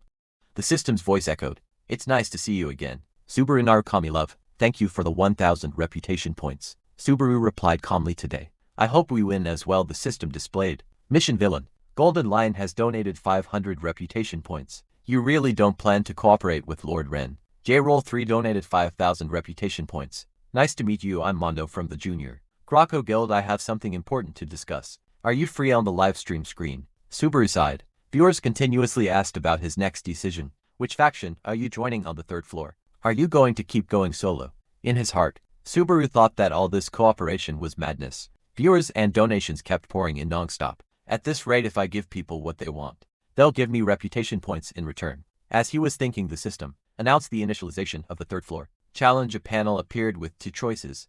Kingdom of Ottoman and Kingdom of Conrad. Faction alignment was almost everything in this floor's challenge. The 2 kingdoms hated each other, and Subaru's missions would change, depending on the side he joined. Finally, the system displayed his choice. You have chosen the Kingdom of Conrad. Only about 3% of players chose Conrad, and there was a reason for that. Come 3rd floor. Kingdom of Conrad, a resting place for mercenaries. The moment Subaru stepped in, a man noticed him with excited eyes. A newbie, perfect timing. I was bored out of my mind. The man approached with clearly ill intentions. As the 2 brushed past each other, the man deliberately slammed his shoulder into Subaru. Unexpectedly, Subaru didn't fall. Instead, he shoved back, forcing the man to twist his foot to keep his balance. Subaru passed by like a gust of wind, not even glancing at the man's stunned expression. The man shouted angrily, watch where you're going. Yet inwardly he was shocked. He's strong. Seeing Subaru glance back, the man pushed his luck and yelled, what the hell is your problem? Subaru replied calmly, you're the one with a problem. You rammed into me on purpose. Hearing that, the man's pride flared. He lunged forward and grabbed Subaru's collar. You bastard, you're clearly just a lowly E rank. How dare you talk back to a B rank? People nearby turned their attention to the commotion. How, a fight? Who's the newbie? Ken. Ken is bullying any rank again. Subaru replied indifferently. B rank, perfect. Let me test something, Ken. Ken blinked in confusion. Test what? Before he could finish, lightning gathered around Subaru's legs. Subaru instantly drove his knee upward, delivering a vicious blow to the man's, granting him a very distinctive dental arrangement. The man went limp, kicked into the air, and slammed flat onto the ground. The crowd was stunned. What just happened? He flew back. Did I just see a flash of light? Was he sick or something? Even if he was sick, you don't fly like that amid the noisy crowd. One man kept his eyes fixed on Subaru. Others rushed forward angrily. Think you're tough now? He kicked Ken. I saw it. How dare any rank show off like this? You bastard, I'll tear that mask off your face, skin and all. In moments, Subaru was surrounded. One savage voice sneered. This will be your grave, newbie, huh? Subaru remained silent, his gaze cold as he observed them. After a brief but brutal struggle, the result was clear. Every one of them lay battered and bruised. The earlier arrogance was replaced with fear. What the hell is he? He's not human. At that moment someone approached him calmly. You're a strong kid. The man extended his hand. My name is Doom and I'm an appraiser, yeah. The man pounds his chest and introduces himself. My name is Raymond. I'm a rank examiner. Raymond shakes his hand and explains. I've never seen you around here before. What jobs have you completed so far? As is well known, low-rank mercenaries can only accept very limited jobs. The chap quickly deduces the strategy in comments. He caused a scene just to speed-run jobs, and that low-rank vulture type was used. The system then displays the final objective. The narration explains the harsh reality. The third floor trial requires taking on multiple mercenary jobs and earning 10,000. The reward for completing a job as a low-rank mercenary is at most 50 points, which is why players usually get stuck here. Subaru coldly justifies his haste. I had to take a shortcut. I can't afford to waste even a second. This isn't the time to slowly climb ranks. Raymond strokes his beard and mutters about shortcuts. Hey, are you another worlder? Even so, I can't give you special treatment. Everything has its proper order. Subaru challenges him. Then there should be a way to shorten that order. Does it really make sense to give special benefits to another worlder, who will eventually leave with a confident gaze? Subaru proposes. There's only one way to clear the third floor trial. All at once I'll make your dream come true. Raymond looks at him with a tense expression. What do you mean? Subaru reveals his objective with absolute determination. The Thunder Cave, I'll conquer it. Raymond screams in terror. Wait, you mean that place? Only high-rank mercenaries can take that job. Subaru's eye glows beneath his mask. I know it's a battle of pride between Usman and Comrade over an unconquerable dungeon. Lightning illuminates the sinister tower, known as the Thunder Cave, a special dungeon on the third floor that no player, mercenary, or knight has ever cleared in recorded history. The narration describes the geopolitical conflict between the kingdoms of Usman and Comrade. Lies a massive impassable mountain range that the two nations have contested for decades. The strategic map highlights the importance of conquering the Thunder Cave, which would allow easy passage through the mountains and grant military superiority. Subaru makes a bold offer to the stunned examiner. If you issue me a status trial, I'll clear it. I swear I won't abuse it. Raymond nervously touches his mustache and murmurs in hesitation, considering the proposal. Subaru's gaze darkens with silent menace. If he rejects me here, this is going to get ugly. I'll have to take him down too. If it comes to that, under the pressure, Raymond yields. Fine. I'll write you a letter of recommendation, so you can join the raid. He tries to justify himself. Raid parties always need manpower. The chap breathes a sigh of relief. Raymond turns to leave, instructing him. I'll bring the recommendation letter. Wait here for a bit. The raid party departs in 5 days. Mission windows immediately pop up. One shows me on Dylan, challenging him to solo Claren for 20,000 credits. Another mockingly appears with Claire Chen layers, offering 5,000 for the same thing. Subaru silently studies the system screens, calculating his timing. That's exactly when the third floor tournament ends. Did Blue Zone plan the tournament schedule with this in mind? Raymond stares at the ground and confesses. Claire and Cave of Thunder. Honestly, I'm still sort of desperate. Holding the scroll, he recalls bitter memories. A challenge I took on when I was younger. I lost half my party. Subaru takes the document firmly. That won't happen this time. Raymond blinks. What? Subaru raises the scroll and reveals his plan. Because I'm planning to go alone. The chat explodes in disbelief. Raymond shouts in panic. Are you out of your mind? Thunder Cave is meant for parties. You're saying you're going alone? They can barely gather 20 people to begin with. He sighs anxiously. Honestly, it'll be tough. I assumed you already had companions. Subaru cuts him off. I don't. His eye glows beneath the mask as he declares firmly. No allies. Boots suddenly land hard on the edge of a rocky cliff. A hooded figure watches the stream and thinks, are you really planning to clear it alone? He really is, just like Subaru on the broadcast. Subaru speaks bluntly. Are you asking if I'll take other trials? Number, I'm not interested in any. Then he adds casually, that said, I'll be taking a break from streaming. Instant complaints flood in. A woman gasps, hey no. Seeing the farewell message, she clenches her device in frustration. Just when I thought this would help kill time. Until the third floor. Suddenly she laughs brightly. Blushing, he really does resemble him. Her smile widens as she murmurs, he walks his own path no matter what others say. She looks toward the cloudy horizon with nostalgia. It's like the real Subaru is streaming. She presses the phone to her chest. Remembering, oh right, he's entering the tournament too. Isn't he peering over the cliff with a predatory gaze? She decides. Maybe I'll stick around and chat with him a bit. The figure leaps from the cliff with malicious intent. I hope he doesn't win so. Atsuko walks cheerfully beside Subaru through the city, and exclaims with satisfaction. As expected, you really captured the original's vibe. Subaru thinks to himself. That's exactly how Narukami Subaru would act. Though viewers were cursing him non-stop, Atsuko argues enthusiastically. If you'd taken normal jobs, the stream wouldn't have felt so special, right? Subaru replies, you think so? That was thanks to your advice. She asks curiously, so what are you doing now? I'll hunt until the tournament. I don't know what kind of opponents might appear, so I want to level up a bit. He reflects seriously. I also want to test how much lightning I can use. With my current stats, and the performance of the Thunder Heart, his eyes shines with absolute determination. I'll never hand over the Thunder memory to anyone. So a man storms down a hallway. Fuming, damn it. Don't mess with me. Normally when Blue Zone calls, people come running. How dare he make me come all the way here, just to see him? Jinsaki reaches the door, grumbling, I don't care if it's Thunder or whatever. Why the hell do I have to dance? To the tune of a third floor nobody. He kicks the door open arrogantly. Hey, I'm here. He waves casually as he enters. The man in front barely glances up from his phone. Drinks arrive at the table. As the sunset light fills the tense room, Taylor sits across from him and confirms. So you're Mr. Jinzaki from Blue Zone. I heard you wanted to discuss something with one of our streamers. Jinzaki answers impatiently, looking around. Yeah, but where's the guy who actually matters? Yan responds calmly, he's not here. He's out on other business. Jinzaki leans back irritated. Other business more important than this arrogant brat? John replies coldly, that's private. We can't disclose it. More importantly, we already conveyed his wishes, didn't we? He states firmly. That's why he's not here. We plan to speak directly with him on this matter. Unfortunately, it will be difficult for you to meet him. Jinsaki grits his teeth. It's not that you can't. You just won't. He slams the table. If I go back without seeing Narukami, I'll be the one punished. Leaning forward, he sneers, you're just trying to keep your golden goose. Think carefully. Wouldn't Narukami Subaru be far better off joining a major guild than streaming? He smiles provocatively. Don't you think so? John crosses his arms calmly.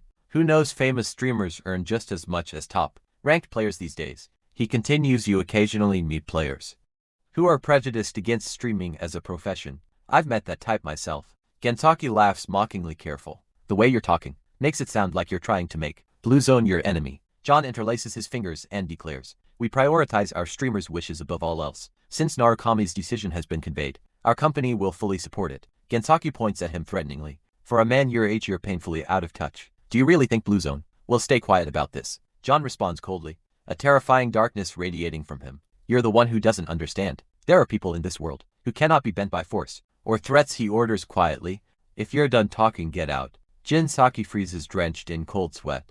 What the hell, that overwhelming mana. He stumbles back, then explodes in rage. Get out, you say? Do you know who you're talking to? John simply waves his hand dismissively. Jinsaki storms out, shouting threats over his shoulder. You'll regret this, I swear it. John watches with crossed arms and a mocking smile. Oh my, how terrifying. The scene shifts to 3 days after the announcement. On the 3rd floor of the Sky Serpent's Nest dungeon, our hero stood face to face with a massive serpent. The creature was enormous and extremely vicious in appearance. Its huge fangs were stained with blood, and its eyes glowed with a crimson-red light. The serpent was shocked that such a small human dared to challenge it. But the serpent had already made a fatal mistake. It had underestimated Subaru. Without any hesitation, Subaru drew his demonic sword and began channeling thunder through it. Activating its power in the very next moment, he unleashed a massive slash straight at the Sky Serpent's face, making it hiss loudly in pain. The serpent couldn't understand how a mere human could inflict such heavy damage, and it was forced to fight back. The battle began. The serpent roared in rage. But before it could properly launch a counterattack, Subaru struck again with just one more slash. The beast suffered even more severe damage. The serpent began to stagger, its massive body trembling violently. Subaru then stood calmly, his posture alone. Reflecting his overwhelming confidence, he sheathed his demonic sword onto his back, and thought to himself whether this test run was enough, or if he should end the fight right here. In the next instant, he stepped forward and leapt toward the serpent. His eyes shone with a yellow light, filled with nothing but pure killing intent. Subaru propelled himself through the air, and as the serpent opened its mouth, it became clear that he intended to attack from the inside. Once again channeling thunder, Subaru crashed directly into the serpent. Lightning exploded in every direction, flooding the entire dungeon with blinding light. The scene became so bright that the intensity of the thunder could have stolen anyone's eyesight. Finally, a system notification appeared. informing Subaru that he had defeated the Sky Serpent. Boss, he leveled up, and his strength, stamina, and concentration each increased by 1 point. The scene shifts again. Subaru was now sitting atop the lifeless body of the Sky Serpent. Compared to the creature's massive corpse, even the cave looked small. That's when his attention was drawn to something. Glowing nearby, it was one of the Sky Serpent's fangs, shining in a crimson-red color, resembling a precious gemstone. Subaru wondered if it could sell for 10,000 credits. He recalled that 20 years ago, it used to be worth about that much. Setting the fang aside, he opened his status window.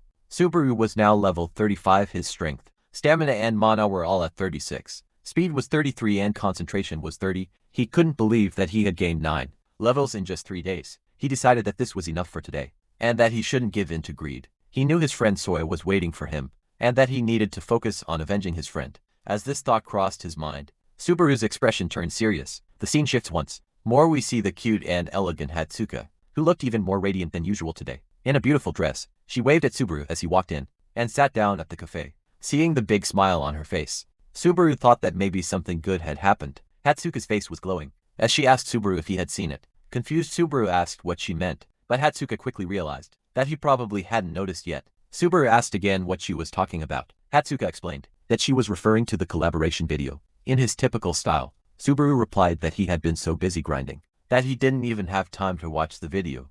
Hatsuka calmed herself and smiled, saying that this was completely normal for Narukami. Subaru, his nonchalant nature and habit of putting training above everything else were what made him who he was. Still, Hatsuka felt that there was something different about this Subaru compared to the original one. She pulled an envelope out of her bag and asked Subaru to check it. Subaru opened the envelope and was left slightly shocked. Hatsuka told him that it contained the revenue statement from her recent collaboration stream with Hawkeyes. Subaru was stunned to see that he had earned nearly 50,000 credits, which was far more than expected based on his D-stream performance. Hatsuka told him that this was something she would never. She said she could have given it to him earlier as well, but today there was another reason she wanted to meet him. Subaru immediately became interested and listened carefully as Hatsuka began to speak, her cheeks turning slightly red. She told him that she knew a guy named Kai, someone who was really into gambling. Because of him, she had come across something interesting. The hesitation on her face was obvious, as if she didn't even want to mention it. Hatsuka explained that there exists a kind of gambling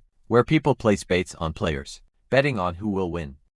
The player with higher chances of winning has a lower payout rate. That means the return is smaller, but because of the player's skill, the outcome is considered more reliable. What shocked Subaru was the fact that his current payout rate was 6.1 times. However, there was another player whose payout rate was only 1.2 times, making him the absolute favorite. Driven by curiosity, Subaru asked who that guy was. Hatsuka told him about Omar, a Blue Zone player who had been stuck on the 3rd floor of the Cave of Thunder for 10 years, completely obsessed with clearing it. Because of this insane fixation, Omar became famous, even though he was neither a streamer nor a ranked player. According to Hatsuka, Omar was probably scheming right now to somehow meet Subaru. Subaru's announcement on stream about solo clearing the Cave of Thunder felt to Omar like mockery, like laughing at and trampling over 10 years of his effort. At that moment, Subaru suddenly dropped the topic and told Hatsuka that she was standing way too close to him, which put them in a rather compromising position. Hearing this, Hatsuka immediately became self-aware. She started blushing from head to toe and, embarrassed,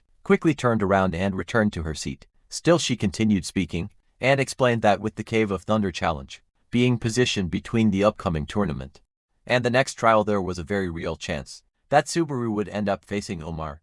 She said she only wanted to warn him and tell him to be careful. After the conversation ended, the scene shifted to the 3rd floor of Ordinelle. The streets were lined with large old-looking buildings, and horse-drawn carriages moved constantly along the roads. Inside one such carriage, a few people were talking about how tomorrow was finally the day they would meet that bastard who had been boasting about solo clearing the Cave of Thunder. Inside the carriage were 2 men, one carrying a spear and the other wielding a sword. The swordsman told the man beside him that Subaru was just spouting nonsense because he didn't even understand what the Cave of Thunder truly was. He told him not to take those words to heart. That man was none other than Captain Omar. Omar sat quietly, continuously flipping a gold coin in his hand to calm his anxiety. Calmly, he told his subordinate that those things didn't bother him. After all, Subaru was known for bragging. But the others continued talking, saying that Subaru's career would be short-lived, and that he was only progressing so fast because he had become the new Master of Thunder, something they had all been waiting for a long time. Even so, they believed Subaru was getting carried away just because he had mastered Thunder. That boy had started thinking of himself as the real Narukami Subaru. As the subordinates continued bad-mouthing Subaru, Omar immediately stopped them. He said that this was not the time for envy or jealousy. Belittling someone, or dismissing their achievements as nonsense, was absolutely wrong. One bold subordinate hesitantly asked what they should do instead. Should they show respect? Omar clenched the coin tightly in his hand once again, and said that if necessary, he was ready to give Subaru respect, without any hesitation. The subordinates were stunned when they heard this. That's when they noticed that the coin Omar had been flipping for so long was now bent almost in half from the pressure of his grip. In that moment, they realized that although Omar was speaking calmly, his pride had been completely shattered, and that was dangerous, because the streamer they had seen was casually making big claims. They wondered how Subaru would take responsibility for his words when facing a monster like Omar, a man who had dedicated his entire life to clearing the Cave of Thunder. The scene shifts once again. We see Subaru's demonic sword and Narukami Subaru's mask resting on a table. Subaru was completely focused, reading everything he could about Omar. He realized that the man was truly obsessed and had started standing out around 5 years ago. He had entered the blue zone around the same time. But what truly shocked Subaru was that Omar had immediately taken center stage in the Cave of Thunder challenge. He had already progressed deep into the cave and was now just one step away from clearing it. Subaru finally understood why Kaio had looked so confident while hosting the tournament. If there was an internal favorite to win the tournament, that explained a lot still. Subaru simply smiled and silently apologized to Kajo. In his heart he really was back in action now, fully prepared to see whether Kajo would be able to handle his next move or not. The scene shifts once again.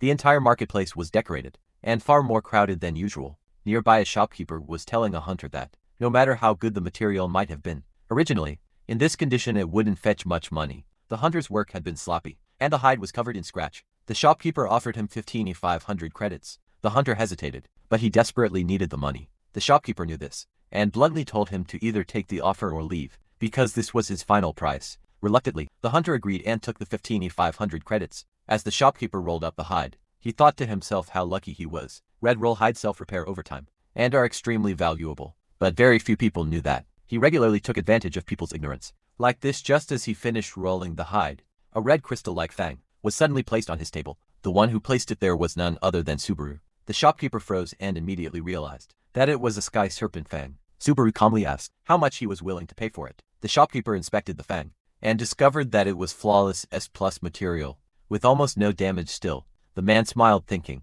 that the boy had chosen the wrong person to negotiate with. He began praising its condition, saying how excellent it was, and explained that sky fangs were generally considered high B2 rank materials, but as always, he started making excuses. He pointed out a tiny scratch and claimed that the product didn't meet the highest rank standards. He added that Subaru's timing was very unfortunate, because recently, the supply of sky serpent fangs had increased, causing demand to drop sharply. The shopkeeper pulled out his tablet, typed in 8,000 and showed it to Subaru, saying that since he was in a good mood today, he was willing to sweeten the deal. Subaru recalled prices from 20 years ago, and thought that 8,000 credits wasn't actually that bad. Suddenly, a voice came from behind Subaru. The voice said that in this condition, the sky fang was worth at least 15,000 credits, because sky serpent fangs were extremely rare, and usually sold at the seller's asking price. Subaru turned around, and the shopkeeper turned pale with fear. Standing there was none other than Omar, slowly walking towards Subaru. His gigantic build dominated the surrounding space,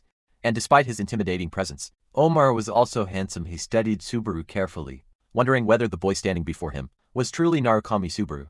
At the same moment, Subaru also realized that the man in front of him was Omar. The scene shifts to the third-floor cafe once again, where we see Subaru and Omar sitting across from each other talking. Subaru wanted to get straight to the point, while the people standing nearby wondered what a man like Snyder was doing in such a small cafe. One thing was clear in Subaru's mind: they were not buddies who could casually chill in a date-like setting.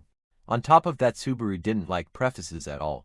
Meanwhile, Snyder was enjoying himself thoroughly, drinking cup after cup. Finally, the man spoke up, asking how Subaru had claimed that he would clear the Cave of Thunder. Subaru didn't see any problem with that, and wondered what the issue was. Snyder explained that at first, he had thought Subaru was just a cocky drifter.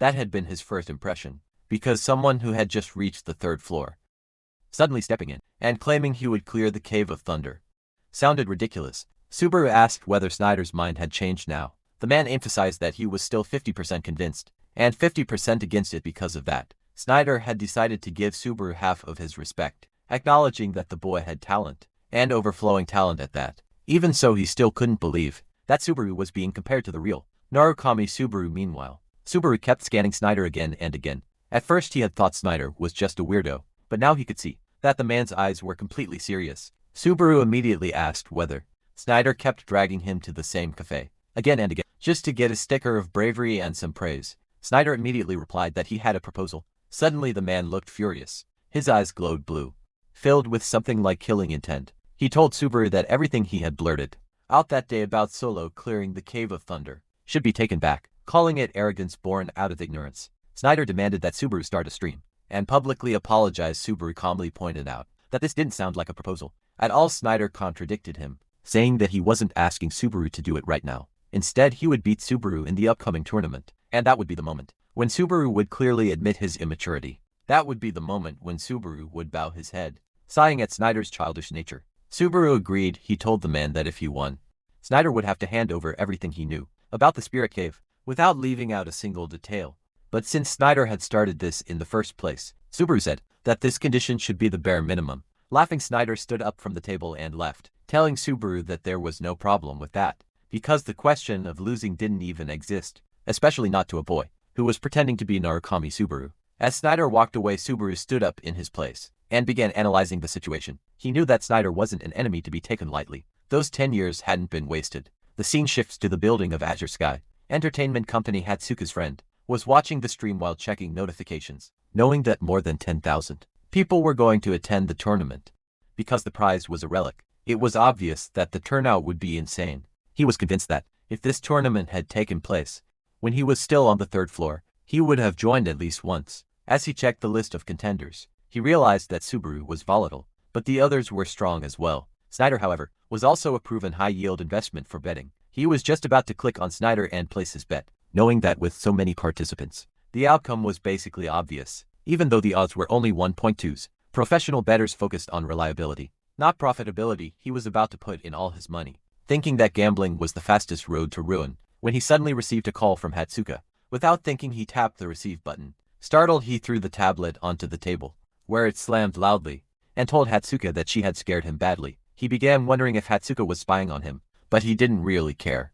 Instead, he asked what she was doing. The man was terrified, thinking about how she could have found out that he was betting again. He even wondered if she had planted a bug in his office, or in his ear on the other side. Hatsuka started thinking whether this guy was crazy. She gently said that she had something to tell him, and asked what he was doing, not in real life, but inside that app where he spent his money. The man was shocked when he heard that Hatsuka herself was planning to play Sabat. When she told him that she was going to bet on Narukami Subaru, he was completely taken aback. He thought Hatsuka was an idiot, and wondered whether she even understood how precious credits were. Then we see Hatsuka once again, beautifully dressed properly, showing off all her important features. She asked whether the man was suggesting that Narukami Subaru was going to lose. Hearing this, the man clarified that it wasn't that. Subaru was being underestimated instead. Before calculating odds, they always analyzed fighting styles, strengths, and payout rates. He explained that Omar Snyder was no longer someone who belonged on the 3rd floor, and his strength was far superior now. People even said that Snyder had accomplished far more on the 3rd floor than the original Subaru ever had. There was no way a streamer who had only arrived recently could defeat Snyder, who had been grinding continuously for 10 years. To him it sounded like a fairy tale level fantasy. As the man kept ranting, Hatsuka simply wanted him to shut up. She asked whether he was willing to place a bet against her, staking his entire month's paycheck. The man immediately agreed, but suddenly Hatsuka sensed a serious aura nearby. It was coming from a cloaked individual who crossed her path. Hatsuka turned around and abruptly cut the call, leaving the man in the middle of finalizing the deal. He was confused, wondering who that cloaked person was, why Hatsuka had hung up without a word, and why she had suddenly started talking about gambling. He began to wonder if something had happened that had changed the odds. The scene shifts to the bustling marketplace, where Snyder was walking with his subordinate. The minion asked about Subaru, and Snyder confidently replied that the boy wasn't an amateur and knew how to handle himself. Still, the minion suggested that because of that, their captain might end up losing. This irritated Snyder, but he didn't say anything. He simply clenched his teeth and stated that after meeting Subaru in person, he was certain that there was no way he would lose. He absolutely could not allow himself to be defeated by a child. On top of that, the same cloaked individual was observing Snyder as he moved through the market. That person was none other than Rina, who immediately realized that Snyder's mana was no joke. She thought to herself that if she wanted to obtain the shoes, she would have to defeat him eventually. Confident in her own strength, she smiled quietly. The scene then shifts to the day of the tournament. Chairs were being filled everywhere, as people gathered to watch the fights. Inside the Eternal Coliseum, Subaru slowly walked toward the main arena. The moment he opened the gate, he was met by a massive crowd, cheering loudly for the contenders. Everyone was thrilled to see Narukami Subaru in person. They couldn't believe that the streamer everyone had been talking about was actually competing. Voting had finally closed, and Subaru was ranked second as a potential winner. People began wondering who had taken first place. On the opposite side, another gate opened, and the massive Omar Schneider entered. A confident aura surrounded him. However, the moment he saw Subaru, he turned his face away. The crowd erupted into cheers for Schneider. Many beautiful women were among them, women who dreamed of meeting him, at least once in their lives, since he was famous for his stamina. The Colosseum roared like a massive sound box, as fireworks shot into the sky. Suddenly a woman appeared at the center of the arena, thanking the audience for their patience. She introduced herself as Mizuhara of the Blue Zone, announcing that she would serve as the host for today's tournament. She explained that the competition would be divided into qualifiers and the main event.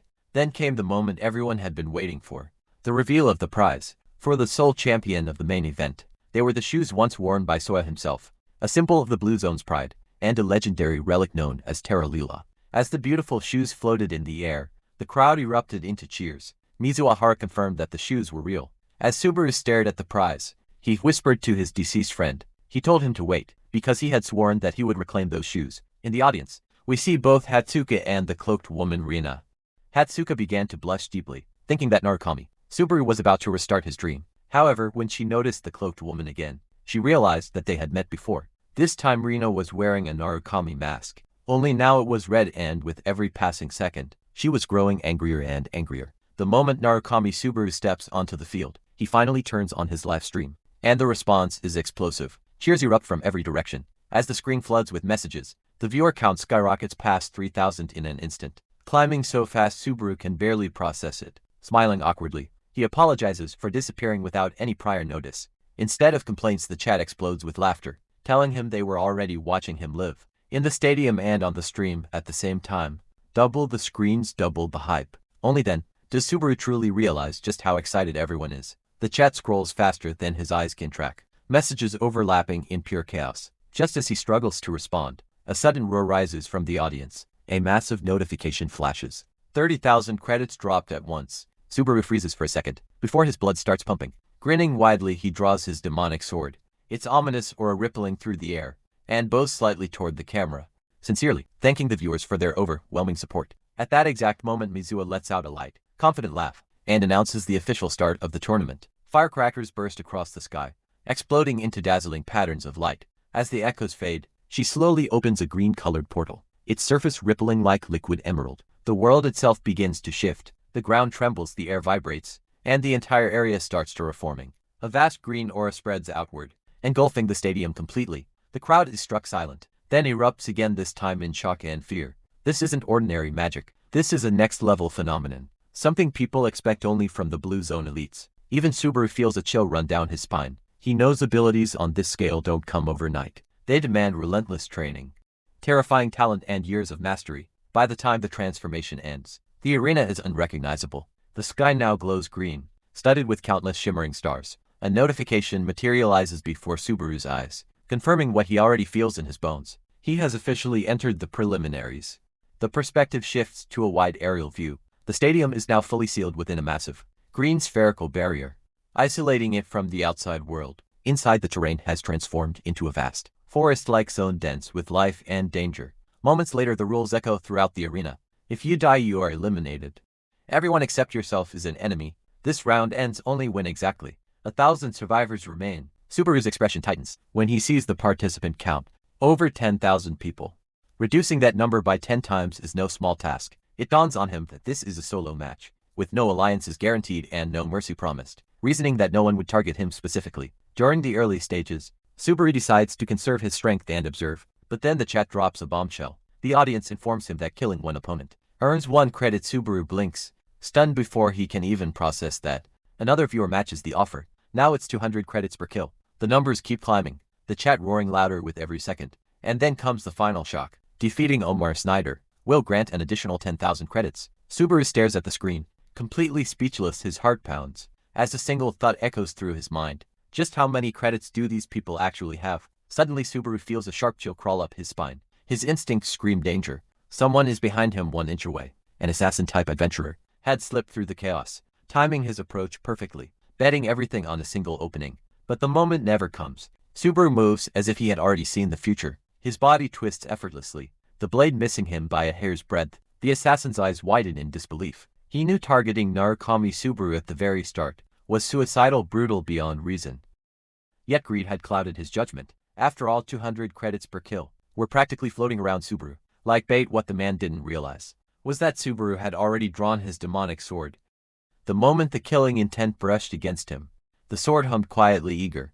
The assassin's gamble ended before it ever truly began. Time flows on, soaked in blood and chaos. The number of survivors steadily drops. 9,500, 9,000, 8,500. Screams echo through the forest like arena, and the preliminaries begin to show their true nature. Elsewhere in the transformed zone, a single figure advances with crushing presence. Omar Schneider. He moves forward like a war hero, walking through a battlefield already decided. Small-time players don't even register in his vision. His gaze is locked onto one name, Narukami Subaru. His resolve is ironclad. If necessary, he is ready to fight until death. Without warning, an attack comes flying toward him. At the last possible instant, Schneider shifts to the side. The arrow grazes past him, slicing the air. He turns his head slightly and spots the attacker, an archer hidden within the bushes. The archer's heart sinks. He had been convinced the shot was perfect, convinced that he had finally found his moment. He had overestimated himself. Before Schneider can even move, more figures emerge from the shadows behind him. A group. They had planned this carefully. A coordinated ambush. Their goal was simple: take down Omar Schneider together, and carve their names into the third floor's history. A few among them still had their senses intact. Seeing how effortlessly Schneider had dodged the arrow, they immediately whispered for a retreat. This was a mistake, a fatal one. Stupidity speaks louder than reason. Some scoffed, laughing and cursing Schneider openly. They brushed off the warnings, claiming this was just a numbers game. Mocking him, they said he was nothing more than a relic, someone who had rotted on the third floor for 10 years. A man whose strength had long since faded. The scene narrows to Schneider. He stands still, calm, silent. Then he speaks. Their plan, he admits, wasn't entirely bad. They had simply chosen the wrong opponent to test it on. One man, bold and arrogant, steps forward sneering. He tells Schneider that he's talking too much. For someone about to die, those were his last words. In a single instant, his head is severed from his body. It spins through the air as a fountain of red erupts, splattering across the ground and painting the forest floor. In horror, silence falls. The remaining men freeze, even though they witnessed it themselves. Their minds refuse to accept what just happened. Schneider had killed him with a spear from impossibly far away, and now that same spear is spinning in Schneider's hand, rotating in a perfect circle. The air itself trembles as visible airwaves spiral outward, screaming with lethal pressure. Schneider looks at them coldly and speaks again, his voice carrying the weight of countless battles. He tells them he has seen punks like them more times than he can count, and in front of him they are nothing more than ants. After saying those words, Schneider brings his spinning spear to a sudden halt, and then in the next instant, he erupts into motion. His body blurs as he launches himself forward, attacking every single one of them. There is no hesitation, no wasted movement. One by one, their bodies are torn apart, crushed, pierced and shattered beyond recognition. Blood stains the forest floor as screams are cut short almost immediately. What was supposed to be a coordinated attack ends in total annihilation. When it is finally over, Schneider stands alone among the remains. He calmly tells anyone who might still be watching that shortcuts don't work in the tower. Here, tricks, numbers, and borrowed confidence mean nothing in this place. Only one's own strength can protect them. At that moment, Omar Schneider looks less like a human and more like a devil incarnate. He continues spinning his spear effortlessly, and that alone is enough to crush the spirit of anyone nearby. The people watching from the hall can only stare in silence, their throats dry, unable to look away. The screen stays locked onto Schneider as he carries out what can only be described as a one-sided massacre. His spear techniques are precise, refined and terrifyingly efficient, even when one of the attackers, so-called leaders, desperately shouts that this is just an exam, and that everyone should calm down. It changes nothing. Everyone already understands the truth. This is no longer a fight. This is an execution. Meanwhile, elsewhere in the hall, Rina watches the broadcast closely, her face hidden behind Narukami Subaru's mask. As she observes Schneider's movements, her expression grows serious. Among all the players in the preliminaries, Schneider is clearly on a completely different level. If he continues climbing the tower, there's no doubt he'll eventually reach the very top ranks. But Reina's focus suddenly snaps. Her mood turns sour the moment she hears Hatsuka's voice. Hatsuka looks as beautiful and energetic as ever, shouting loudly and cheerfully, telling Subaru to fight harder, and mocking his enemies as cowards. Every word irritates Rina to no end. She clenches her fist beneath her cloak, deeply annoyed. Rina notices that Hatsuka is watching Subaru's stream intently at the same time, Hatsuka's eyes drift toward the cloaked girl, who had casually mentioned Narukami Subaru by name. Hatsuka tilts her head slightly, curious does this woman know him. Then Hatsuka smiles. She quickly dismisses the thought, assuming the cloaked girl must just be another fan of their boy Rina. Hearing this assumption, silently agrees, relieved that the misunderstanding works in her favor. As always, Hatsuka begins her usual rambling, proudly declaring that she's been a fan for 20 years, and casually introducing herself as Hatsuka. But beneath her cheerful chatter lies intent. She's trying to learn the cloaked girl's name in return. Rina freezes for the first time.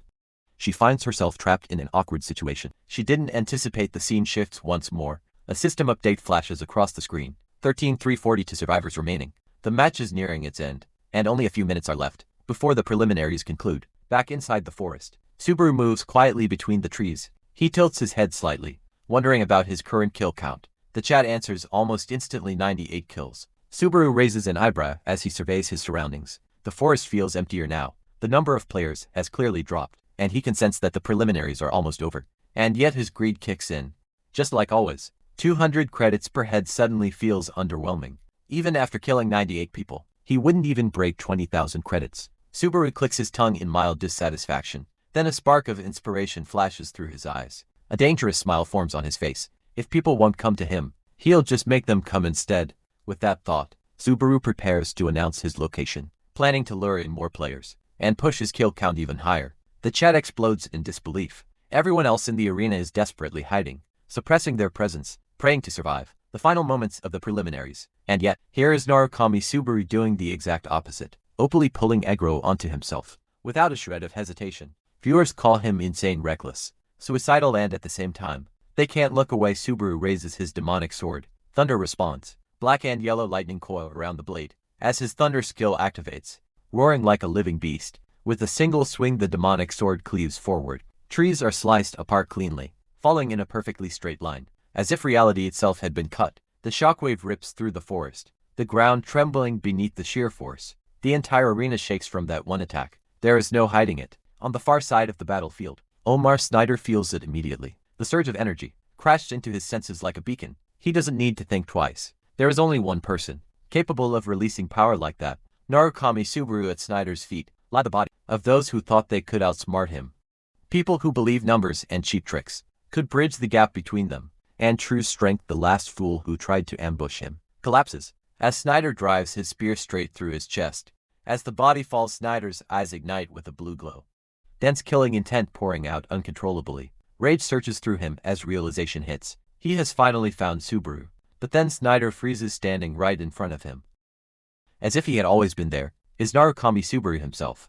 The air between them crackles violently. Subaru had tracked Snyder's energy just as easily. With a calm grin, Subaru speaks first. Looks like I found you before you found me. The chat goes absolutely wild. Viewers flood the screen with messages, fully convinced that Subaru will crush Snyder and walk away with an easy 10,000 credits. To them it feels inevitable. But Subaru knows better, and so does Snyder. The two of them can feel it. The pressure, the weight of each other's presence. They are standing on the same level. One mistake would mean death.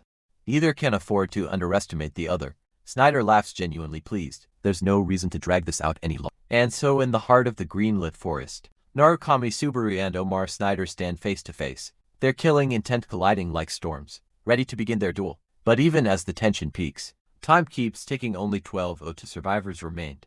Subaru knew the rules all too well. By the time the preliminaries ended, only 200 would be left standing. That was precisely why he had no intention of dragging this out any longer. He needed to finish this quickly. Unfortunately, Omar Snyder wasn't giving him even the slightest opening. One spear after another flew straight toward Subaru's face.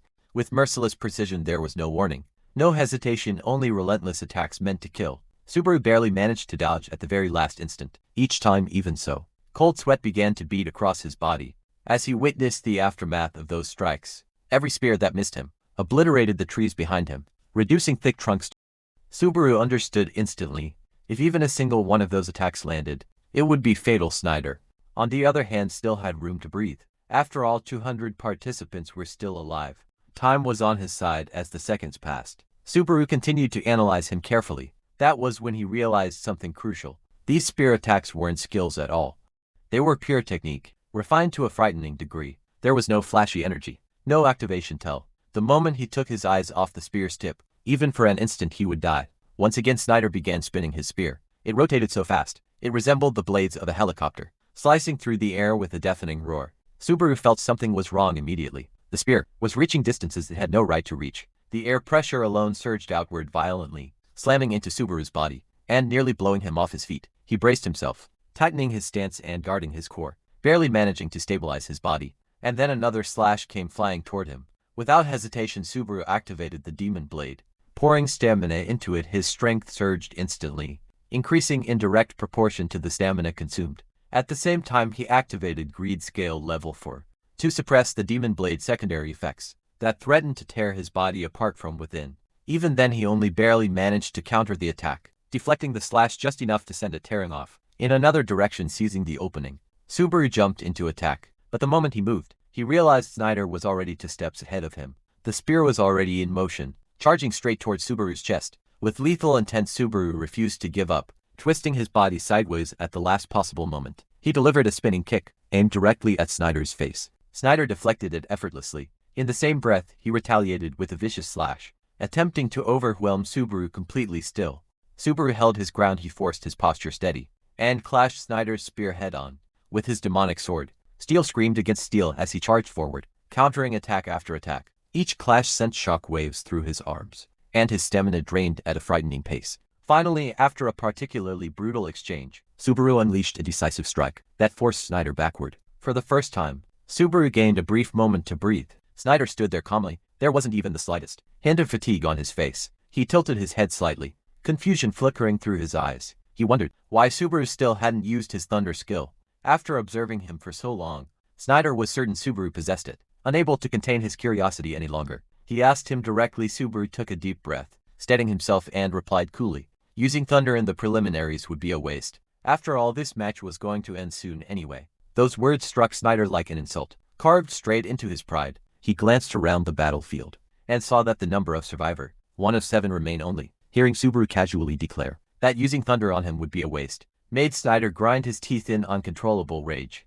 His eyes were on the verge of bursting from their sockets. Snyder couldn't tell whether Subaru was deliberately stalling, or simply refusing to fight seriously. The uncertainty only fueled his rage. Without another word, the two clashed once again. This time, however, Subaru perfectly deflected Snyder's spear. The moment their weapons met, Subaru felt it clean, precise, flawless inside his mask. He laughed quietly to himself. What's wrong with this guy? He wondered. Is he seriously going all out in the preliminaries? Snyder, meanwhile, was burning with fury. Yet no matter how intense their exchange became, the number of survivors kept dropping. One by one, participants were eliminated, until the count finally reached 1,000. That number marked the end of the preliminaries. The moment the announcement echoed through the battlefield, all combat was forcibly halted. Snyder and Subaru both stopped and took a step back, forcibly calming themselves as the system intervened. Snyder broke into a smile. He told Subaru to be ready the next time they met. Subaru, on the other hand, felt a tinge of bitterness. He had been so close now. He would have to wait longer for those 10,000 credits.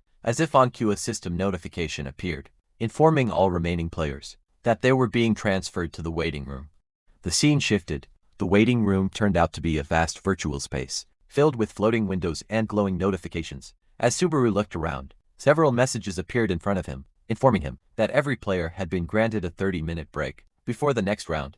Only then did Subaru truly take stock of himself. His hands were trembling. The realization settled deep in his chest. Snyder had pushed him right to the edge. That fight had been far more dangerous than he wanted to admit. If it had continued even a little longer, the outcome might have been very different. That was when Subaru remembered something important. He was still live streaming. Opening the chat, he saw countless messages scrolling by. Many viewers were disappointed about the time limit, cutting the fight short. But when Subaru checked the viewer count, his eyes widened slightly. 11,000 viewers. He remembered Hatsuka's words clearly. That 10,000 viewers was the so-called streamer's wall.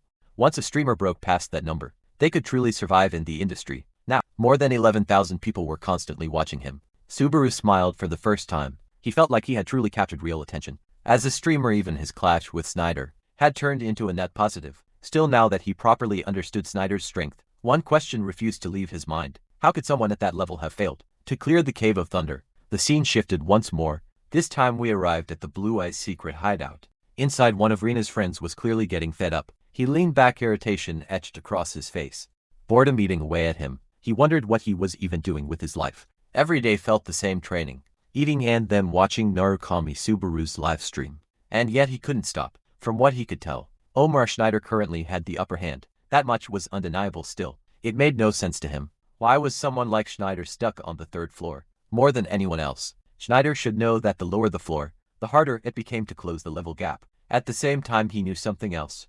If there was one thing Subaru clearly had more of than Schneider, it was thunder.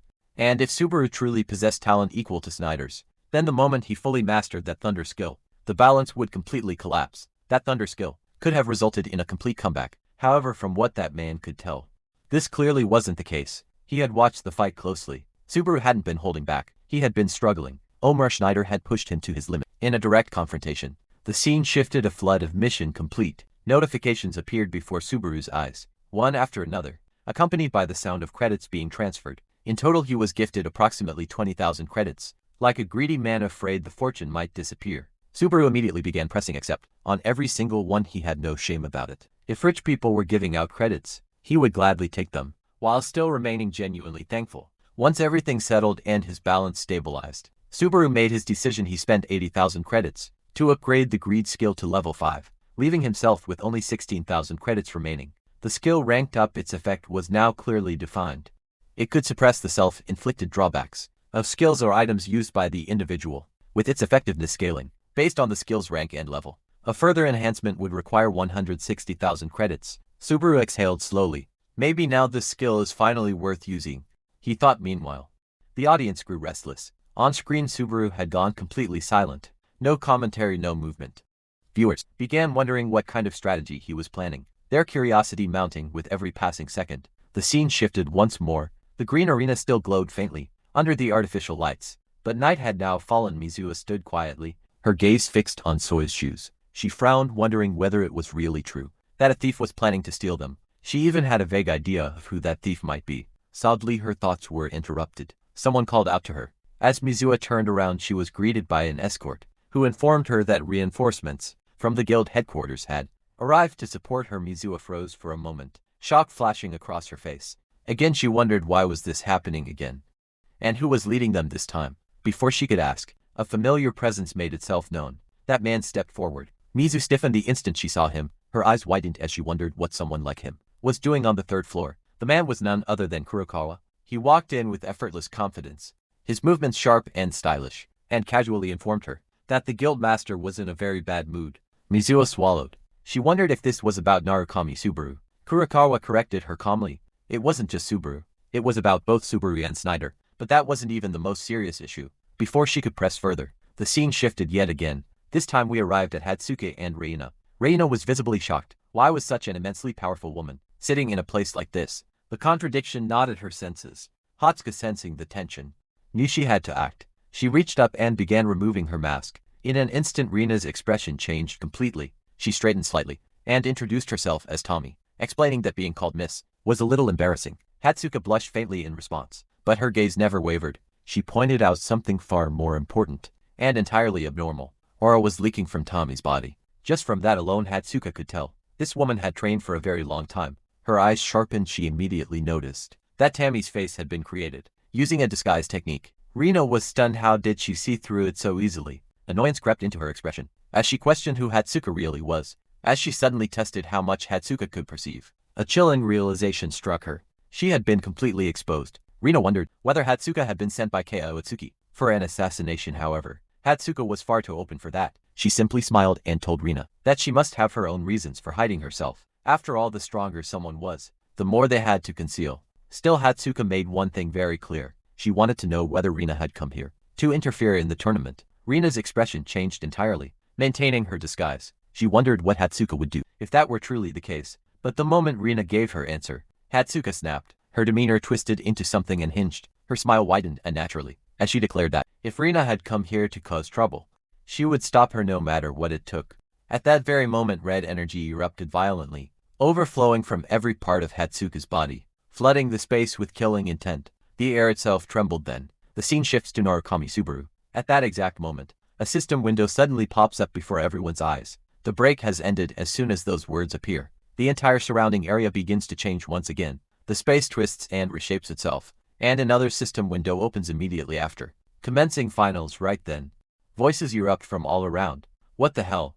We were right next to each other the whole time. I couldn't hear a thing at all. Before the confused participants can even process what's happening, a massive arena is fully formed in front of them. This arena will be the battlefield for their next match. A huge system window opens before everyone. The finals will be held in territory capture format. Capture the enemy's territory. All participants stare silently at the glowing window. At the same time, the host's voice echoes through the arena, beginning the explanation. So what is territory capture? Once the match starts, each player is assigned a territory. Only up to 2 people can enter a single territory. Defend, steal, and hold while you take over other players' territories. If you defeat the opponent inside a territory, that territory becomes yours. When time runs out, the player controlling the most territory wins. Her tone sharpens as she delivers the final words. Just who will become the new owner of Talaria? We'll find out in 2 hours. The entire ground suddenly shudders and locks into place, signaling the start of the match. The host's voice rings out once more, loud and clear. Let the finals begin. The camera pulls back, revealing the entire arena, a vast battlefield, where 1,000 players are about to fight. In the final match among them, one figure stands out, Narukami Subaru. As he surveys the battlefield, his thoughts remain calm and calculating. As expected, nobody's moving.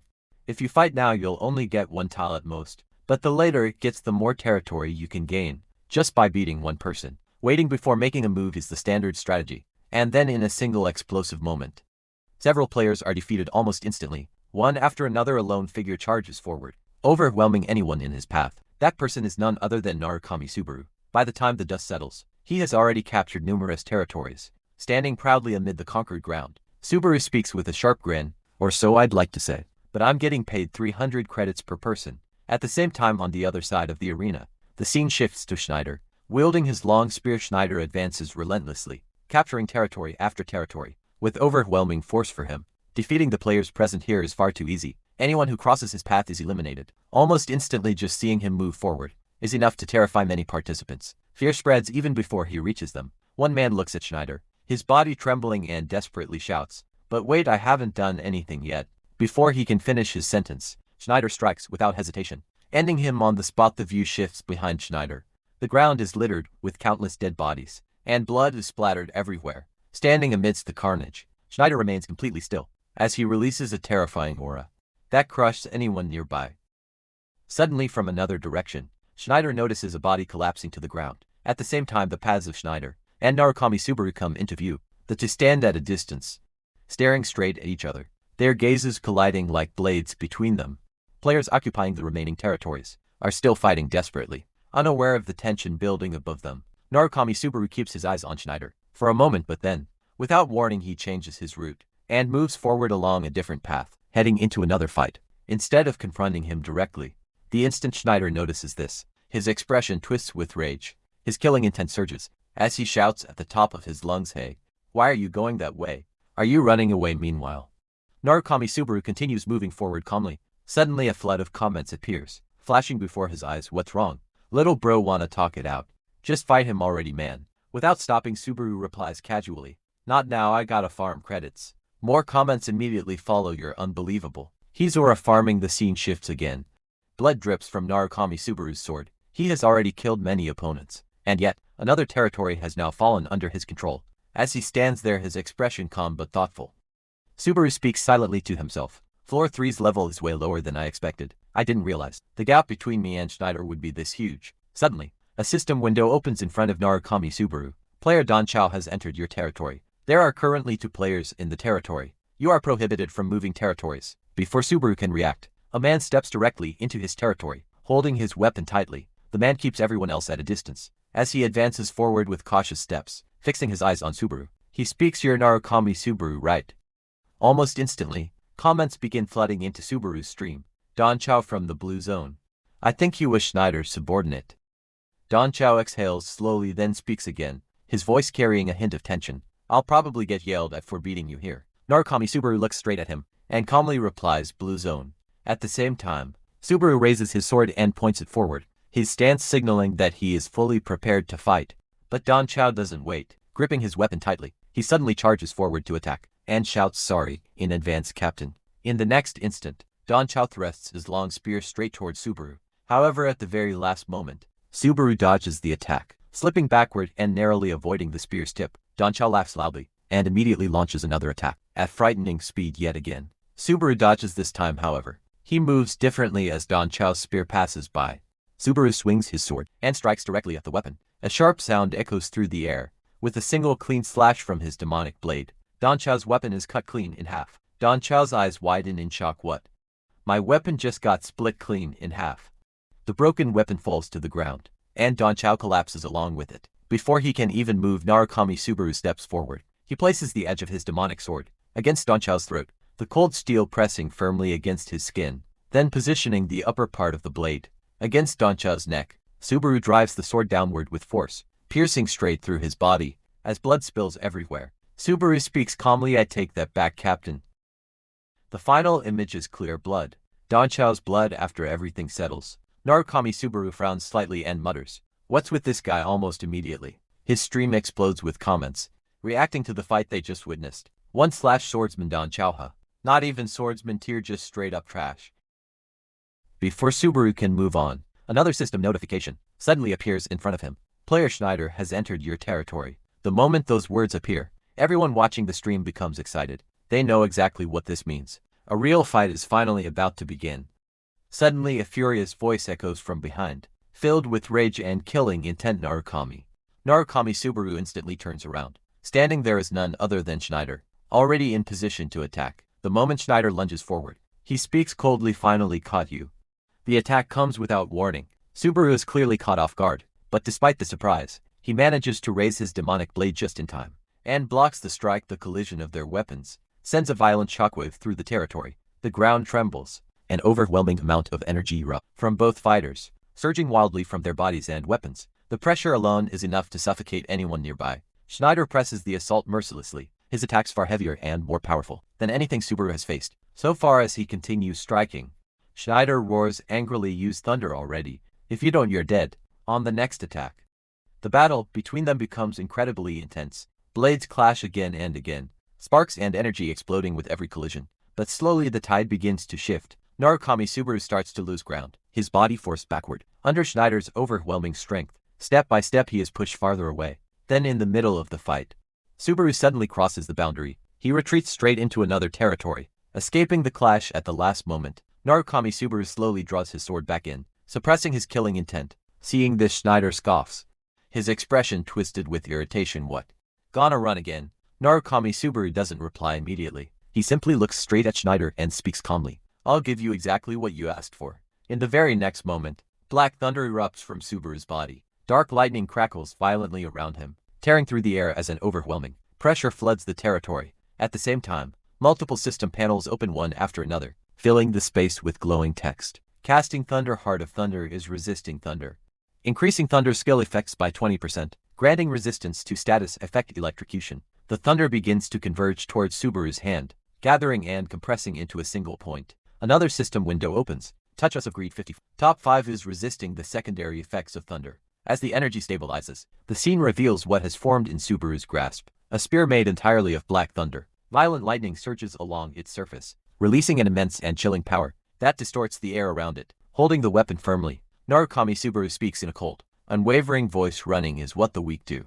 The moment Schneider sees the weapon, his eyes widen in disbelief. He's materializing elemental attributes into a weapon. Whoa, is that even possible? Narukami Subaru begins walking toward Schneider, the black thunder spear crackling louder with every step. Stopping just short of him, Subaru asks calmly, does this still look like I'm running to you? Schneider swallows hard and answers honestly, no. Narukami Subaru nods slightly. Then let me ask you this, are you gonna run away now? Facing that terrifying thunder power, even Schneider feels fear creeping into his heart. Sweat drips down his face, yet despite it all his eyes burn with determination. As he thinks to himself, if I break through this, I can finally surpass it this time. At that moment Schneider smiles. And with that smile, a memory from the past begins to surface. The scene shifts. Schneider is standing together with his subordinate, Don Chao. Don Chao hesitates for a moment before speaking. Captain, may I ask you something kind of rude? Schneider glances at him and replies casually, that's already a rude question. You know. Don Chao scratches his head and continues, it's just I was wondering why you're so obsessed with the Cave of Thunder. With your strength, you could easily make it to floor 5, or even floor 6. Schneider lets out a short laugh. Who knows? Guys like me who get way too fixated on one thing. His smile fades slightly as he finishes. Usually forget the reason anyway. Doncha looks at him in disbelief. Come on, what kind of answer is that? Schneider turns serious and explains. Best case you call it conviction, worst case obsession. He pauses for a moment, before continuing in a firm voice. But there's one thing I can say for sure, whether I overcome this or not, it'll change my entire life. His gaze hardens. That's exactly why I can't ever give up. The memory fades and the scene returns to the present.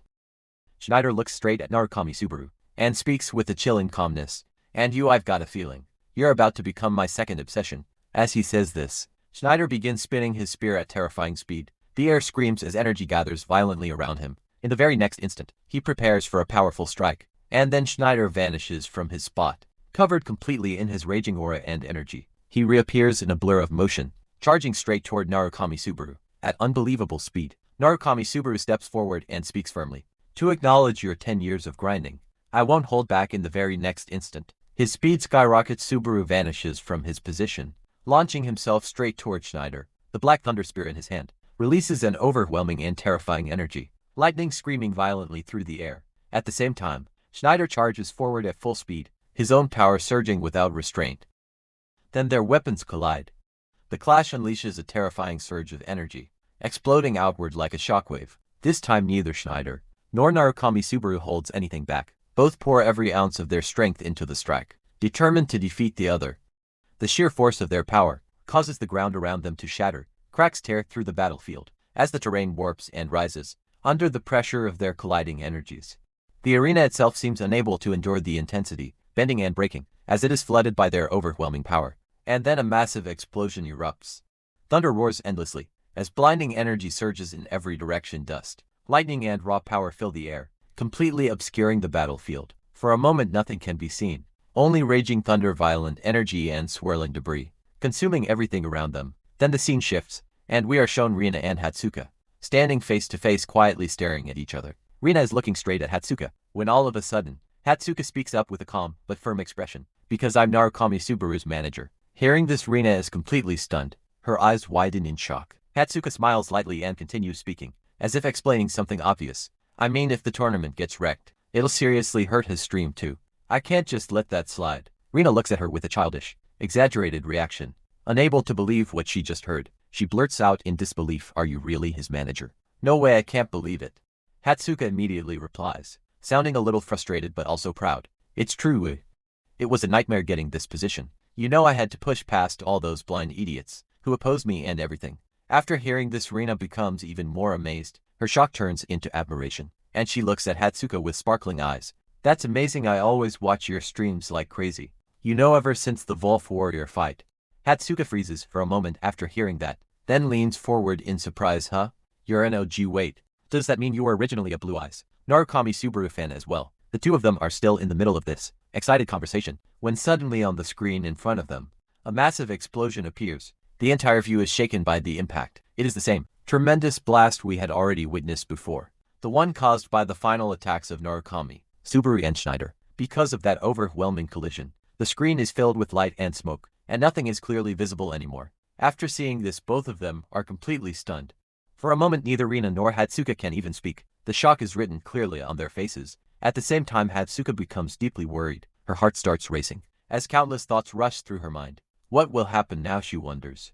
She cannot understand anything anymore. The situation feels completely out of control. In a trembling voice she finally mutters, no way. At the same time, the scene shifts again, and now we are shown the battlefield. The thick dust and smoke slowly begin to fade away, revealing what remains after the terrifying clash. Narukami Subaru and Schneider come into view. At first glance, it looks as if even such a massive attack did nothing to either of them. Energy is still spreading wildly through the air around them, making the atmosphere feel heavy and unreal. However, when we look closer, the truth becomes clear. Blood is flowing from Schneider's mouth, and half of his body has been blown away. This alone proves how unbelievably powerful that final attack truly was. On the other side, right in front of Narukami Subaru, Schneider finally loses the strength to stand. His body gives in, and he collapses onto his knees and then falls forward. Yet despite unleashing such a devastating attack, Narukami Subaru himself appears completely unharmed. Not a single wound can be seen on his body. He is perfectly fine, standing tall as if nothing had happened at all. Looking down at the fallen Schneider, Narukami Subaru speaks calmly in his heart. Let's meet again soon, Schneider. Right after this, a system window suddenly appears in front of him, and delivers the final message of his victory.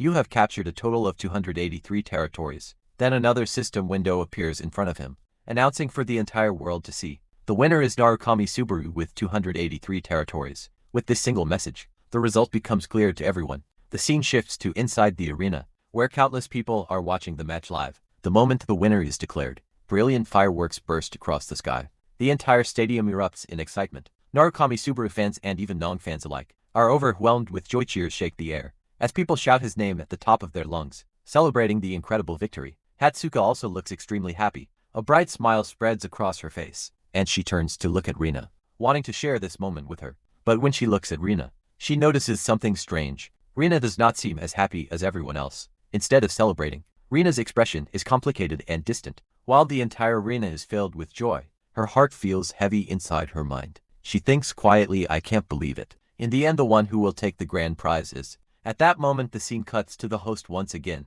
who returns to the stage and raises her voice to make another announcement. Now let me announce it once more. The glorious winner of this tournament is Narukami Subaru. As soon as his name is called out again, the crowd goes even wilder. People begin sharing news of Narukami Subaru's victory. Everywhere the excitement spreads like wildfire. Narukami Subaru himself has now arrived inside the arena. Right after that, the host continues enthusiastically. Next up with this, the grand prize of the tournament is brought forward.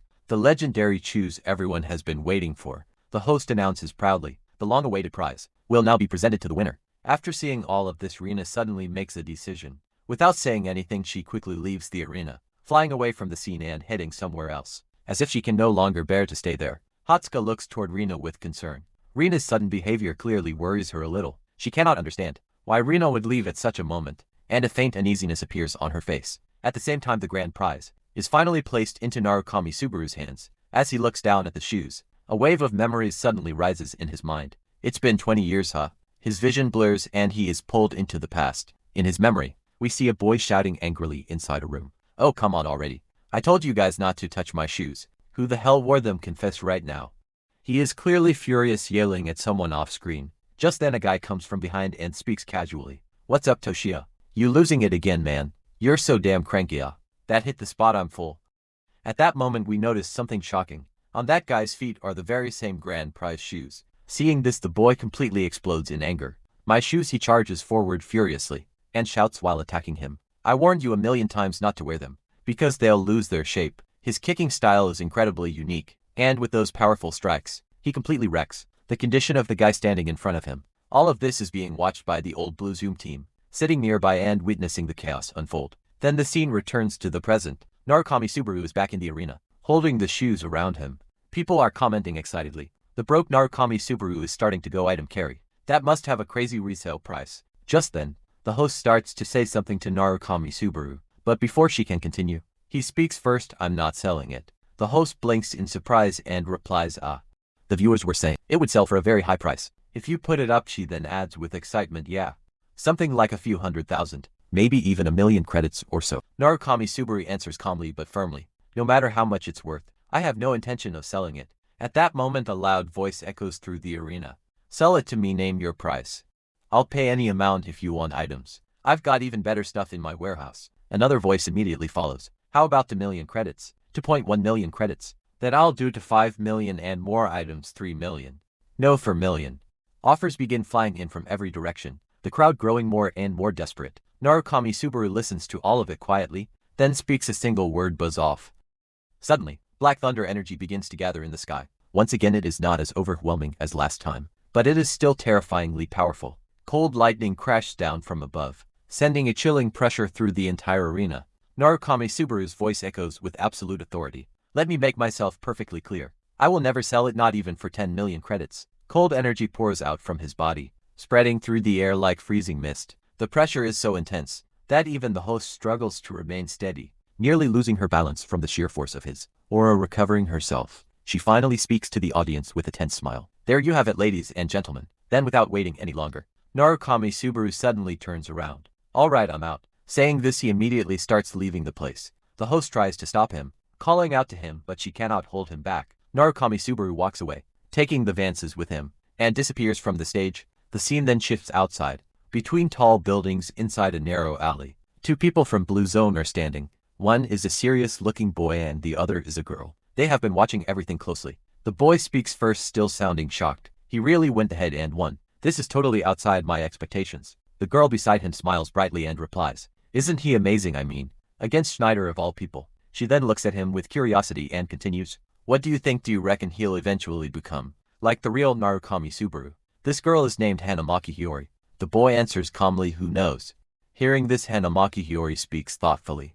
Lately people have been saying stuff like, if the original Subaru can do it, the new Subaru should be able to as well. The boy frowns and asks, "Original new? What's that supposed to mean?" Hanamaki Hiyori explains, "That's what people are calling the two of them. Blue Eyes Narukami Subaru is the original, and the streamer is the new one." But the boy clearly dislikes this idea. His expression hardens and he replies sharply, "That's so stupid, and isn't the order backwards? If anything it should be, if the new Subaru can do it, the original Subaru can too." Hanamaki Hiyori looks confused. "Huh? Isn't that basically the same thing?" The boy shakes his head, not even close. Hanamaki Hiyori sighs in annoyance. "What a pain, this is why blue-eyed fanboys are the worst. I can see you mumbling under your breath this whole time." Then she suddenly changes the mood and leans closer, her eyes shining anyway. "What do you think is gonna happen from here on out? Doesn't it excite you?" As she says this, her face turns red and she starts blushing heavily. At the same time, the boy becomes visibly irritated and clenches his fist. "No matter what happens, we've still got a job we're responsible for. Let's catch the shoe thief." Saying this, the boy immediately walks ahead. Leaving the girl behind, she panics and calls out to him, "Wait, are you sulking? Hey, wait for me."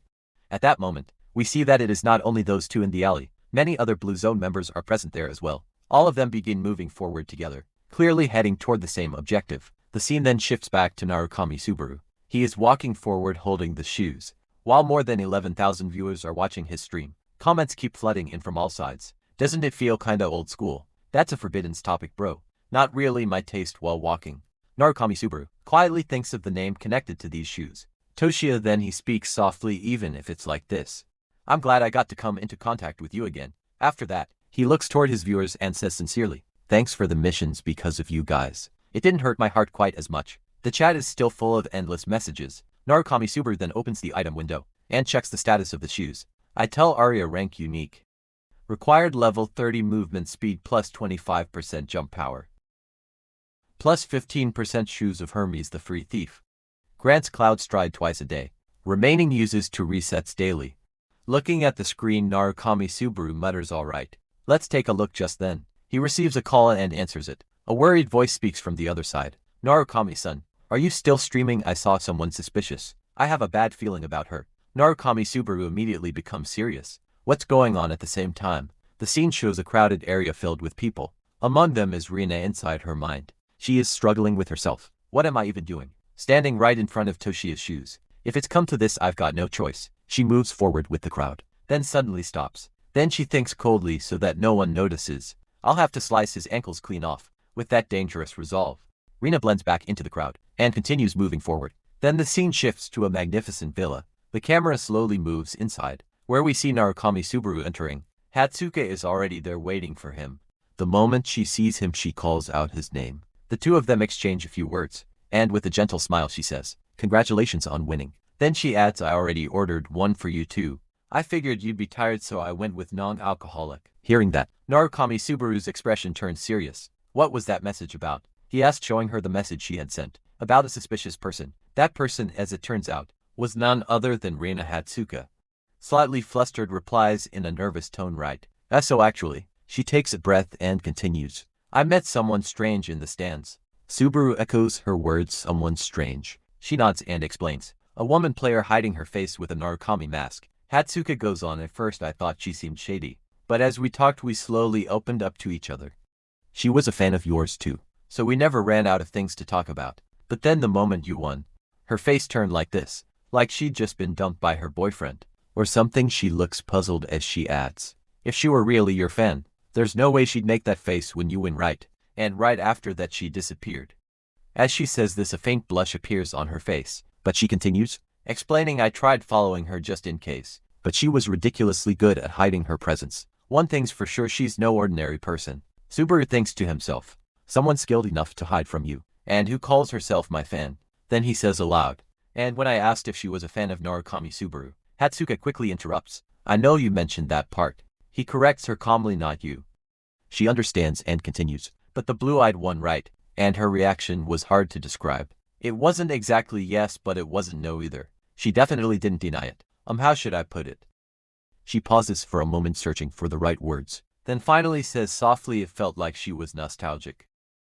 The moment Subaru hears that word, his entire expression changes completely. Without another word, he abruptly rises from his seat, so quickly that his chair falls to the ground. He rushes out of the hotel at once. Hatsuka is left stunned by his sudden reaction. She calls out to him telling him to wait, repeating his name again and again. But he doesn't stop. The scene cuts, and we are shown a full view of the city at night. Then we see Rina sitting somewhere quietly. A faint smile touches her lips, as she says to herself, I figured as much.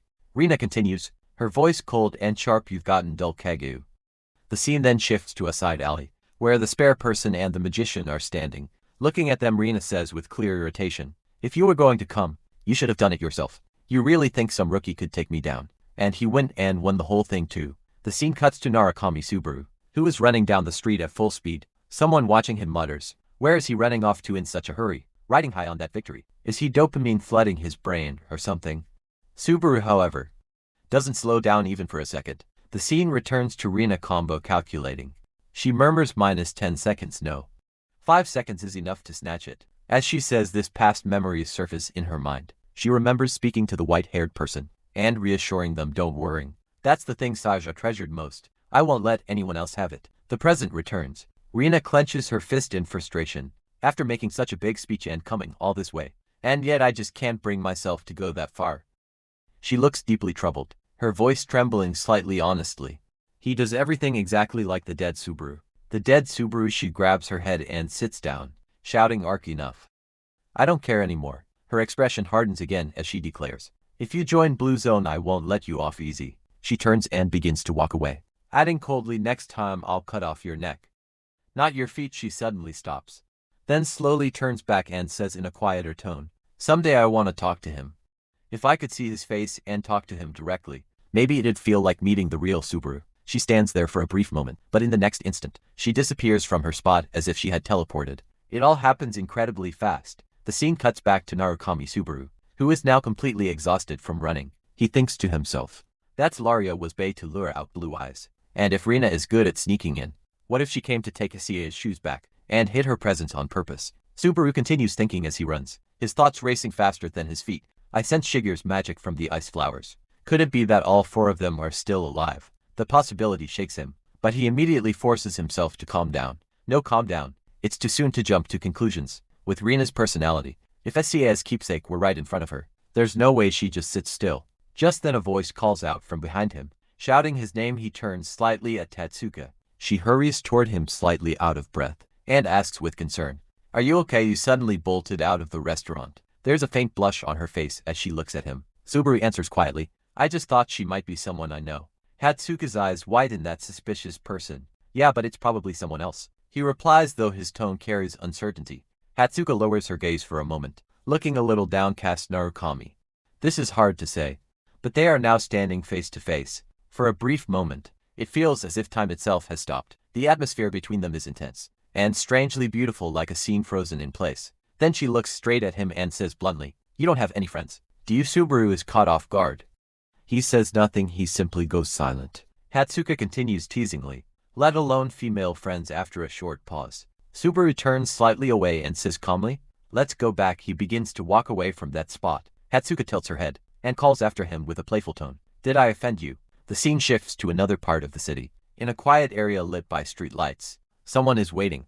It's none other than the major spare person. Beside him stands the magician, clearly restless. She starts complaining while looking at him. Senpai, my feet hurt and I'm hungry. Hey senpai. I'm bored senpai. Say something already. Did we let them slip away? She says all of this while staring at him, but he doesn't respond at first. His eyes are fixed on the screen in front of him. Finally he calmly says no, and tilts the screen toward her so she can see it too. The magician frowns. Then how can you be so sure? He answers that Tsuki just contacted me. On the screen the message reads, we're pulling out. The magician reacts instantly. Pulling out just like that? You've got to be kidding me. After we waited this long, the spare person explains. He said if they had come, there's no way they let someone else walk off without prize. Hearing that, the magician's expression shifts in confusion. Wait then. He continues calmly, it means we worried for nothing. And he also said if it really were them, even knowing it was a trap, they still would have come. The magician looks at him seriously now. So the people we're trying to catch really are. He doesn't respond, he simply remains silent. She presses further. Didn't you say it was just some baseless rumor? He exhales slightly and continues. I was hoping that was the case too. But if Atsuki is going this far, it might actually be true. The rumor that Narukami Subaru died because Blue Eyes betrayed him. The scene cuts again now. We see Narukami Subaru standing alone on top of a tall building in the city, gazing up at the moon. The night wind blows softly around him. He looks down at the screen in his hand and thinks to himself, is this why everyone stopped showing themselves? On the screen, bold headlines are displayed. Blue Eyes dispersal. Did Narukami Subaru die because of his comrades? Guildmaster Kyoju. No comment regarding the internal strife. Was internal conflict the cause of Guildmaster Kyoju's withdrawal? The truth behind that day. Standing alone beneath the moonlight, Narukami Subaru continues, the thoughts swirling in his mind. It's been 20 years since then. Kagu is probably somewhere I can't reach. A quiet frustration settles in his chest, but he doesn't let it show. For a newbie player like me to catch up to Kyoju, what I need is something even more special. Something like that spear I showed in the tournament. His grip tightens slightly, as memories flash through his mind. I managed to recreate the one-time legendary item I used on the second floor, Thunder Spear. For a long time, he had believed he understood everything there was to know about thunder. Its speed, its destructive force, its flow. He thought he had already mastered it completely, but now staring at the vast night sky, he realizes the truth. I thought I knew everything there was to know about thunder, but it turns out there's still a long way to master it. A tremendous power coveted by gods and giants alike, and one humanity seized. In order to fight back against them, Subaru's thoughts grow deeper, as he stares into the fading night. Maybe all this time, I've never really been using thunder properly at all. The realization unsettles him. Thunder was never meant to be just raw destruction or speed. There had to be something more, something fundamental he had overlooked. Cave of Thunder. If I clear that dungeon, I might learn something, the secret of thunder, and the method behind it to grow stronger. The scene shifts. Morning light pours through tall windows, illuminating a breathtaking breakfast table, arranged with elegance and luxury. Plates of beautifully prepared food are neatly set, steam rising gently in the golden sunlight. The atmosphere feels peaceful, almost calm, compared to the tension of the previous night. Yuka sits there, but her mind is clearly elsewhere. She's still thinking about what happened last night. Her expression is slightly distant. What? I can't hear you. The voice belongs to the employee sitting across from her, who lowers his head slightly and says, I'm sorry for getting full of myself. Yuika blinks, snapping back to the present. Sorry. I wasn't listening. Say it again. The man raises his voice in frustration. I said I'm sorry for hey. That's enough, right? At least pretend you can hear me. Yuika leans back casually and replies with a teasing smile. Sorry. The voice of a broke loser who blew all his baits. Can't reach me. The man continues desperately. I already paid you the money. Do you even know how much I wagered from today's payout? I can't even pay my electricity bill. You, I can't. No, big sis, please. I'm begging you. Aiken looks at him coldly and replies, you think sweet talking your way out is enough? Panicking, he blurts out, what do you want me to do? Should I act like a dog? Woof woof. Stop. That's disgusting. She cuts him off immediately, her expression turning sharp. Then after a brief pause, she leans slightly forward and says, then can you do me a favor? The look in her eyes makes it clear. This isn't going to be something small. There's calculation behind that smile. Something deliberate and serious. The scene cuts now. We see the interior of a bar. The lighting is dim, with soft music humming in the background. The door opens and Narukami Subaru steps inside. He has come here for an important reason. To meet someone. Standing in front of him is a man he recognizes immediately. It's Schneider. Narukami Subaru walks forward calmly and stops beside Schneider at the counter. Without hesitation, he signals to the bartender and says, I'll have what he's having. The bartender nods politely. As you wish. He writes down the order and moves to prepare the drink. Subaru glances at the glass in front of Schneider and raises an eyebrow. Cheap beer, seriously?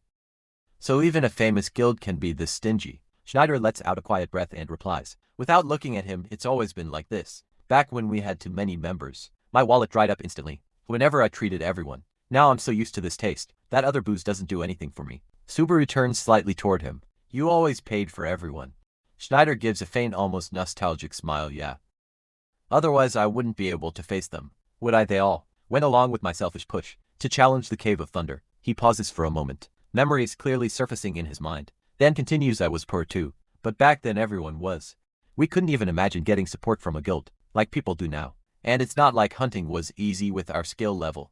The two of them raised their wooden cups and lightly clinked them together before taking a drink. The dull sound of wood against wood echoes softly in the quiet bar. Schneider keeps his eyes on his cup as he continues speaking. You needed credits just to take the exam, but if you died midway, you lose what you had and come out worse. For players like us, hunting was the only option left. He pauses briefly then goes on that day too. We went out hunting as usual, so we could scrape together exam fees, or raise our levels even a little. Subaru narrows his eyes slightly. That day, yeah. That day Schneider's grip tightened around his cup. We ran into a sky serpent. 7. Inexperienced players didn't stand a chance against it. What do you think happened in the end? There is a heavy silence before he answers his own question. For people died, my teammates know. My best friends, even as he says it now. Years later, anger and regret are clear in his voice. His jaw clenches, he still blames himself. He still hates that he couldn't save them. Subaru watches him carefully and asks, did they hate you for it? Schneider lets out a bitter laugh. Hate me, you bet they did. His expression darkens as he adds, I heard it so much my ears bled. Schneider suddenly grabs his head with both hands, his fingers digging into his hair, as if trying to silence the voices in his mind. His breathing becomes uneven, and the calm atmosphere of the bar shatters. What the hell was so important about the Cave of Thunder? He shouts, his voice cracking under the weight of buried guilt. This all happened because of you. If you haven't been so damn stubborn, you got your best friends killed. How come you're alive? The words aren't directed at Subaru anymore. They're echoes from the past, accusations that have never stopped replaying in his head. Narukami Subaru is taken aback. The sudden outburst catches him off guard. For a moment he just stands there staring at Schneider. The intensity of his emotions, the raw regret and self-hatred, make the air feel heavy. It feels strange and unsettling. Seeing Schneider spiral deeper into that painful memory, Subaru quickly speaks up, telling him to stop, before he completely loses himself to it. That's enough already. Schneider slowly lowers his hands, but keeps his head bowed. His voice is rough when he speaks again. What? Pitying me now, Narukami? Subaru answers calmly. Anyone else would have given up. After something like that, Schneider lets out a hollow laugh. Give up? They died because I invited them. If I gave up here, what would happen to the ones who died? Their sacrifice would be in vain. His eyes hardened, filled not just with grief, but with stubborn resolve. That's why I've been obsessed with the Cave of Thunder. All this time, not that I expect you to understand. He pauses, then looks directly at Subaru. But thanks to you I finally saw hope. Subaru meets his gaze silently. Schneider takes a slow breath and continues, his tone steadier now. I'll tell you now what kind of place the Cave of Thunder really is. The scene shifts to a different residence. The room is dim, the air tense. A man stands there staring at something in disbelief. No way did he really figure it out. Maybe I was being too naive. It's Rina's companion, the white-haired man. His expression darkens as he thinks loud. If Kiryu had already taken precautions to see through Rina's stealth technique. Frustration overwhelms him. He grabs his head tightly, his fingers pressing against his temples. For a moment he looks shaken, but then suddenly his entire mood shifts. His eyes burn with anger. A surge of power erupts from him, spilling violently into the room. Kyujutsuki, don't think you're getting an easy death. As he releases his power, everything around him freezes in an instant. The air turns icy, furniture crystallizes. Frost spreads across the walls. Objects are locked in ice all at once. Then he glances down at his phone. On the screen a message from Rina reads, sorry. I couldn't get back the shoes. I mean, no biggie, right? The white-haired man's expression twists with fury. Are you kidding me? He shouts. A system notification suddenly appears. Narukami Subaru has started a live stream. The stream begins instantly, and comments start flooding in one after another. What's happening today? Are we finally seeing something big? Is he going somewhere dangerous? Another system panel pops up on the screen. Finger licking good has gifted 10 credits. A highlighted comment follows. Are you challenging the Cave of Thunder today? Narukami Subaru looks straight into the camera and answers calmly, yes. We're clearing a dungeon to make that happen. I went live within moments. The viewer count climbs rapidly. 5,000 people have already joined the stream. Just then a voice calls out from behind him. Excuse me, you're the streamer. Narukami Subaru, right? Subaru turns his head toward the speaker and replies evenly, yeah, that's me. The man's eyes widen with excitement as he steps a little closer to Narukami Subaru. Whoa. What a coincidence, he says enthusiastically. We got a request to clear the Cave of Thunder. For a brief moment the air feels charged with fate. Subaru's livestream chat begins, exploding with reactions, the viewer count climbing even higher. As people sense something big is about to happen, Subaru looks at the man calmly, but there's a sharp glint in his eyes. The Cave of Thunder again. It's no longer just a personal goal. Now it feels like the start of something much larger. Then we see the rest of his party members, and their team leader turns to Narukami Subaru and says, if you're on a quest to maybe we can team up. Narukami Subaru immediately glances at his screen. A message from Yuika is still displayed there. It reads, Narukami. Those people are a party, hastily put together just to ride on your cloud. After reading that, Narukami looks back at the team leader and calmly asks, what exactly do you mean by that? But before the leader can respond, two girls from the group step forward and answer, instead we will also be accompanying you. To the Thunderbolt Cave, I'm sure we can be of help. It's not like we're trying to ride your coattails or anything, Mr. Narukami. For a few moments, the atmosphere turns completely silent. The sudden tension makes the team leader lose his composure slightly. Narukami Subaru listens to their words, takes a long steady breath, and finally says, I understand. Let's do our best. Relieved.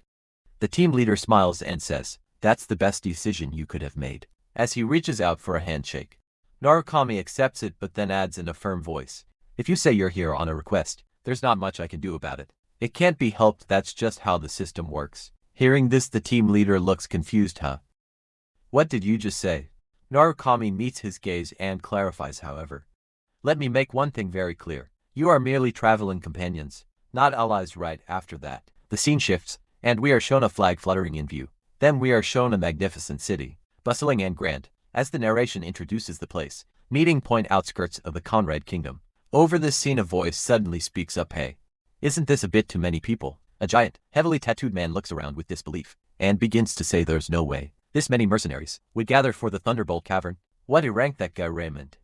I thought even if he lacks go, he at least had a good eye for talent. The narration then reveals his identity. Conrad Kingdom's S-ranked mercenary Damon. Damon turns his attention to Narukami Subaru and says, you're outworlders.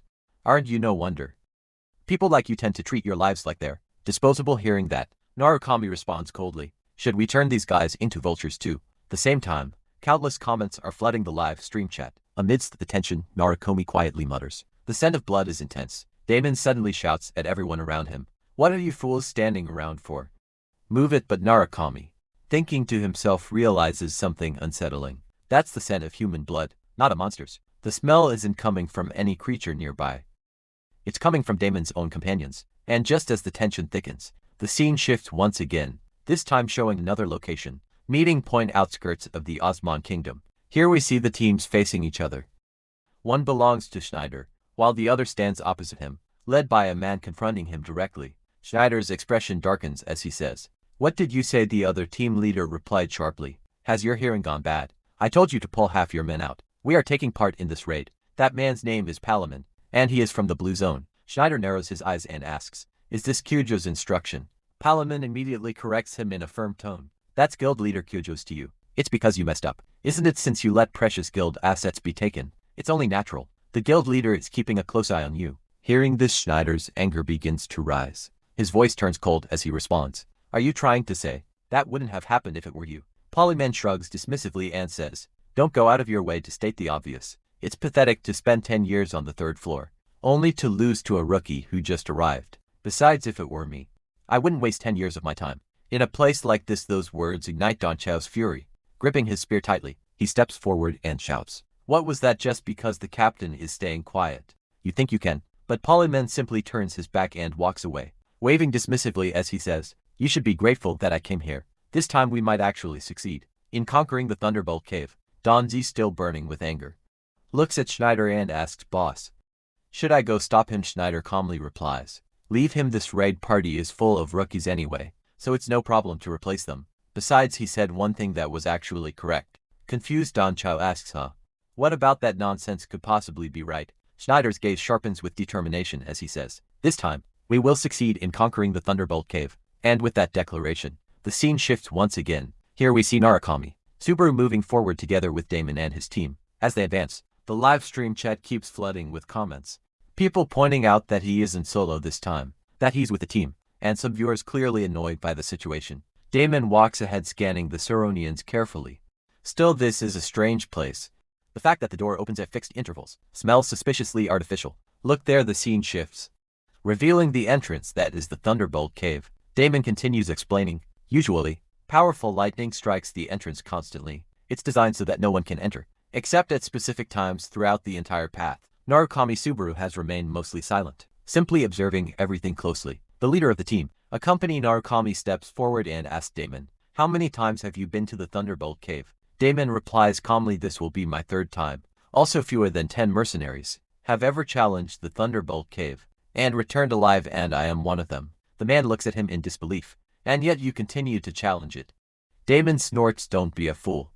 Unlike you lot, I don't have a spare set of lives to burn through. The comment section on the stream reacts negatively to his tone. Meanwhile, the team member presses further. Then why are you going with us? Damon answers without hesitation. There is only one thing. I am searching for the traces of Thunderbolt. Once I obtain those, I can say goodbye to this job for good. I've had more than enough of this mercenary life, where you're always living neck and neck with death. Still unconvinced, the man asks, you have no intention of going all the way to the end? Damon's expression hardens. Who in their right mind would go? You're only acting so relaxed because you don't know anything about this place. Narukami Subaru listens to every word carefully, silently analyzing the conversation. Then Damon glances toward him and says coldly, especially you, Rank. Don't do anything, no. If you're going to die, just go ahead and die quickly. And right after those chilling words, the scene cuts to the sound and sight of cave thunder. Everyone stands still staring at the cave entrance.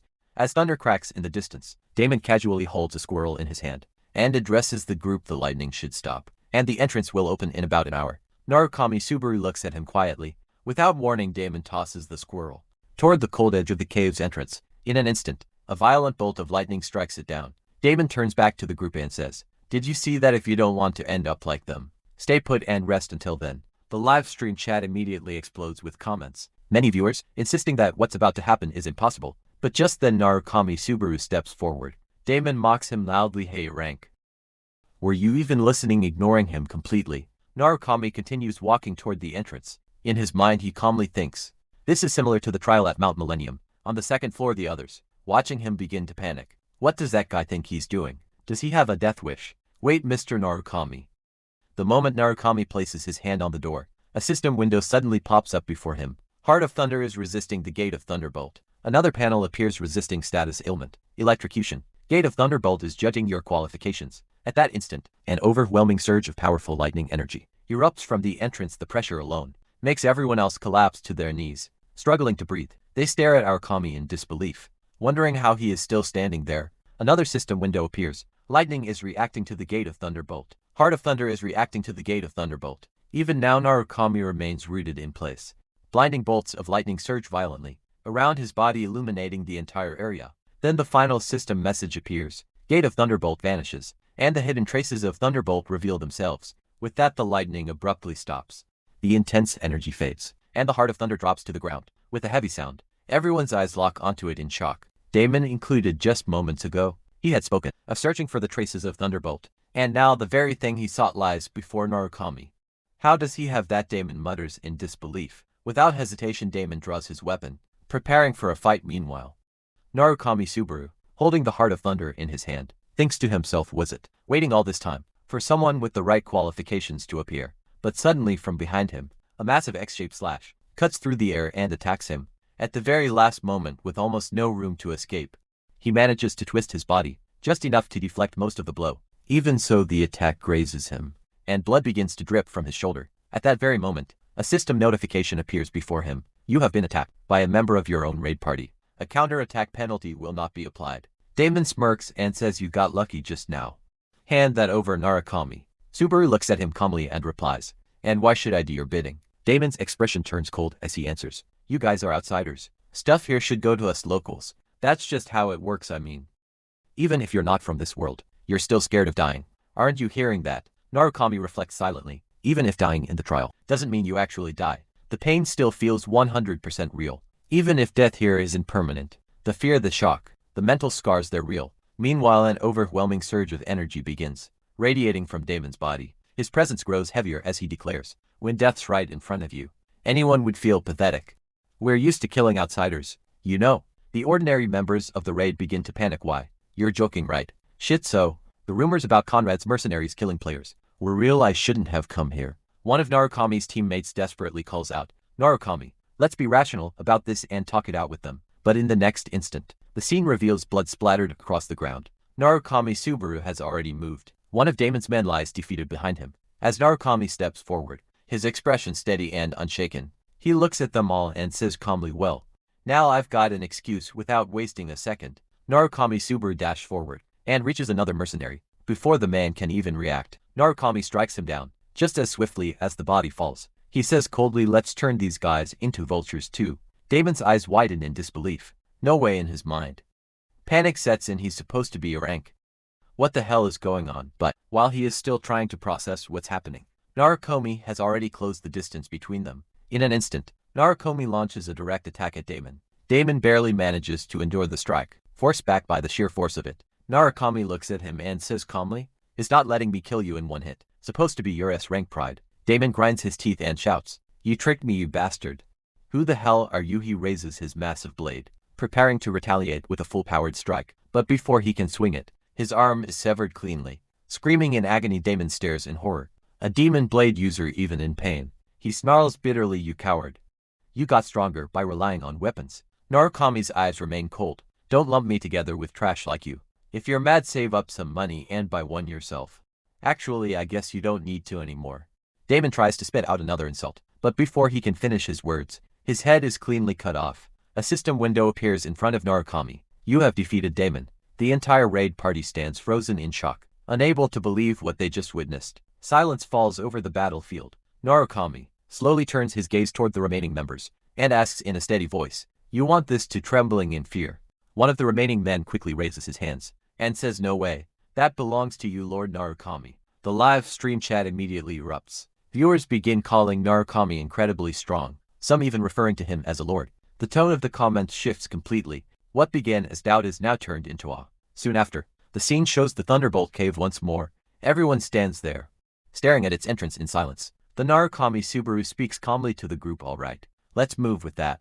He begins walking toward the cave. One by one, the rest of the team follows behind him without protest. A girl hesitates and quietly asks, "Is it really okay for us to follow him?" The blue-haired boy beside her glances forward and replies, "What do you mean?" She lowers her voice, "It's just, he's clearly not normal." The blue-haired boy shrugs and says, "You'll be fine, as long as you don't pull dumb stuff like those guys, and as long as we don't mess with him first." Narukami Subaru can't really do anything reckless. Streaming is basically a popularity business, so they have to stay on good terms with regular users. Like us, he adds cautiously, as long as those posts don't get exposed. Just then everyone's attention snaps forward, and their expressions instantly change. From ahead, a massive pack of wolves is charging straight toward them, their numbers overwhelming, and their growls echoing through the cave entrance. Some of the team members begin shouting in panic, "Our rear has been blocked, the front too, but there was nothing here when we came in." As chaos spreads, Narukami Subaru suddenly recalls something Schneider had once told him. "Listen up, the first thing you'll run into in the Cave of Thunder is the Thunder Wolves right on cue." Countless Thunder Wolves appear ahead of them, their bodies crackling faintly with electricity. There is a ton of them. If you fight them one by one, you'll run out of stamina before the end. Remembering those words, Narukami steps forward without hesitation, charging straight into the swarm around him. The rest of the team struggles desperately, fighting off the monsters closing in from all sides. One of them shouts in alarm, "Narukami, are you leaving us behind?" But Narukami isn't ignoring them. He's focused. Schneider's voice echoes again in his mind.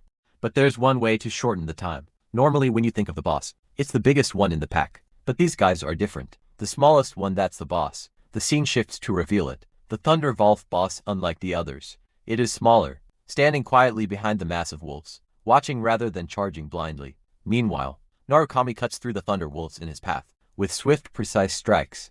One after another, they fall before him as he advances relentlessly, carving a direct path toward the true boss. At that moment, Narukami activates the special ability embedded in his shoes. A system window appears before him, notifying him that the cooldown for the side effect has begun. Another message follows immediately. "You can now walk in midair for 3 seconds." Without hesitation, he accelerates forward at incredible speed, his steps no longer bound to the ground. As he moves, a thought crosses his mind, "Toshia. So this is how you always felt, huh?" Ahead of him, 3 Thunderwolves leap forward to intercept him, but he surges past them in a blur, moving faster than they can react. In the next instant, he has already closed the distance to the boss. The Thunderwolf boss senses the threat and strikes first, unleashing a powerful attack that slams Narukami down. From midair, he crashes toward the ground, but with remarkable composure, he twists his body and lands firmly. Instead of collapsing, cold energy begins to radiate from his body. In his mind, his resolve sharpens. "An eye for an eye, thunder for thunder.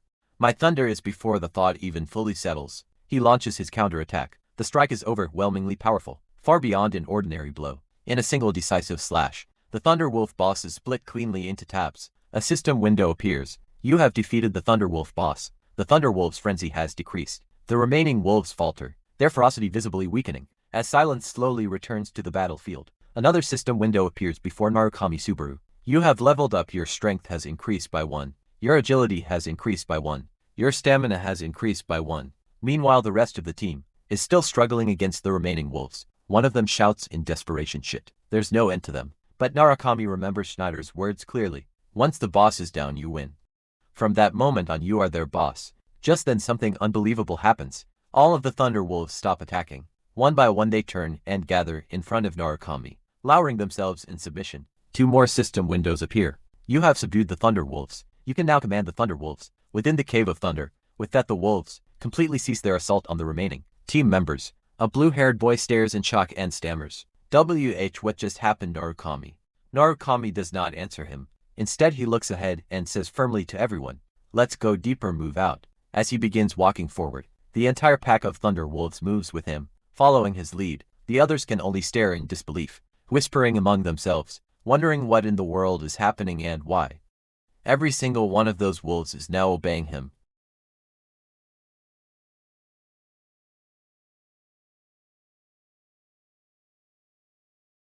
And then, Narukami Subaru begins moving forward with powerful, steady steps as he advances. He calmly says this should be a good spot. Turning slightly, he looks at the wolf beside him and commands, now howl at his signal. Every single wolf raises its head and begins howling loudly, their voices echoing across the area. Seeing this, the purple-haired man and his entire team are left completely stunned. The purple-haired man shouts in confusion and anger, Narukami, what are you doing? At that very moment, several flying type monsters can be seen in the distance. Drawn in by the howling, they begin heading straight toward them. Realizing the danger, the purple-haired man and his companion rush forward and shout desperately, please stop. You'll draw all the monsters here. What are you thinking? Hearing their concern, Narukami Subaru doesn't even flinch. With a cold, confident tone, he replies a surrounded hunt. This is how I do things. As he says this, he releases his demonic blood and intense aura, spreading from his body. Then he adds, you don't need to worry about me. I've got the Thunderwolves. I'll manage. His answer only shocks them more. The purple-haired man quickly responds, no wait. Then what are we supposed to do? Narukami continues walking forward, then briefly turns back to look at them and says, I told you from the start, didn't I? You're just tagging along. Survive on your own. And with those words, everything turns into chaos. The monsters begin attacking from all sides, and the fight for survival starts instantly. The scene then shifts. We see a person watching all of this through a live stream at the same time. A girl beside him asks with concern, should we really let him do that? The yellow-haired man responds calmly, the streamer made his call. It is what it is. The girl hesitates, still uneasy, but still. This is kind of on the screen. The battle is shown to be extremely intense and dangerous. The wolves are also actively participating in the fight, clashing fiercely with the monsters. After watching for a moment, the yellow-haired man takes out a device and says, yeah. Normally he get flamed to hell for this, but it's a special case this time. After that, a screen appears, filled with various pieces of information and data flashing across it. The scene then cuts back to the yellow-haired man, who begins explaining calmly, a hitchhiking tour. There's solid proof, so there's no reason for suspicion. Honestly, they're nowhere near strong enough to clear the Cave of Thunder on their own. It's basically a free taxi ride. Who wouldn't want to hop on? At the same time, on the screen, we can see that all the people inside the cave are terrified, running in panic as monsters chase them down relentlessly. Watching this, the woman beside him speaks with concern. Do you think the viewers will see it that way too? Even if it's troublesome, maybe letting them tag along could prevent some messy backlash. Hearing her question, the yellow-haired man pauses for a moment before replying, maybe. If it was just this one time. The woman looks at him again, slightly confused and worried again. You don't mean? He continues in a firm matter of fact. Tom, if word gets out that his taxi's free, people won't leave him alone. Let them ride for free once, and next time they'll swarm him like ants. Narukami Subaru is making an example out of them, teaching everyone not to even think about leeching. As he says this, the scene shifts back to Narukami Subaru, who is charging forward at incredible speed, cutting down monsters one after another, without hesitation in front of him. A system screen suddenly appears, displaying the message, you have leveled up.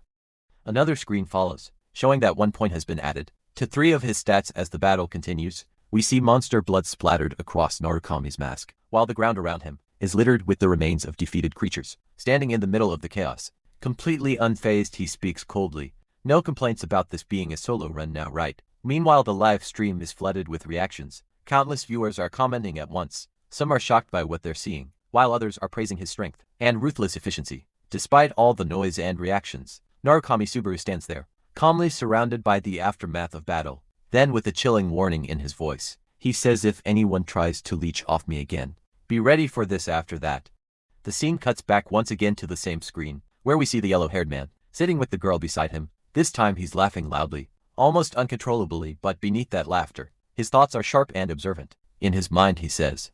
He's not shallow enough to ignore how his words hit his audience. That means every move he made, every line he spoke was calculated. Still smiling, he continues aloud. I have to admit it, he's top tier as both a player and a streamer. The perspective then shifts to another screen, where a contact name is visible. Nagging boss, the call connects, revealing Hatsuka on the other end. She answers casually, sounding slightly busy. Chief, I'm busy right now, so I'll ha. Before she can finish, the yellow-haired man cuts in. It's about Narukami Subaru. Hearing that name, Hatsuka immediately pauses and asks, what about him? The yellow-haired man responds, just answer one thing, did you tell Narukami about the tag-along recruitment post? Without hesitation, Hatsuka replies yes. I told him. Hearing this, the yellow-haired man narrows his eyes slightly and says, I see. So this whole thing was your plan from the start. Clearly annoyed, Hatsuka snaps back, how plan? If you're going to start talking nonsense, I'm hanging up, and with that, she immediately cuts the call. Watching this, the yellow-haired man looks genuinely surprised for a moment. Then he turns to the girl beside him and asks, you saved a copy of that forum post, right? She nods and replies yes. It's all. Prepare to faint. Confident smile forms on his face as he says, and it's our turn to make them understand that Narukami Subaru has a powerhouse agency backing him. The scene shifts again, this time back to the tower. We see the wolves charging forward at incredible speed, tearing through the battlefield. But suddenly, the perspective changes to another location, where a blue-eyed guild is being completely overwhelmed. On the verge of total defeat, the situation is so bad that it feels like they're about to be wiped out. Entirely amidst this chaos, the team captain shouts Schneider.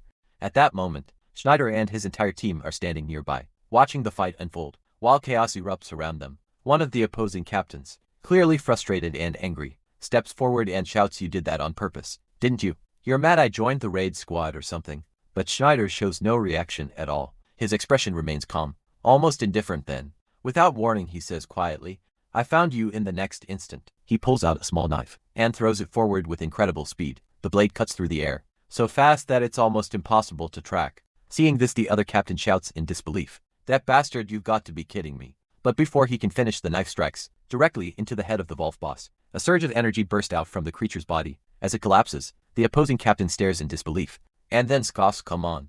I thought you were finally making a move. But it was just one shitty mob. Schneider tilts his head slightly and replies coldly, how you talking to me?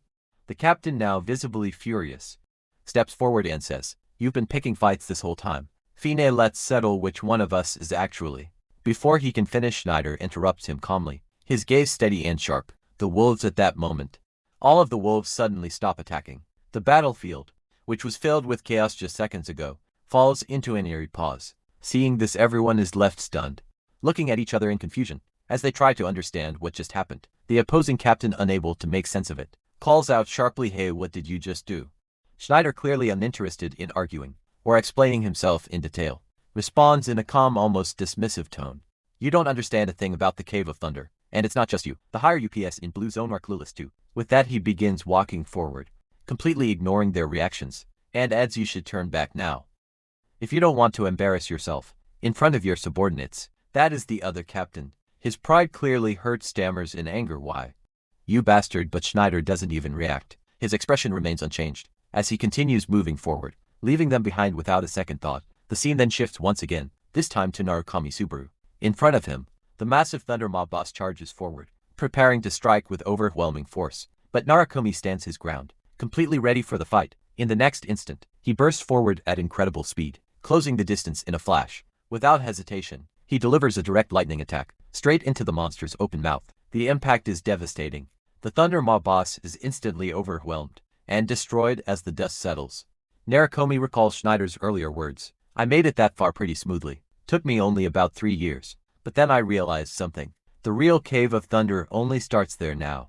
Standing in silence, Narukami looks ahead, and in front of him is a massive, imposing gate. Its presence alone feels heavy, as if it marks the boundary between two completely different worlds. He stares at it for a moment and says quietly, so this is what Schneider was talking about. The true Cave of Thunder. At that exact moment, a system window appears before him, displaying the message, you are entering the first gate of Thunder. Another screen follows immediately, after beginning the Thunder trial. As the massive gate slowly begins to open, Narukami Subaru watches in silence, his thoughts running calmly through his mind. Honestly, the Cave of Thunder wasn't that different from a normal dungeon. Up to this point, he reflects, observing everything carefully. The heavy doors creak as they part, revealing what lies beyond, and he continues thinking, According to Schneider, the real shift happens here. At that exact moment, a system window appears before him, displaying you have entered the first gate of thunder. Another message follows immediately. The trial of thunder will now begin.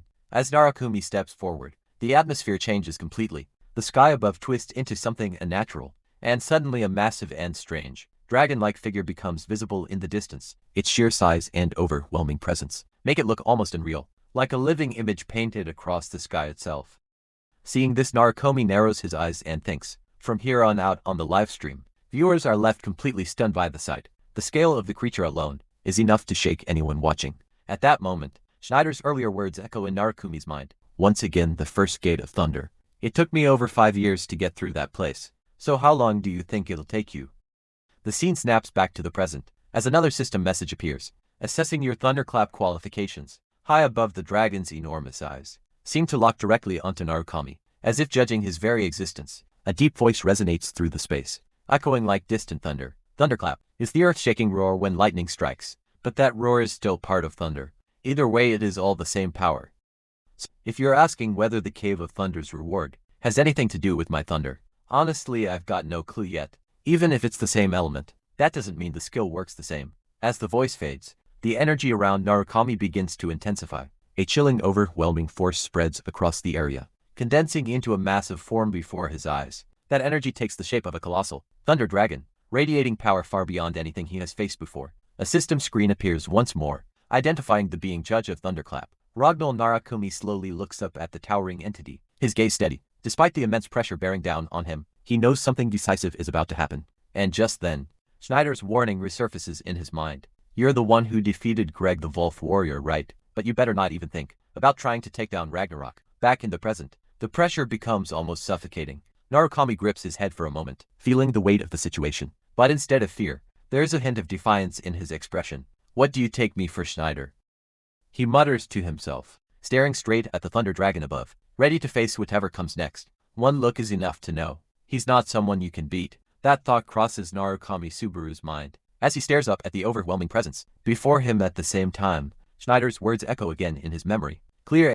Sometimes he makes you endure tens of millions of lightning strikes. Sometimes he seals off all 5 senses and traps you in pitch black darkness, or summons a massive monster and forces you to fight it. Back in the present, the massive thunder dragon looms above him, its voice rumbling like the sky itself as it speaks. Are you the one who will challenge the trial of thunder? Narukami doesn't hesitate. He looks straight at the dragon and answers firmly yes. The thunder dragon slowly descends closer to him, its presence growing even more suffocating as it observes him with interest. Most intriguing, it says. You've already proven countless qualifications. Take out what you've got in there. As soon as those words are spoken, a strange reaction begins from within Narukami's pocket. A surge of thunder energy starts to leak out on its own, crackling faintly in the air. Feeling it, Narukami frowns slightly and thinks, the trace of thunder. Schneider never mentioned anything about that. He reaches in and pulls it out. The moment the object is revealed, the thunder dragon lets out a low, knowing sound.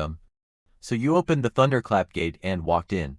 Narukami, still holding the glowing object, looks up and asks, wasn't there anyone else besides me who had this? Like that bearded guy with the spear, for example? The dragon responds calmly, clarifying he didn't enter by opening the gate. He merely happened to pick up a stone, formed from the dungeon's condensed energy. Hearing that, Narukami processes it quickly in his mind. Now that you mention it, since I'm the only one with thunder, that makes sense then. Without delay, the dragon declares in a commanding voice, now I shall impose your trial. Swallow it. That is the trial. At that moment, a system window appears, displaying the details of the object in his hand. Trace of thunder, rank. Category: a crystal, left behind after thunder roared through the skies. Narukami stares at it, clearly conflicted. This thing's insanely valuable, right? Should I really go through with it? He says aloud, hesitation creeping into his voice for the first time. At the same time, his thoughts begin racing. Just because you pass the trial doesn't mean you'll get a better reward than this. Thinking about it like that, it kind of feels like a waste. But then his expression slowly hardens as he reminds himself of the bigger picture. But I've been saving this up for the next trial. In the first place, if I back out here, it'd be an embarrassment to me. Narukami Subaru mutters under his breath, his eyes still fixed on the glowing crystal in his hand. But almost immediately his thoughts sharpen and shift. No, it wouldn't just be me. It would be an embarrassment to Blue Eyes. With that realization, his hesitation disappears. Without giving himself another second to doubt, he decisively brings the crystal up and swallows it. At once, a system window appears. Before him, you have swallowed the trace of thunder. Another message follows instantly. The gate's trial will now begin within your body. The moment those words appear, a violent surge of thunder energy erupts inside him. It floods through his entire body, wild and uncontrollable, as if lightning itself has been unleashed. Within his veins the sheer intensity is unbearable. His muscles tense, his breathing breaks, and a sharp, overwhelming pain courses through him. Unable to hold it in, Narukami lets out a loud scream. As the energy continues to tear through him, from the inside the scene abruptly shifts. We now see a soft, cozy room, warmly lit, peaceful, and completely opposite to the chaos from before. It belongs to Hatsuka, who is currently watching the live stream unfold. Her expression is filled with shock and concern, as she exclaims, "Do you even know how much that stone was worth?" And Narukami is really obsessed with money too. I hope he's okay. Just then, her phone rings. She glances at the screen and sees the name Kiyoharu. Quickly picking up the call, she says, "Hello, Kiyoharu." From the other side a calm voice replies, "I'm about to arrive." Hearing that, she sounds slightly surprised already. "Well, I guess it's close to you."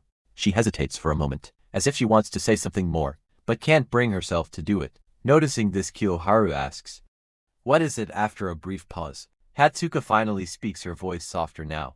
"I'm really sorry, but..." Kiyoharu cuts her off firmly. "Forget it, just keep your promise, okay? If you come asking for it later, I'm not giving it. No means no. I called to make sure you knew. There's no turning back now, alright? Good luck with the monitoring." And with that the call ends.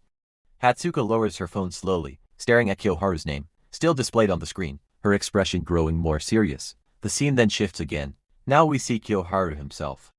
His face looks tense, troubled, as if he's carrying the weight of something important. The atmosphere around him feels heavy. A system notification appears. Floor 5, pure and god forging.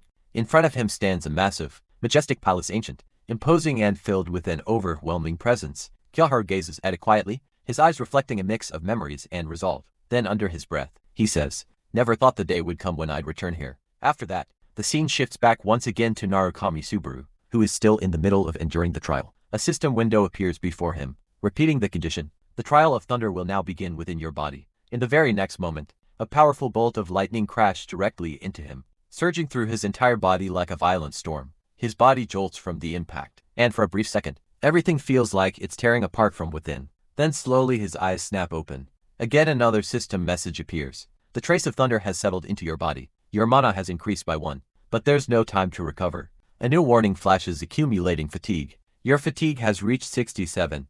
Your mana has increased by 1. The strain keeps rising. Another alert appears. Your fatigue has reached 73. At the same time, Narukami feels something strange deep within his body. A sharp, unnatural pulse running through his veins. His thoughts grow tense, as he realizes something isn't right. No, this is the opposite from last time. It's like something's blocking the flow of my magic. The pain intensifies, spreading through every part of him. Another system message appears. The trace of thunder spreads through your entire body. Narukami struggles to even move properly, his body refusing to respond the way he wants. Gritting his teeth, he thinks, "I can't move the way I want." The thunder's heart and the trace of thunder. Are they reacting to each other? Confusion mixes with the pain, as another thought hits him. Wasn't the thunder's heart supposed to be an equipable item? Before he can fully process it, another surge of lightning crashed down onto him from above, striking his body once again with brutal force. The energy courses through him violently, pushing him further to his limit. Another system update appears, showing his mana increasing again, now reaching a total of 81. By this point Narukami is dropped to his knees, barely able to hold himself up under the immense pressure. His breathing is heavy, his body trembling, as he endures the overwhelming energy tearing through him. Looking at what's happening within himself, he mutters with difficulty, "It looks similar, but it's completely different from the trace of thunder." Narukami Subaru grits his teeth, as the realization suddenly strikes him. When he told me to swallow it, maybe it was actually a hint to make me swallow the thunder's heart. Without wasting another second, he acts on that instinct. He takes the thunder's heart and swallows it as well. The moment he does, everything changes. A surge of energy erupts from his body. This time not just one, but two distinct forces, white and golden thunder, begin to flow outward simultaneously, intertwining and expanding. As their power steadily rises, the intensity keeps building, growing stronger and stronger with every passing moment. Even the Thunder Dragon watches closely, observing every detail without interruption. Inside Narukami a transformation begins. Something deep within his body starts to take shape, forming slowly but unmistakably. Then the Thunder Dragon speaks, its voice filled with quiet acknowledgement. "So you finally noticed." As the process continues, a core begins to manifest inside Narukami, a concentrated source of power taking form. Realizing what's happening, Narukami thinks and awe. So this is the thunder's heart. The dragon looks at him, with a mix of amusement and disbelief. "You didn't even know how to use it. What a total waste of treasure. But there's also meaning in realizing it on your own. Narikomi, still shaken from everything he just endured, snaps back in frustration. You've got to be kidding me. I almost died back there unfazed. The Thunder Dragon continues. The last wielder of thunder couldn't handle this thing. But this time I've got high hopes. As those words echo, an overwhelming amount of energy floods into Narikomi's body. Once again, but this time, it's different. Instead of tearing him apart, it begins to stabilize, strengthening him from within. System windows begin appearing rapidly. The skill level of Thunder 55.3 has increased, then again. Thunder LV 0.4. And again Thunder Leave. 0.5. Finally, another message appears. The skill rank of Thunder has risen to S. The power within him surges to an entirely new level. The scene then shifts. We now see Schneider, along with the opposing captain, and their team standing in the same area as before. However, something feels off. Schneider looks around carefully, his expression tightening, as he realizes something is wrong. It's not here, the painting's gone. He says. Hearing this, Donzi, one of the members nearby, looks around uneasily and says, Captain, doesn't this place feel kinda empty?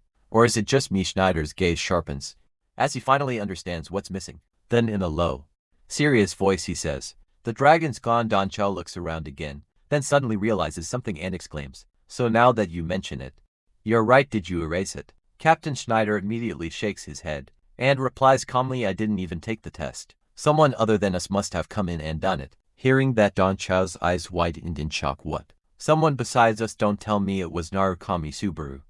But what could he have done to make the dragon disappear? Before Schneider can respond, the Blue Eyes team captain cuts impatiently, clearly more focused on something else. Dragon painting, dragon tattoo, whatever it was. I don't care if Narukami Subaru already passed through. Then we'd better hurry. Are you okay with him snatching up all the rewards before we even get there? Schneider turns toward him, his expression sharp and slightly annoyed. You think I came here just for the rewards? The captain hesitates for a moment. Well, I mean. But Schneider doesn't let him finish. Instead, he steps forward, his tone carrying a rare sense of excitement. There's finally been some change. Someone besides me has actually made it to the end of the Cave of Thunder. As he walks closer to the captain, he adds with a dangerous edge in his voice, -1 now. I'm flying higher than ever, so don't you dare ruin the mood. The captain quickly backs down, raising his hand slightly. Okay, fine. I get it. Donzi steps in, placing a hand on the captain's shoulder, as if to calm things down. There's no need to rush. I fought that guy once in a tournament. The captain looks at him confused. So what? Don Chao continues seriously. What I'm saying is, even in our kami, Sabaris wouldn't make it through what lies ahead. Easily. The captain doesn't fully understand what he means. But before he can ask further, Schneider raises his voice, addressing everyone at once. Stay sharp if we want to witness the historic first conquest of the Cave of Thunder. The bare minimum is surviving. Hearing that, the captain thinks to himself, so this guy is not even planning to clear it himself. Just what the hell is waiting for us up ahead? Soon after, the group arrives in front of another massive door. It stands silently before them, radiating an ominous presence. Schneider steps forward and begins to open it, saying, beyond this door is the end of the Cave of Thunder. Then after a brief pause, he adds, and right now, Narukami Subaru is probably already beyond this door. As the door opens, a system message appears before all of them. You have entered the second gate of Thunder. The moment they step inside, they find themselves in a vast hall. At the center of it stands a throne, imposing and mysterious, with a message written clearly upon it. Please take a seat on the throne. The entire team slowly moves forward, carefully observing their surroundings, staying alert for any sign of danger. But no matter how much they look around, nothing makes sense. The place feels quiet. Too quiet. After scanning the area for a moment, Schneider finally speaks in a low voice. He's not here. The blue-eyed team captain looks around, clearly confused, and asks, what now? Hearing that, Schneider replies calmly, I said Narukami Subaru is not here. The captain, already irritated, snaps back, you've been going Narukami non-stop, give it a rest already. He probably just sat on that chair and moved on ahead. But Schneider immediately shakes his head, his tone firm. No, that shouldn't be possible. The captain frowns. Why do you think that? Before Schneider can fully respond, the group takes a step forward, and instantly a system window appears before them. You have trespassed upon the domain of the throne. At the same time, a blinding light begins to glow from above. A powerful force descends, rapidly crashing down in front of them. Everyone freezes, staring at the overwhelming energy gathering before their eyes. Another system message appears. The Night of Thunder has appeared. The group stares in disbelief. Someone mutters, the Night of Thunder. A boss monster. Another voice follows. Confused and uneasy, why is a human a monster? Schneider steps forward slightly, his eyes fixed on the figure forming within the light, and says in a serious tone, you can't move forward unless you defeat the Night of Thunder. Then after a brief pause, he adds quietly, that's him. This is where I faced a wall no one can ever surpass. Peleus. The name echoes heavily as the scene briefly shifts. Into the past, we see Schneider speaking with Narukami Subaru, explaining what he knows. And that's the name he introduced himself with. Apparently, it was the first time he'd ever told a challenger his name Narukami. Curious asks, "They're not just two people with the same name, right?" Schneider responds thoughtfully. "Both are trials tied to thunder. It makes the most sense to assume they're the same person." Narukami presses further. "Even so, why has something like this never come to light before? There are plenty of people who know about Peleus." Schneider looks at him and answers, "But I'm the only one who knows the Knight of Thunder's name. And yet I didn't know who he was until then." Your thunder skill and that Knight of Thunder are definitely connected. Somehow that's why the scene snaps back to the present. We see Schneider again, staring at the figure before him, as it fully materializes in his mind. He thinks, "I was hoping he'd show up before I got here this time." But in front of them, the Knight of Thunder, Peleus, steps forward, his presence overwhelming, releasing a powerful surge of energy that fills the entire space. Then in a deep and commanding voice, he speaks, "You've come again." Seeing him standing right in front of him, Schneider narrows his eyes and asks, "You were waiting for someone else, right?" Peleus looks at him calmly and replies, "You catch on quick." Schneider doesn't waste time and immediately follows up, "So did you meet the one you were waiting for?" Peleus answers without hesitation, "No." Not yet. Hearing that, Schneider slowly draws his weapon, preparing himself as he says, "Then let's see." At the same time, on the other side, the Blue Eyes team captain shouts to his members, "Block off his escape." They rush forward all at once, trying to surround and trap Peleus from behind. Schneider quickly realizes what they're about to do, and shouts, mindlessly charging in will. But before he can even finish his warning, Peleus moves in a single effortless strike. He cuts through all of them at once. The attack is so fast and overwhelming that they don't even have time to react. In an instant they're completely wiped out. Watching this, Schneider clicks his tongue slightly and mutters, "Such cheap tricks don't work on the Knight of Thunder." Even then the captain refuses to back down. Struggling to stand, he glares at Peleus and shouts, "If you won't do it, then I will." With that, he charges forward and launches a direct attack. But the moment his sword meets Peleus, it shatters, instantly breaking apart as if it were nothing. Before he can even comprehend what happened, Peleus's weapon is already pressed against his throat, ending the fight completely. The scene shifts. We return to Narukami Subaru, who slowly opens his eyes after some time, regaining consciousness, still slightly dazed. He mutters, "How long was I out for?" A system notification appears in front of him. "Won't sleep till you've cleared it. Is gifted 100 credits." A message follows along with it. "I'm sick of seeing you pass out, so the next time you do, make a collab with Narukami Subaru." Reading it, Narukami pauses for a moment, then starts thinking to himself, "Well, the collab with Hawkeye turned into great publicity. If it's a collab with Narukami Subaru, who's got a huge audience, wouldn't that be even better?" Looking at his hands, he nods slightly and says, "Okay.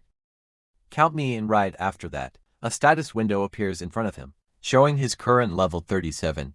He scans through the rest of his stats carefully, his expression turning a bit serious as he evaluates everything. "The amount's pretty worrying," he mutters under his breath. Then taking a deep breath, he steadies himself and says, "All right, let's shake it off and keep going." The scene shifts back once again to Peleus. He is just about to deliver the final blow, ready to finish the fight. But at that very moment, Schneider suddenly steps in and blocks the attack, stopping him. The impact echoes through the hall, and without wasting another second, the two of them clash directly. Their battle begins instantly, and the intensity between them rises to an entirely different level. Watching from a distance, the Blue Eyes team captain stares in disbelief and mutters, "So this is the difference of 10 years. Hearing him say that, Donsha lets out a faint scoff and replies, "Come on, did you seriously think the guild didn't trust the captain and sent you instead? You're nothing but a tool, just bait to provoke the captain's pride." Meanwhile, the fight continues to escalate. Every exchange between Schneider and Peleus shakes the surroundings, their movements too fast and too powerful for most to even follow properly. The captain watches in shock, unable to take his eyes off the battle, and says under his breath, "Narukami Subaru, he beat Schneider, didn't he, on the battlefield?"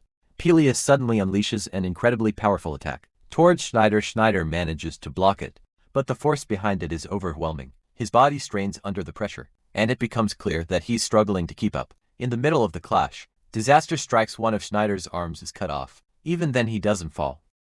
Gritting his teeth, enduring the pain, he steadies himself, but inside his mind, the truth is undeniable. I still can't do a damn thing against him. How many more minutes can I hold out? 2 minutes at best, not even a second more than that.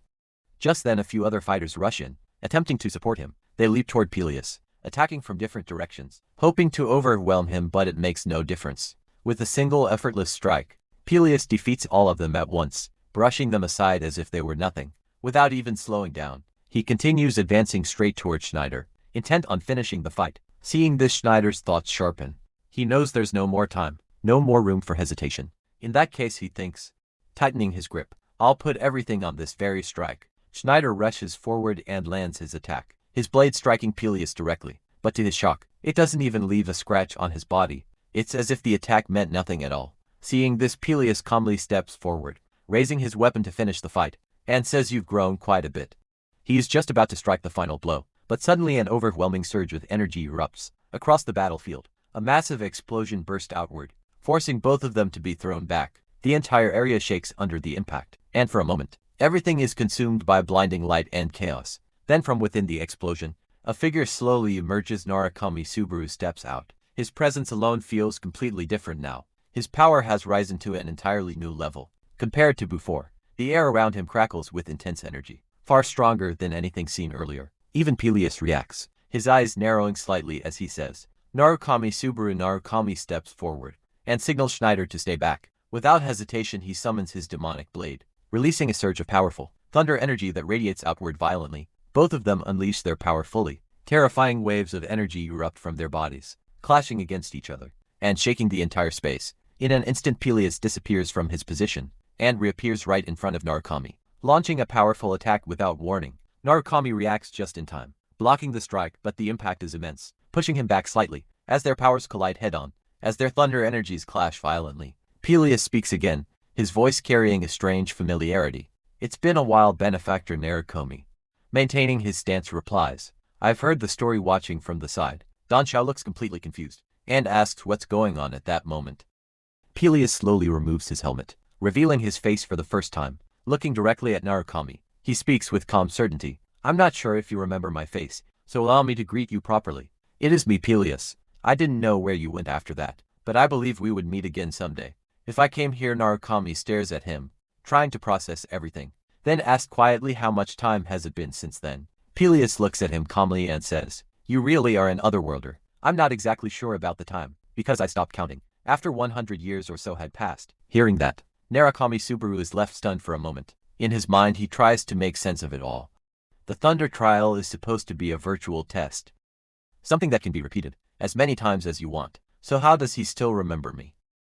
As Narukami processes this, Peleus continues, his voice steady yet filled with a quiet weight. After learning about the existence of other worlders, I began to think perhaps you weren't from this world either. Narukami narrows his eyes and asks directly, what happened to the villagers? And why do you look like this now? For a brief moment, silence hangs in the air. Then Peleus answers, his tone carrying the burden of everything he has endured after you left. The giants' invasion continued, and in the end the village was destroyed. I am the only survivor. He pauses, then continues, his voice firm with determination. I swore to become strong just like you, my benefactor. So I searched for the power you once wielded, until eventually I found my way to this cave. I found it at last. The air around him begins to tremble as his power slowly rises. But the price for someone like me, who lacked the qualifications to seek such great power, was far heavier than I expected. His voice grows darker as he reveals the cost. I lost both of my eyes and could no longer see. Then I was cursed, so that I could not take a single step outside this cave. All I could do was wait. Wait for the day you might return. As he speaks, a terrifying aura erupts from his body, his power surging uncontrollably, filling the entire space with overwhelming pressure. Then with a deep and solemn tone, he makes his final request. My benefactor, this is my final wish. I beg of you, please grant this pitiful man before you eternal rest. Hearing those words, Narukami lowers his gaze slightly. In his mind, he quickly assesses his condition.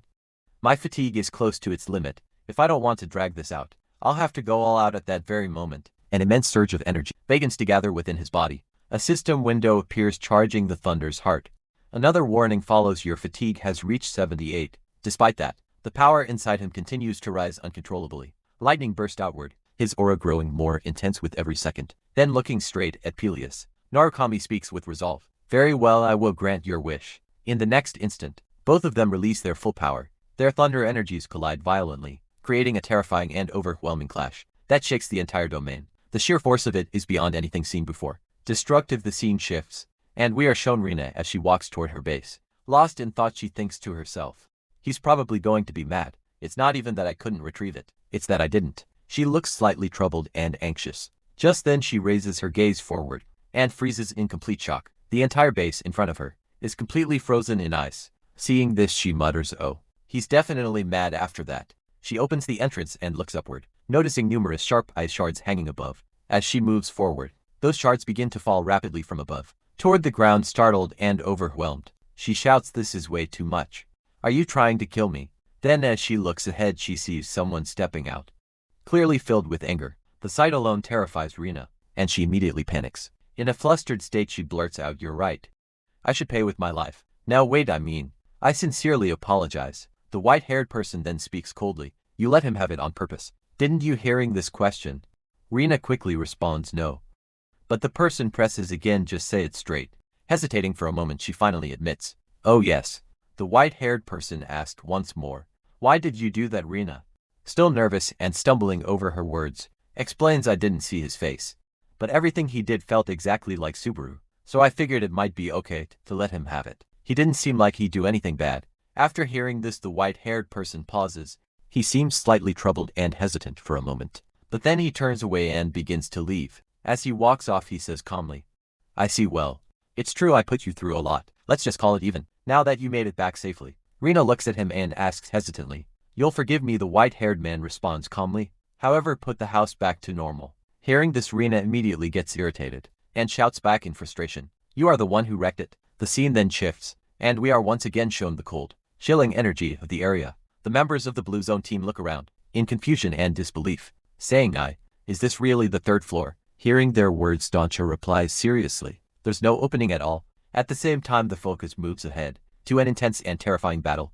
unfolding between Narukami Subaru and Peleus. The atmosphere of the fight is heavy and overwhelming. Watching this, Schneider comments, "Peleus's biggest weakness is that he can't see." We then witness the fight in full force. Narukami Subaru launches a relentless series of attacks on Pele, is sometimes striking with his sword, other times delivering powerful kicks. Even in the middle of the battle, Subaru is thinking strategically, "If I can hide my presence, I can make an opening." Just then, a window appears in front of him, informing him, "Your fatigue has reached 81 on the other side." Peleus confidently declares that this is nothing to him, but in that very moment, another attack comes flying toward him with force. Peleus easily deflects it. Narukami Subaru glances back and realizes that it was Schneider who launched that attack. Seeing this, Subaru says, "Nice timing." The impact of that strike had blown away Peleus's entire arm. Yet despite that, Peleus remains unfazed and says, "I still have one arm left." However, as he looks forward, preparing to attack again, he suddenly realizes there is no one in front of him anymore. After that, we see Narukami Subaru again, as he calls out to his opponent, "I'm here." At the same moment, a system window appears, announcing activating Cloud Stride. You can now walk in midair for 3 seconds. Using this ability, he moves through the air and unleashes an incredibly powerful attack, infused with both ice-cold energy and lightning. The strike is so devastating that it splits Peleus into pieces. In his final moments, Peleus speaks with a calm and respectful tone, "My benefactor, I'm sorry for troubling you until the very end." With that, he expresses his gratitude toward Narukami Subaru. Soon after, we see Peleus's real soul emerging from his broken body. A bolt of lightning crashes down at that very spot, and then everything falls silent. The battle is over. The monster has been completely defeated. Now standing before everyone, a throne appears. Narukami Subaru and the rest of the team all turn their attention toward it. Subaru's gaze remains fixed on the throne, but suddenly, he is attacked from above by someone wielding a sword. Surprised, he wonders who it could be. It turns out to be none other than the current leader of the Blue Zone team. The man shouts angrily, "What the hell makes this fight any different from Schneider's earlier one?" From behind, Don Xiao calls out to him, "A disgust, coward, pulling dirty tricks like that." Ignoring him, the captain turns back and shouts to everyone, "Now's our only chance." While Narukami Subaru's worn out, "Hit him all at once." Some of the people there begin to waver and consider his words. He continues yelling, trying to rally more of them to his side. "Hey, are you even listening? That's the guy your oh so great captain's been chasing this whole time. Just kill him and settle the score already." We see that the people, from whom the captain was hoping for support, are not willing to help him at all. On the other side, Narukami Subaru is quietly watching him. The captain, growing more anxious, thinks to himself, "Since he's showing no sign of using thunder, he's definitely going to burn out. If we're going to exploit that." He suddenly turns toward Schneider and shouts, "Schneider, what the hell are you standing around for? This is your chance to get revenge." But Schneider remains standing there silently, not moving at all. The captain continues, "It's right in front of you." At that point, Schneider snaps back angrily, What do you expect me to do with this arm? Don't drag me into this. Hearing this, the captain becomes visibly shaken and confused. Then what about the reward? More importantly, the guild won't stay quiet about this. Schneider, still calm and composed, replies, what kind of nonsense are you spouting? That reward obviously belongs to him. Besides, I joined Blue Zone to conquer the Cave of Thunder. I don't give a damn about the guild's affairs. Hearing this, the captain's condition worsens. He now clearly understands that Schneider is not going to help him. Left with no other choice, he immediately turns toward Narukami Subaru and calls out to him, Narukami. Then, trying to change the situation, he makes an offer. I've got a killer offer for you. Join Blue Zone. If you do, I'll hand over all the rewards from the Cave of Thunder. On top of that, I'll guarantee treatment on par with the semi-ranker. This isn't just talk, it's an official guild offer. At the same time, the captain is thinking to himself, originally I planned to claim Thunder and secure that position for myself, but it can't be helped for now. I should at least lock this guy in. Moving forward, he tries even harder to persuade him and says, well, with this, there's no reason for us to be enemies anymore. Right, Nara? Kami Subaru looks at him with a cold expression and replies, what made you think I would accept your offer? In the very next moment, without any hesitation, he strikes his attack cleanly, slicing through the man's neck. The captain's body collapses right there on the spot. Everyone present witnesses the scene in shock, unable to move. As the aftermath settles in silence after that, Narukami Subaru calls out Schneider's name. Instantly, Schneider's team members prepare themselves for a fight, but Schneider stops them and says, more importantly, I want to know what's over there. Subaru then asks him, so, are you coming with me? Schneider smirks slightly and responds, what? You scared? Then he turns to his team and orders, you guys withdraw. Hearing this, his teammates are shocked, but he continues firmly, this is my final order as your captain, and also my last request to my comrades. Listening to those words, all of his team members become emotional. One of them quickly hands him a knife. Schneider takes it and says, and one more thing, then marking his own leg, he adds, how about this? Meanwhile, Narukami Subaru has already started walking forward toward the throne from behind. Schneider calls out, it's settled then. With that, Narukami Subaru begins walking forward toward the throne, while everyone behind him watches in silence, including Schneider. The entire moment feels incredibly intense and almost surreal. Finally, Subaru reaches the throne and sits down upon it, but the instant he does, something feels wrong. He begins to sense a strange pressure, powerful and unfamiliar energy surrounding him. A system window appears before him, stating, you sat upon the unused Thunder Throne.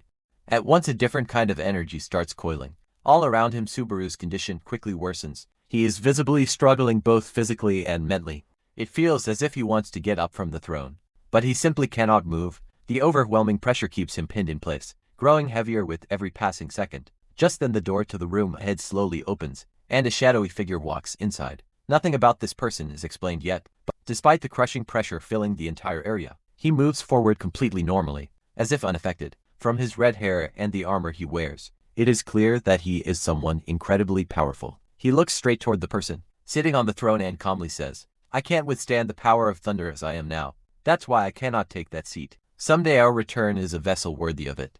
I came here to tell you that, Father. Everything he says feels deeply confusing and mysterious. Without giving any further explanation, he simply turns around and walks away. As he leaves, the pressure surrounding the throne intensifies. Even more, Subaru is pushed to his absolute limit, struggling to endure it. The force becomes so overwhelming that even the structure beneath the throne begins to crack and collapse in the next moment.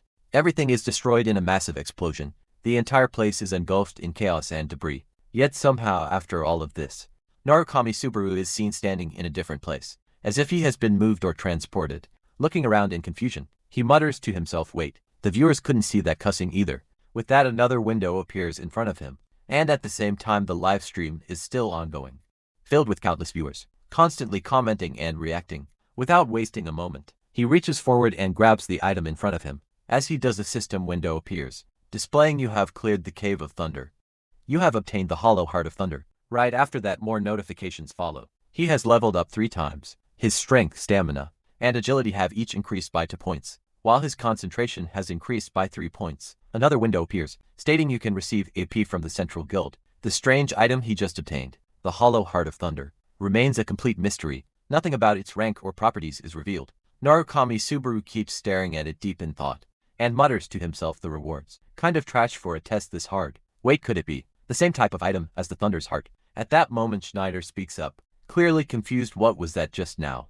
What even happened? Subaru calmly replies. This turned up from the dust. Schneider looks at the item and asks, what is it exactly? Subaru responds honestly, well, I don't know. Hearing that, Schneider looks slightly surprised, then lets out a small smile and says, even you don't know? Oh, good grief. So if I want to see the fruits of my 10 years, I'll have to watch your stream. Narukami Subaru with a serious expression replies, fruits, we're just getting started. You're leaving this floor soon too. Right after that, as he begins to leave the area, Narukami Subaru casually says, if you're gonna watch, at least send some donations. Oh, it's right. Gotta do the missions. From behind him, Schneider calls out in disbelief. That's the first thing you do after clearing the Cave of Thunder. You really are a weird one. At that moment, several system windows immediately open in front of Subaru, one after another. They display mission complete. Mission villain has gifted you 20,000 credits. Then another appears, mission complete. Save assets has gifted you 10,000 credits. After receiving such a large amount of credits, Subaru looks clearly pleased. Turning to his live stream audience, he says, thanks to everyone who stayed and watched till the end. Well then, that's it for today's stream. As soon as he says this, the stream ends. The scene then shifts to another location, where a screen is shown displaying the message, Narukami Subaru has ended the live stream. There we see the white-haired person along with Rina. The white-haired man says, it's always like this with him. Hearing that, Rina responds with a tired expression, honestly, it's exhausting. The white-haired man then asks, so, what did you think? Rina looks slightly confused and asks about what. He clarifies, seeing Narukami Subaru in person. Rina replies thoughtfully, he did resemble him, I guess. But there's no way that was actually him. As she stands up and begins to walk away, she suddenly stops and turns back, saying, that's what you wanted to hear, right? You can't even see his face through that mask, so I thought it might actually be Subaru. Hiding his identity. Hearing this, the white-haired man admits quietly that he knows. Marina continues, I was hopeful at first too, but think about it for a second after that. Rina continues her reasoning, saying, first, Subaru hates being the center of attention. There's no way he do live streams where he basically sells himself like that, and even goes so far as to wear his own signature mask. Second, with how the tower system works, unless you literally reincarnate like in some manga, you can't restart the trials from floor 1. So if that streamer really were the real Narukami Subaru, he'd have to meet both of those impossible conditions. The white-haired man responds calmly, that's never going to happen. Hearing this, Rina simply agrees, right. The scene then shifts and we are shown floor 5, pure god forging. Soon after, the main area of god forging comes into view. It is described as an incredibly powerful domain. In the world of pure among martial artists, it stands as a massive force, second only to the martial alliance. It is a symbolic place of martial power, and also the place where the narrator grew up. At that moment, we see a group of soldiers escorting someone forward. The person they are bringing in is the same man Hatsuka had spoken to earlier. As he is being led, the man says to the guards with slight irritation, you're making me look like a criminal here. One of the guards responds formally, pardon. The blue-haired man then brushes it off, saying nothing, forget it. As the guards continue leading him forward, one of them adds, please refrain from unnecessary remarks. If you have something to say, tell his lordship directly. Hearing this, the blue-haired man lets out a faint remark, wow. Who would have thought? At the same time, he thinks to himself, for someone who never asks favors, I figured it had to be serious. If she came to me for help, that's why I'm here. Soon a massive door comes into view. As he walks toward it, his thoughts continue. But can I really hold my ground in front of that person? He then enters the room alone, and as he steps inside, a single thought echoes in his mind, the Lord of God, forging one of the towers, top-ranked high rankers, and the number 2 of the martial world. And Tenkyoku, the blue-haired man, greets him respectfully, slightly bowing as he says, it's been a while. Your lordship, have you been well? Hearing this, the mysterious man responds, in a calm and almost familiar tone, no need to be so stiff, just call me uncle like you used to. It is then revealed that this person is rank 6, the Lord of God for Jin and Tenkyoku. The blue-haired man nods and replies yes. Uncle on Tenkyoku then asks him in return, and you, have you been doing well? Blue-haired man answers politely yes. On Tenkyoku continues, Azure Sky Entertainment, quite an impressive company. After a brief pause he adds, lately a young warrior called Narukami Subaru has been making a name for himself. Hearing this, the blue-haired man is clearly surprised, with a puzzled expression. He asks, since when did you know I worked for Azure Sky? Anton Tenkyoku replies indifferently, that doesn't matter. The blue-haired man, still unsettled, tries to respond, it may not matter to you, but before he can finish, and Tenkyoku calmly cuts him off and says, let's change the subject then. And Tenkyoku continues, his voice calm yet heavy with authority, you must have a reason for coming back here. On your own did you come to deliver Yuka's answer? The blue-haired man nods and replies yes. I heard it directly from her. The moment he says that she refused, the entire atmosphere shifts instantly, the air grows tense, and a terrifying energy begins to radiate from Tang Kyoku's body. His presence alone becomes overwhelming. As he repeats slowly a refusal. Is it a feint? Dangerous curiosity enters his tone as he continues. How interesting. Do you even know what question that answer belongs to? The blue-haired man answers honestly no. Hearing that, Tang Kyoku's gaze sharpens. You came here without even knowing. The blue-haired man quickly explains everything. She told me to relate just one thing. I refuse. She's an irreplaceable friend. After all, at those words, Tang Kyoku slightly withdraws his overwhelming energy, his expression returning to a more controlled state. So you're merely her messenger, he says. But the blue-haired man shakes his head and adds no. I just lost a bet and ended up coming. Before he can even finish his sentence, an immense pressure suddenly crashed down on him. It is so intense that he struggles to even speak, his body trembling under the weight of it, and Tang Kyoku's energy surges once again, far more terrifying than before, as he declares in a cold, commanding voice, then hear this message from me as well, and deliver it properly. The pressure keeps increasing, crushing the blue-haired man, to the point that blood begins to spill from his mouth. Yet Tang Kyoku continues, without the slightest hesitation. If she continues to act on her own, she pay for it. His voice grows even colder as he adds, the final warning that includes the place she's at, and every single person connected to her. With that, the scene shifts once again, and we are shown Earth, where rain is steadily falling beneath the building. Two people stand together, having a conversation. Hatsuka looks through all the stats in front of her, and lets out a small sigh of relief before asking, you led this, didn't you? How did you even pull it off? The yellow-haired man responds casually, I investigated it, pulled an all-nighter, and went through everything one by one. Public opinion wasn't great at first. They were like, what if? Those players weren't just jumping on the bandwagon, but actually trying their best for real. So I made sure to spread that they weren't good players at all, that they were trolls. You don't need to blame Narukami for that. That was the right call, plain and simple.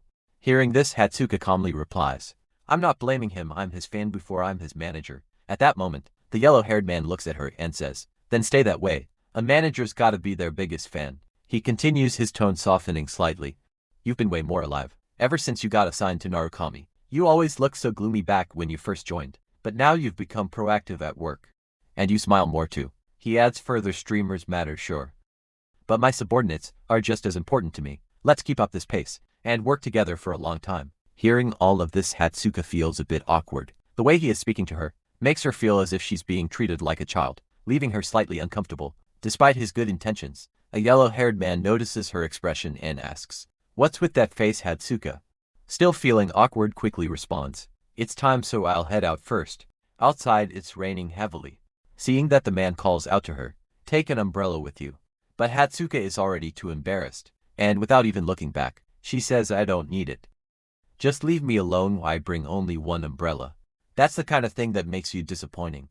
On the other side, Narukami Subaru is staring at the blue orb in his hand. Deep in thought, he mutters to himself, I still don't know how to use this. It's not like I can just try swallowing it. But that cussing, that only I could see. Just like on floor 2, where I met the giant and found my answer. If I meet that guy, will I figure something out? Just then there's a knock on the door. From outside, a voice calls, Hatsuka here. Hearing that, Narukami Subaru replies, come in. Outside the door, Hatsuka is blushing intensely, her cheeks completely red. A moment later, both of them are shown inside the room, feeling nervous and out of place. She says, we didn't have to do this here. Narukami Subaru responds casually, but wouldn't going outside in the rain be a hassle? Hearing that, Hatsuka's thoughts begin to race as she looks around. Being alone with him in his private space, her imagination had gone a little too far, making the situation feel even more awkward for her. Trying to compose herself, Hatsuka puts on a smile, and begins speaking in a more professional tone. Once you're done with the trial, on floor 4 you'll finally be ranked 2. So, here's a quick rundown of how the ranking system works. Narukami Subaru looks at her as she explains, but deep inside he's already thinking, I probably know more about that than anyone here. I used to even research ranking mechanics, back when I was in the guild. Then the explanation unfolds. The moment a player reaches floor 5, the system automatically assigns a rank to every single player. A system process begins that calculates the ranking, although the exact method behind it has never been fully revealed. Still, there are some known general criteria. The most important factor is a player's performance during the trials. Beyond that, the system also considers the impact a player has on their world, their reputation among other players, and their battle results against already ranked players. In the end, it's essentially a complicated mix of multiple factors, and unclear and somewhat messy combination, that determines a player's final standing. That's the conclusion people have reached so far. After finishing her explanation, Hatsuka closes the laptop in front of her and looks at him with curiosity. I'm kind of curious what rank you'll end up at. Your reputation's been skyrocketing lately, hasn't it? Viewer reactions are part of the criteria too. Hatsuka continues, speaking honestly. When it comes to streamers who've grown this fast, even in our agency only Narukami Subaru comes to mind. Oh, speaking of him. She hesitates for a moment before bringing up another topic about that collab with Narukami Subaru. You promised your viewers before. Could you maybe reconsider? Narukami Subaru looks at her and asks plainly why. Though Hatsuka explains, he actually has a nickname, the Destroyer King. Hearing that, Subaru responds with slight disbelief. They didn't really look like someone who have such an intense title. Hatsuka nods and continues. Oh, they're incredible in a lot of ways. They've collaborated with over 20 streamers so far, and every single one of them vanished. The collab streams themselves did great, and there wasn't any obvious reason for them to disappear. Either. Subaru listens carefully and then asks, then what's the issue? Hatsuka answers, her tone turning a bit uneasy. It's like some kind of insane curse or jinx. Anyone who collaborates with Narukami Subaru ends up falling straight into hell. Subaru and arrows his eyes slightly in questions. You're sure Narukami Subaru isn't actually the problem? Hatsuka pauses for a moment before replying uncertainly. Yeah, probably. They've been with our company for a long time. After hearing everything, Narukami Subaru simply says, then let's do it. The scene then shifts to floor 3, Central Guild. Narukami Subaru has already started his live stream and is moving forward, with over 11,000 viewers watching. As he walks, he calmly says, I'm heading off to sell things now. At the counter in front of him, a staff member speaks, take out your mercenary license and proof of quest completion. Subaru immediately hands over his license. The moment the man sees it, his expression changes, completely shocked. He stutters, impossible. Otherworldly rank Cave of Thunder. This can't be real. Right after verifying it, he announces in disbelief, confirmed. No way, someone actually cleared the Cave of Thunder. Without wasting another second, he stamps the document. Right after that, a system window appears. You have completed the quest. Conquer the Cave of Thunder. You received 300,000 AP. You have cleared the Conrad Kingdom's trial. Conditions met and the trial. With that, Narukami Subaru proceeds forward, moving on to the next stage, the 4th floor. The moment he arrives, the scenery changes completely. Floor 4 is breathtakingly beautiful, almost unreal as the view unfolds. We are told the place where the most players get stuck. Floor 4 Elysium. It is a world that looks like it has come straight out of a fairy tale, filled with enchanting beauty that captivates anyone who enters. Charm of this place is so overwhelming that players often forget their original goals and dreams, choosing instead to stay here forever. That is exactly why it is known by this name. Elijah Narukami Subaru is walking along the streets of the 4th floor, and as he moves forward, he calmly says, all right. That's it for today's stream. On the screen in front of him, countless comments are still pouring in from viewers, reacting to the place. With that, he continues walking until he stops in front of a grand palace, looking at it and remarking, looks fancy. At that moment, someone approaches him at Hatsuka. She looks at him and asks, why aren't you going in? Subaru hesitates slightly before replying, it feels kind of out of my league. Hatsuka immediately responds with confidence, you're already a solid mid-tier streamer. You know, make sure you get some proper rest. Subaru then brings up something more practical, asking what should we do about the streaming schedule moving forward, like the trial start date and upcoming content. Hatsuka, clearly a bit flustered and shy, replies, I'll compile everything and let you know soon. Just then someone else calls out to her, Hatsuka. The voice continues, there's somewhere I want to stop by first. You're late. Hatsuka quickly apologizes, sorry.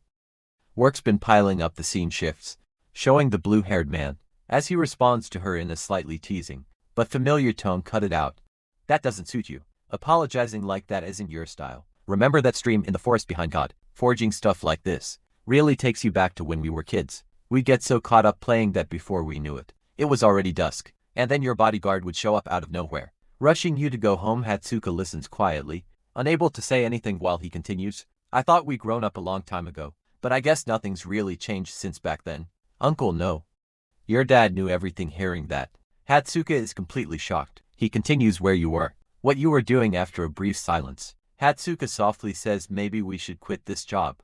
The scene then shifts again, this time to floor 8 Blue Zone Guild House. Inside, a man sits, while looking at a screen filled with streaming messages. With a troubled expression, he says, this is getting troublesome. As more messages appear, he mutters, rejection. Another one. It is then revealed that this man is Akari Genji, the sub-guild leader of Blue Zone. While speaking on a call, he says, yes. Guild leader, it's about Narukami Subaru's recruitment. We're moving to the next phase. Immediately after that, a window appears in front of Narukami Subaru.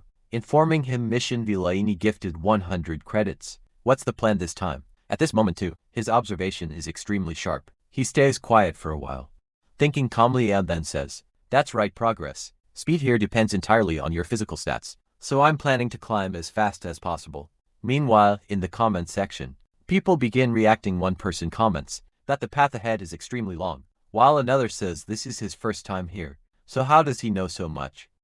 These kinds of discussions continue among the viewers. On the other side, another window appears in front of Narukami Subaru. This time it reads, "Pay 3,000 credits." As soon as this happens, his body slowly begins to transform and grow stronger. Then we are informed commencing the 4th floor trial. Welcome to the Forest of War. After that, everything is properly explained to us here.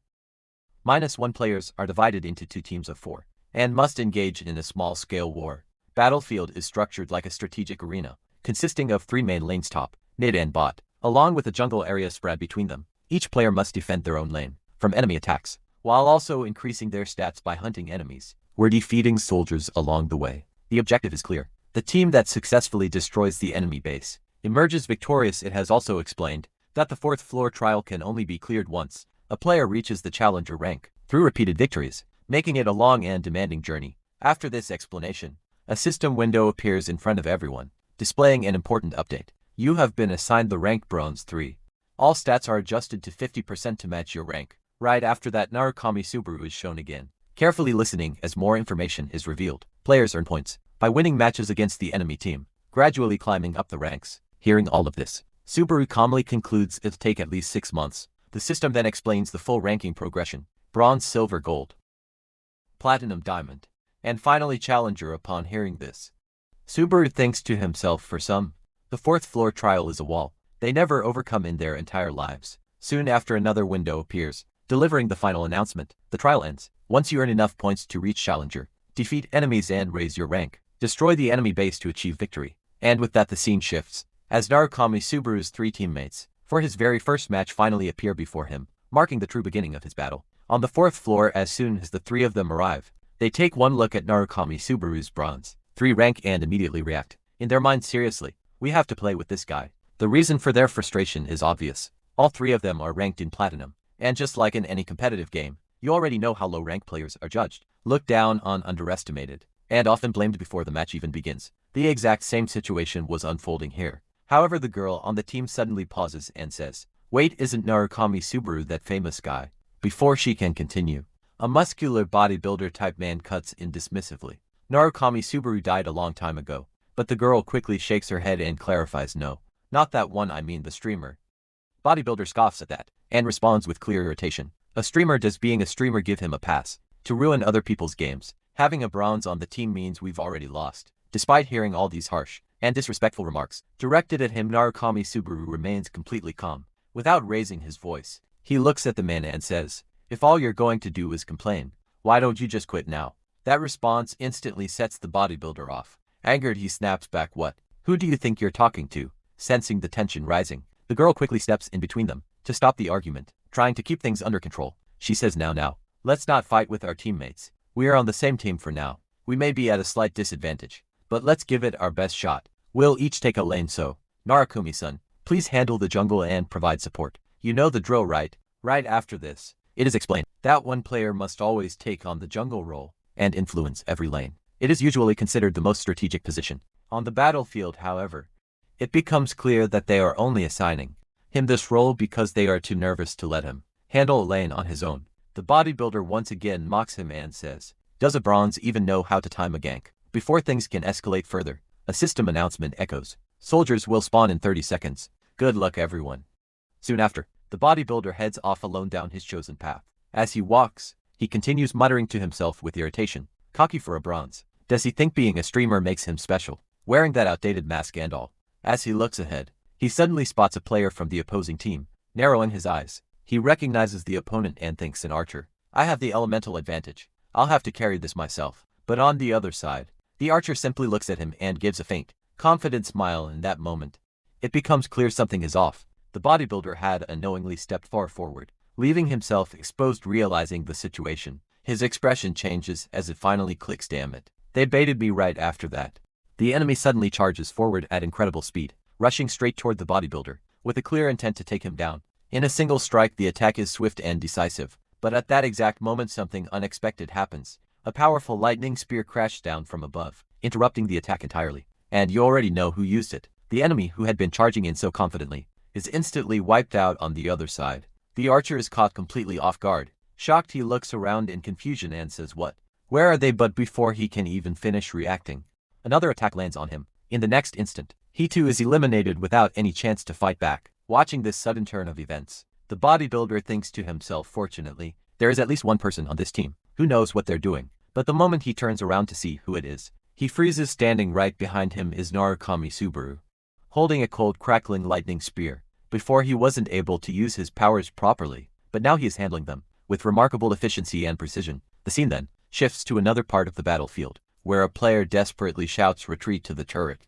However, before he can escape, a thunder trap suddenly activates beneath him. The moment it triggers, an overwhelming surge of lightning energy erupts, striking him with devastating force. The attack is so powerful that it eliminates him instantly. A system window appears, announcing the results. Narukami Subaru has defeated Rod. Narukami Subaru has defeated Clander. Meanwhile, Subaru simply stands there, calmly observing everything as it unfolds. At the same time, viewers are watching and reacting in real time, sharing their thoughts through the chat as they witness his performance. Off to the side, the bodybuilder is preparing himself again, trying to regain his composure. Seeing his actions, Narukami Subaru looks at him and says, "What is he even doing?" After witnessing everything that just happened, the bodybuilder stands there in shock and mutters, "What was that just now?" Meanwhile, the comment section is completely flooded with people constantly talking about Narukami Subaru and what they just saw. Subaru, staying calm as ever, looks at the man and says, "What's wrong? Hurry up and clear the minions so we can push the turret. You're being slower than a bronze." Hearing that, the bodybuilder quickly snaps back to reality and responds, "Right, got it." Just then, another system window appears in front of Subaru. Mission Valiani registered a mission. How about 20,000 credits if you clear the 4th floor in 1 month? Right after that, battlefield once again fills with intense action. A series of continuous fights break out between Narukami Subaru's team and the opposing team. In the middle of all this chaos, another viewer sends credits and registers a mission. Narukami Subaru Love registered a mission. I'll bet 20,000 credits on that same mission. At this point, Subaru is completely dominating the battlefield, taking down multiple enemies on his own, in a brutal and overwhelming manner. As the fight continues, more and more viewers begin sending him credits: 10,000, 20,000, even 50,000, one after another, supporting him and placing their bets on his success. Finally, after a relentless series of clashes, Subaru's team crushed the enemy team completely. A large screen appears, announcing the result: enemy base destroyed. Match ended immediately after.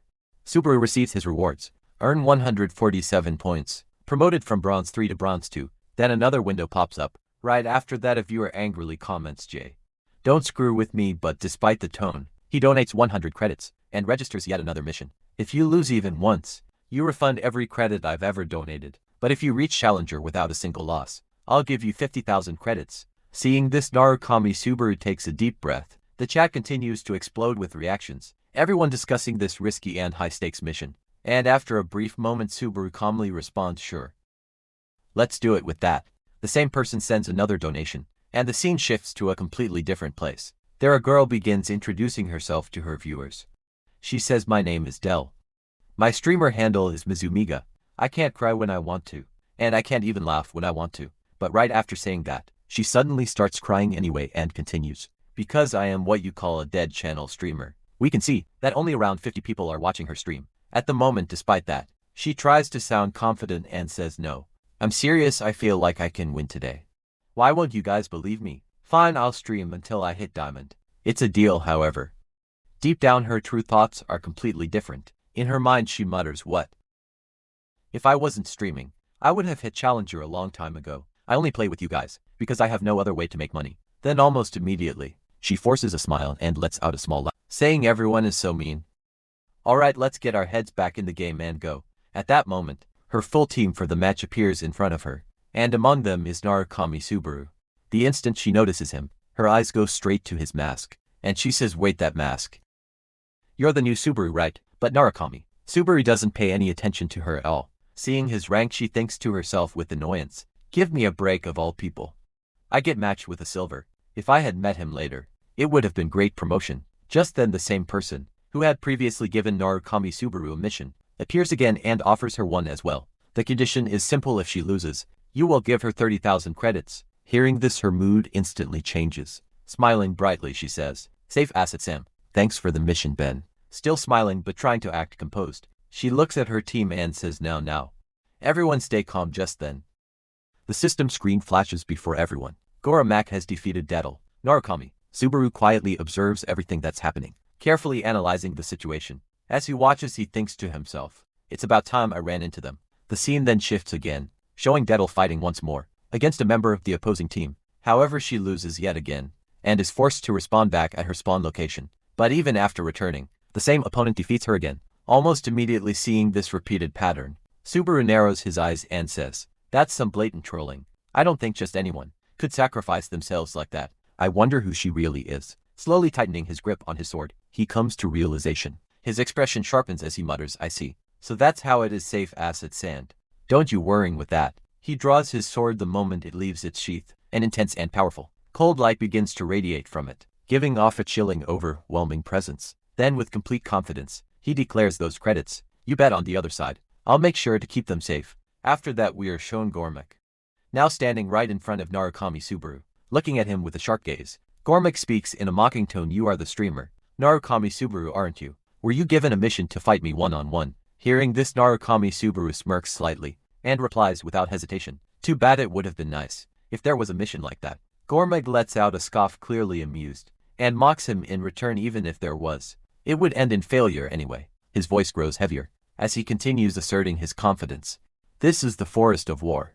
There's no way a diamond would lose to a silver. Silvers are bound by 75% stat penalty." Subaru listens calmly, unfazed by the intimidation. Then with a composed expression, he responds, "If stats determine everything, they wouldn't bother calling in an exam." Those words instantly ignite Gormac's anger. His expression twists with irritation, and without wasting another second, he activates his ability Golem's arm. The ground begins to tremble violently. From behind him, enormous stone arms start emerging, assembling themselves with crushing force. The entire area shakes, as if the forest itself is reacting to his power. Massive rock limbs rise into the air, each one radiating overwhelming strength. Mac releases even more of his aura, the pressure in the Suronians becoming suffocating. His voice echoes with fury as he glares at Subaru. "You're being pampered by your viewers, so it seems you've gotten pretty carried away." As the gigantic stone arms fully form behind him, ready to strike at any moment, Gormac raises his voice and declares with dominance, "But allow me to welcome you to the 4th floor, kid." Seeing such an overwhelmingly powerful ability, Narukami Subaru falls into deep thought for a brief moment, before speaking calmly. "Body transformation. It's certainly not a skill you see often." On the 4th floor, as he says this, golden lightning begins to crackle across his body, dancing violently around him, as if responding to his will. His expression turns cold and focused, and in a low voice he continues, "I just so happen to have something I wanted to test out." There is a chilling certainty in his tone, as if he has already decided the outcome of this battle. He makes it clear that everything he is about to do will be carried out with the help of this new heart, and that Gormac should prepare himself to face it. Then with a faint but intense look in his eyes, he adds, "I've been looking forward to the day we meet again." The moment those words leave his lips, Subaru raises his hand toward the sky. Instantly, a massive bolt of lightning tears down from above, striking with terrifying force. The air trembles as the power descends. On the other side, Gormac braces himself, gathering all of his stone arms and his transformed body to withstand the attack. But facing such an immense surge of lightning head-on proves devastating. The sheer intensity of the strike leaves him in a terrible state, his body struggling under the pressure, as he shouts in confusion, trying to comprehend what kind of power this is. Meanwhile, Narukami Subaru begins walking forward. At that moment, a system window appears before him, announcing the Lord of Thunder's trial will now begin. With his demonic blade in hand, he continues advancing, ready to fight. In a way, it almost seems like he is simply farming, or at this point, treating the entire battle as a means to grow stronger. After witnessing all of this, Gormac clenches his weapon and growls whatever it is, preparing himself for combat. In the next instant, he launches an all-out attack. Every stone around him responds, surging forward at incredible speed, as countless rock projectiles rush towards Subaru from all directions. And yet, despite the overwhelming assault, Narukami Subaru does not move even an inch from where he stands. Right then, two system windows open before him. Explain. Heart of Thunder resists the recoil of the Lord of Thunder. Wedge of Greed. LV6 resists the recoil of the Lord of Thunder. At the same time, Narukami Subaru thinks to himself, the Heart of Thunder and the Wedge of Greed really are reacting at the same time. Just then another system window appears before him, displaying penalty from the Lord of Thunder is reduced by 30%. Without wasting a single moment, Subaru surges forward at incredible speed, weaving through the storm of incoming stones. His movements are so fast and precise that not a single piece of rock manages to touch him. As he advances, he calmly says in his mind, "This is more than enough for now." In the next instant he closes the distance and appears right in front of Goromek. Seeing him approach so effortlessly, Goromek is visibly shaken, a hint of fear creeping into his expression. Seizing that moment, Narukami Subaru swings his demonic blade, unleashing a devastatingly powerful attack. Goromek is forced to pour all of his strength into blocking it, and as their forces collide, the impact between them becomes even more intense. Checking the surroundings, despite his effort, the sheer power behind Subaru's strike overwhelms him, sending Goromek flying backward. His body crashes away at a distance, his condition clearly deteriorating. Struggling to stabilize himself, he uses his golem arms to stop his fall, forcing himself back into position. Even then he grinds his teeth and mutters, "It's not as impressive as expected." But he doesn't stop in the very next moment. Goromek gathers his strength and charges forward again with even greater speed, pushing his power to the limit. As he does, a system window appears before him, displaying Goromek's stat correction to 100%. With renewed confidence he declares, "My arm, boosted by the Forest of War, is stronger than a diamond." At the same time, new windows open in front of Narukami Subaru, informing him the Lord of Thunder answers your call. "You have been acknowledged by the Lord of Thunder." Hearing this, Subaru remains completely composed. A faint sense of readiness settles over him as he looks ahead at his opponent. Then in a calm and decisive tone, he says, "All right. Preparation complete now." Both of them charge toward each other at incredible speed. Powerful energy erupts from their bodies, clashing violently with the surrounding air. The pressure alone makes it feel as if this single collision will decide the entire battle. In the very next moment they cross paths, moving past each other in a flash, while waves of intense, crackling lightning spread across the battlefield, filling the area with a cold, overwhelming force. After the clash, we see Goromek standing there stunned. His voice trembles with disbelief as he mutters, How did I take an attack from a mere silver?" Right then the very arms he had boasted about, claiming they were harder and stronger than a diamond, begin to crack slowly at first, then more rapidly. Massive stone limbs start breaking apart piece by piece. On the other side, Narukami Subaru stands glowing with energy, completely composed, looking toward Goromek. He calmly says, "I told you, didn't I? Stats aren't everything in an exam." At that exact moment, a massive bolt of lightning crashes down onto Goromek. The strike is devastating, further destroying his already damaged body and leaving him completely overwhelmed. A system notification appears. Narukami Subaru has stopped Goromek's kill streak. Elsewhere, someone named Dettel is watching all of this unfold through her system window. Shock fills her expression as she stares at the screen and says, "What on earth is going on?"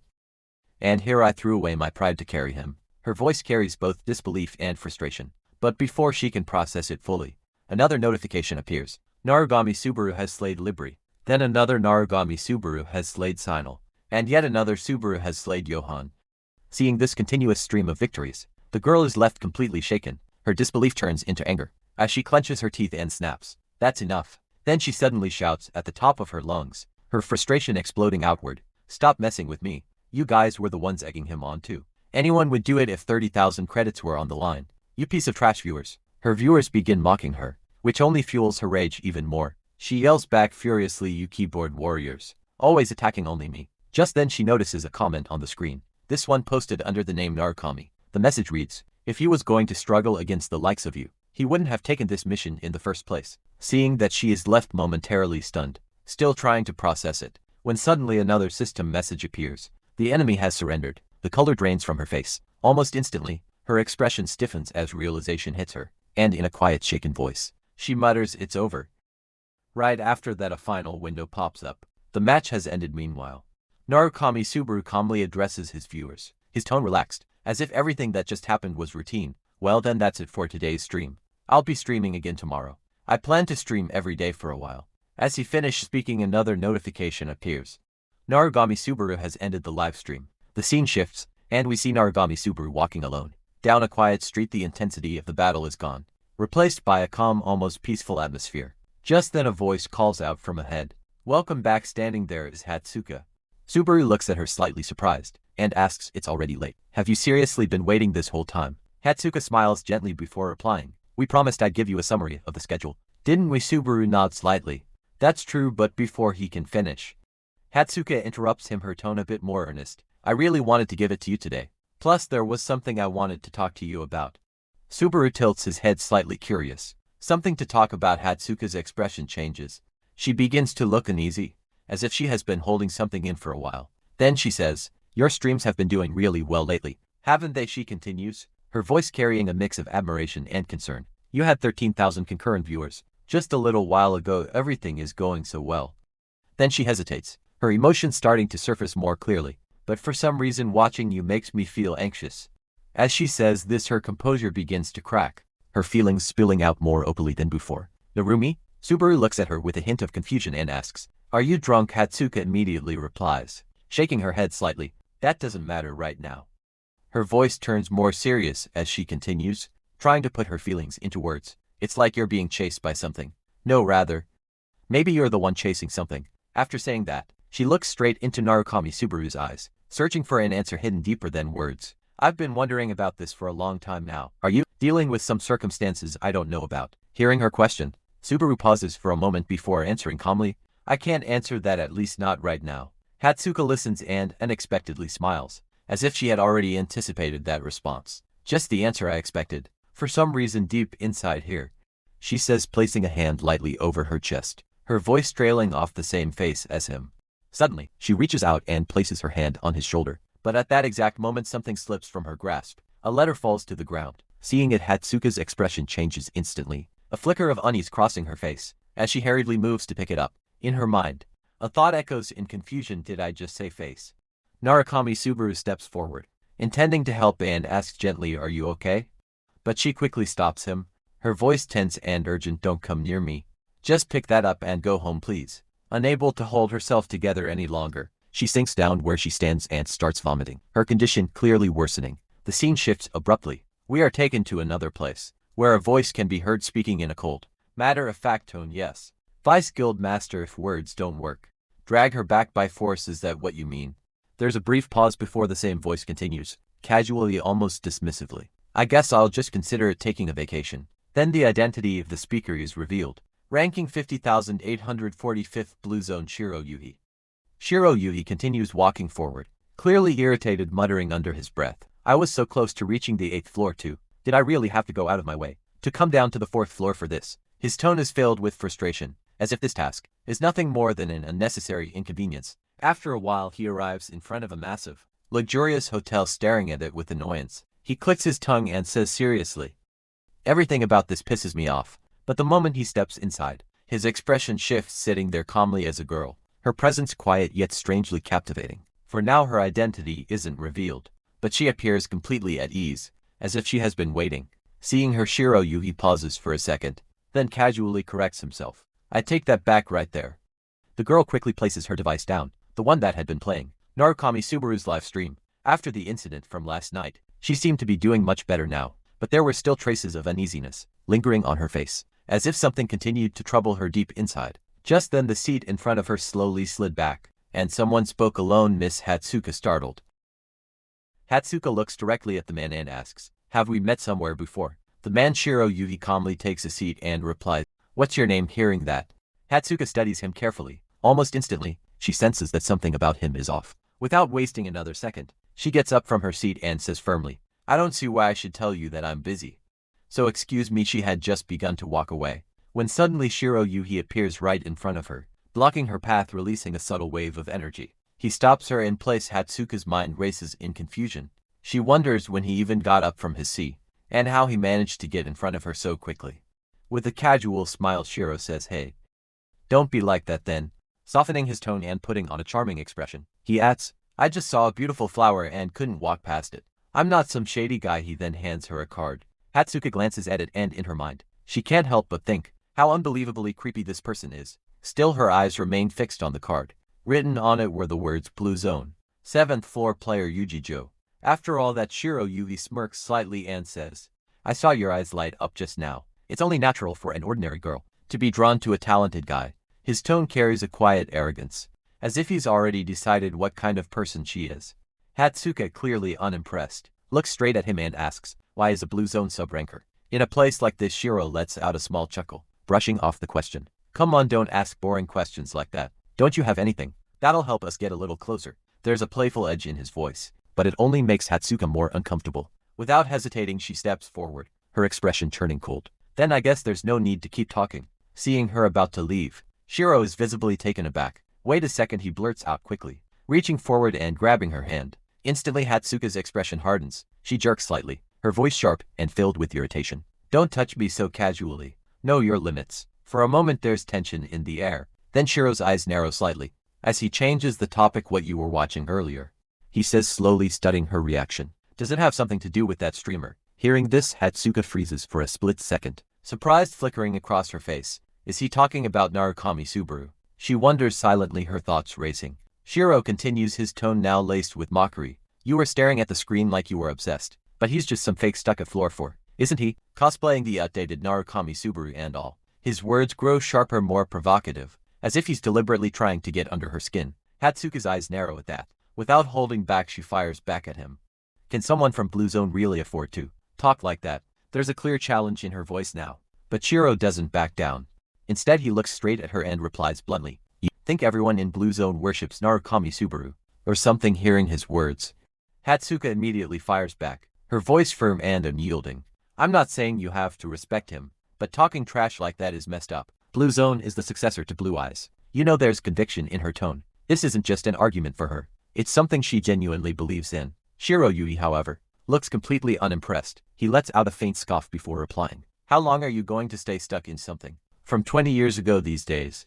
There are tons of players, way better than Narukami Subaru, or Blue Eyes, and one of them just so happens to be standing right in front of you. His confidence borders on arrogance, as if he truly sees himself above everyone she just mentioned. That's enough to push Hatsuka over the edge. Get over yourself already. She snaps back instantly, just because the Blue Eyes members are gone. Her words cut off, but the anger doesn't. It's visible now. Her emotions begin to surge, and a faint red energy starts to leak out from her body, intensifying the atmosphere around her. Shiro steps closer, unfazed by her reaction, his voice lowering, as if he's about to reveal something important. You really think that, he says quietly. This is classified information. Only a few in Blue Zone know, but it'll be in the news soon enough. He pauses for effect, watching her closely before dropping the bombshell. There's a scoop that one of the Blue Eyes members teamed up with demons and is still clinging to life. The moment those words reach her ears, Hatsuka is completely stunned. Her mind goes blank for a second, unable to process what she just heard. At that exact moment, the scene shifts. The screen appears Narukami Subaru's live stream. On it, he casually says, wow. It's already this late, alright. That's it for today's stream. The stream cuts, the view transitions once again, this time to floor for Elysium. Narukami Subaru walks alone along a quiet path, his footsteps echoing faintly in the empty surroundings. His expression is calm, but his thoughts are active. The stream's gotten stable with over 15,000 viewers now. He reflects to himself, not a bad pace honestly. As he continues walking forward, the quiet alley suddenly reveals someone standing in his path. It's none other than Shiro Yui. However, without paying him any attention, Narukami Subaru simply walks past him and keeps moving ahead as if he doesn't exist. That's when Shiro speaks up from behind, his tone casual yet deliberate. Got a minute, Junior? Subaru stops slowly. He turns around, his expression sharpening with annoyance. Junior, who the hell are you? He asked bluntly. Shiro smiles, unfazed by the hostility. Instead of answering directly, he gets straight to the point, speaking as if he's doing Subaru a favor. Junior, why don't you join Blue Zone now? We'll give you benefits no one else can match. Hearing that, Subaru's expression immediately turns cold, and then interested. Another recruiter, he mutters in a flat, almost bored tone. Shiro lets out a small laugh. I heard you've turned them down a few times, huh? Well, I get it, wanting to raise your value. Everyone starts out like that. His voice carries a mix of amusement and condescension as he continues, but here's some advice from a senior. Everything in moderation. He takes a step closer, his words becoming more persuasive. I'm not saying you have to join us right this second, but at least show your face. After that, just leave it to the Vice Guildmaster. You won't regret it. Subaru looks at him for a moment, clearly unimpressed, before asking bluntly, who even is your Vice Guildmaster? Shiro's smile widens slightly, as if he's been waiting for that question. A floor 9 high-rank Rikari Genji, he replies confidently. Then, with a hint of surprise in his voice, he adds, you don't know him? Hearing the name Narukami, Subaru pauses for a brief moment, his eyes narrowing slightly, as a thought crosses his mind. Ikari Genji, that lapdog who used to trail after Kyojiro, made it all the way to floor 9, and became Vice Guildmaster. The idea clearly doesn't impress him. In fact, it almost sounds ridiculous to him. Meanwhile, Shiro Yui extends his hand forward, as if expecting Subaru to accept his offer, his tone turning more assertive. Don't tell me, you don't even realize what a huge opportunity this is. But before he can finish, Subaru abruptly stops his hand midair. His voice is cold, sharp, and completely uninterested. I have zero interest in your deals, so get lost. Those words hit harder than expected. For a split second, Shiro is genuinely stunned. No one talks to him like that. But Subaru doesn't stop there. He adds almost dismissively. That was the final blow to Shiro's pride. There's no way he's walking away quietly after being insulted like that. In an instant his expression darkens. The sudden shift in tension is sharp and dangerous. Subaru doesn't even flinch. Instead he looks at him calmly and says, "Is this really how someone who was just recruiting acts?" Shiro tilts his head slightly, his voice now devoid of any friendliness. I don't remember ever recruiting anyone. His grip tightens on the sword, as his killing intent becomes clear. Either way, Junior, if you don't come with me, you're dead. The moment those words leave his mouth, he swings his blade. A powerful slash cuts through the air, but by the time it lands, Subaru is already gone. Moving at lightning speed, he reappears at a distance, completely unharmed. Standing there, he calmly responds, "Blue Zone cares more about its public image than anything, doesn't it? Are you really planning to cause a scene in the middle of the city?" Shiro's energy begins to surge violently, growing heavier and more oppressive by the second. A faint smirk forms on his face. "Good question," he replies. "Why do you think I bothered coming here personally?" Then in a low voice he speaks a single word: Cyrus. Instantly, a red-colored window materializes in front of them. You are being pulled into the space of Cyrus. More system windows begin to appear one after another, each one flashing with ominous effects. Sense of balance decreases by 40%. All reaction speeds are reduced by 30%. The environment around them shifts as the ability takes hold, isolating them from the outside world. Now standing face to face within this altered space, Narukami, Subaru and Shiro Yuhi glare at each other. The atmosphere turns suffocating. This wasn't going to be a simple clash anymore. Intense as the battle begins to unfold. Inside the isolated space, Narukami Subaru quickly analyzes the situation, his thoughts sharp despite the pressure. A field-type silence skill that blocks sound and vision. He's cleared trials 3 floors above me, and I'm already worn out from non-stop test. His condition is far from ideal, yet he knows he cannot afford to hesitate. At that moment another system screen appears before him, shows his power rapidly rising, his thunder abilities intensifying, his demon blade enhancing his stamina, and all of his stats steadily increasing. Feeling the surge within his body, Subaru narrows his eyes with determination. I have to end this fast without wasting a second. He bursts forward at incredible speed, closing the distance between himself and Shiro Yuhi in an instant, and launching a direct attack. But just as his strike is about to land, Shiro's voice cuts through the space calmly, almost mockingly. Getting in close isn't a smart move, because it makes everything easier to hear. Subaru's attack next, or at least it seems to. In the very next moment Shiro's body begins to fade, dissolving as if it were never truly there. Immediately, another red system window flashes before Subaru's eyes. The curse of hallucination has been amplified. You have acquired the status ailment fear. All pain is increased by 100%. Senses are dulled by 50% as Subaru pushes forward. The world around him distorts further. One Shiro becomes many clones. No. Illusions begin to surround him from every direction, making it impossible to tell what's real and what isn't, then echoing from all sides at once. Shiro's voice resounds within the domain. Once you stepped into my domain, there's no escape. Subaru clenches his teeth, focusing all his strength, trying to break through the overwhelming deception. Even when I focus all my power into a single point, it's still not enough. His frustration grows as the illusions refuse to break. Shiro's voice returns cold and absolute. Because everyone is me and I am everyone. The scene suddenly shifts outside. Atsuka sits alone waiting. She glances around, a hint of concern crossing her face. The stream's over, so he should be back by now. I wanted to apologize for what happened back then. Her thoughts drift uneasily, and then she recalls the words that arrogant man had said earlier that day. Can't stop thinking about what that smug guy said this morning. Her expression tightens. I didn't think Blue Zone would move this aggressively. Guildmaster Kyojo used to work alongside Narukami Subaru. In his prime. She pauses, conflicted. Honestly, if Narukami joined them he'd probably learn a lot. Besides, I don't even know what will happen to me if I think about his future. Maybe I should just let him go. But in that very moment, the deafening flash shocks everyone nearby, drawing all eyes toward its source. Hatsuka's heart skips a beat as she stares at the overwhelming surge of power, her voice trembling with realization. Narukami. As the tension peaks, the scene cuts once again, this time revealing Shiro Yui's status window, displaying all of his stats in full detail, emphasizing just how dangerous and overwhelming his power truly is. And then we're told about Cyrus, a space that completely shuts out any outside interference. In other words, your chances of survival are zero. At this moment, Narukami Subaru is fighting alone against numerous clones of Shiro Yui. Shiro Yui explains the true terror of this space In this domain your physical abilities are suppressed, and the pain you feel is amplified to the maximum. The thunder you're so proud of becomes completely useless here, which means there's no way you can defeat me. You chose the wrong opponent. Just then, the screen appears in front of Narukami Subaru, explaining a critical warning. Your fatigue has reached 84. Along with that, his condition begins to worsen little by little. Breathing heavily, he realizes the situation and thinks to himself, the blue zone is analyzing me down to the last detail. If I use thunder here, I'll definitely collapse afterward. I have no choice, I need to hold back on thunder and rely on my instincts and items. With that decision made, he prepares his next move. Gathering what strength he has left, he activates Cloud Stride. Moving swiftly, he begins cutting down the numerous illusory clones surrounding him, one after another. Watching this unfold, Shiroyui silently thinks to himself, impressive, he's managed to endure this long inside Cyrus. That said, it's nothing more than buying a bit of time.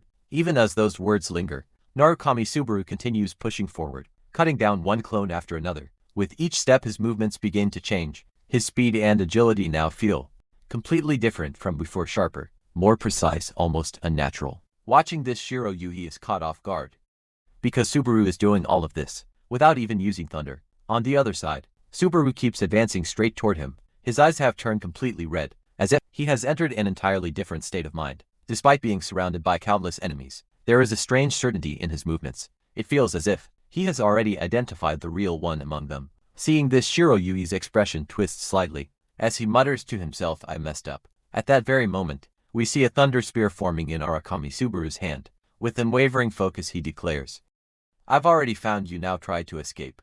The attack surges forward at incredible speed. Subaru tears through every clone in his path, closing the distance in an instant. But just as the strike is about to land Shiroyu, he interrupts, his voice sharp with disbelief. You shouldn't even be in any condition to move properly. Right? Subaru doesn't stop.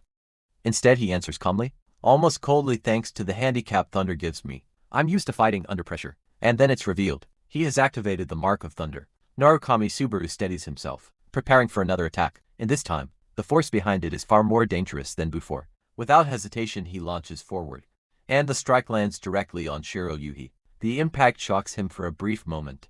Even he cannot comprehend how it happened. Then a notification flashes on his screen. The Mark of Thunder is carved into you. Your movements are being read. Shiroyui narrows his gaze, staring straight at Subaru as he says, You've barely just learned thunder, and you're already acting so high and mighty. A faint smile spreads across his face, almost mocking as he continues, But whatever, you're already under the curse of hallucination anyway. In the next instant everything shifts. All the clones, every illusion surrounding them, begin to merge and distort. The battlefield itself feels unstable, as if reality is bending under Shiroyui's control. Watching this transformation unfold, he declares with quiet excitement, Now the real show begins. He amplifies the power of his card of hallucination. Even further, what Subaru once saw as multiple illusions now changes into something far more terrifying. A single massive, fused creature, towering and unnatural, born from those countless illusions. And as this overwhelming presence takes form, Shiroyui's voice echoes once more from the other side. The dulling of your senses is just the beginning.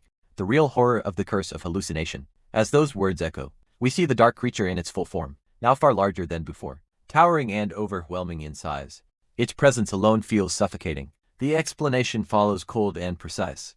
It makes the target believe they're fighting what they fear most, no matter what enemy stands before you. In your mind, you're already facing the one you know you'll lose to. Then, as if to prove it, the voice commands one final time, Take a good look, and there, standing before Narukami Subaru, is Kyojiro. The figure speaks, his voice heavy and absolute. I am your sorrow, your hatred, your fear. I am everything you're afraid of.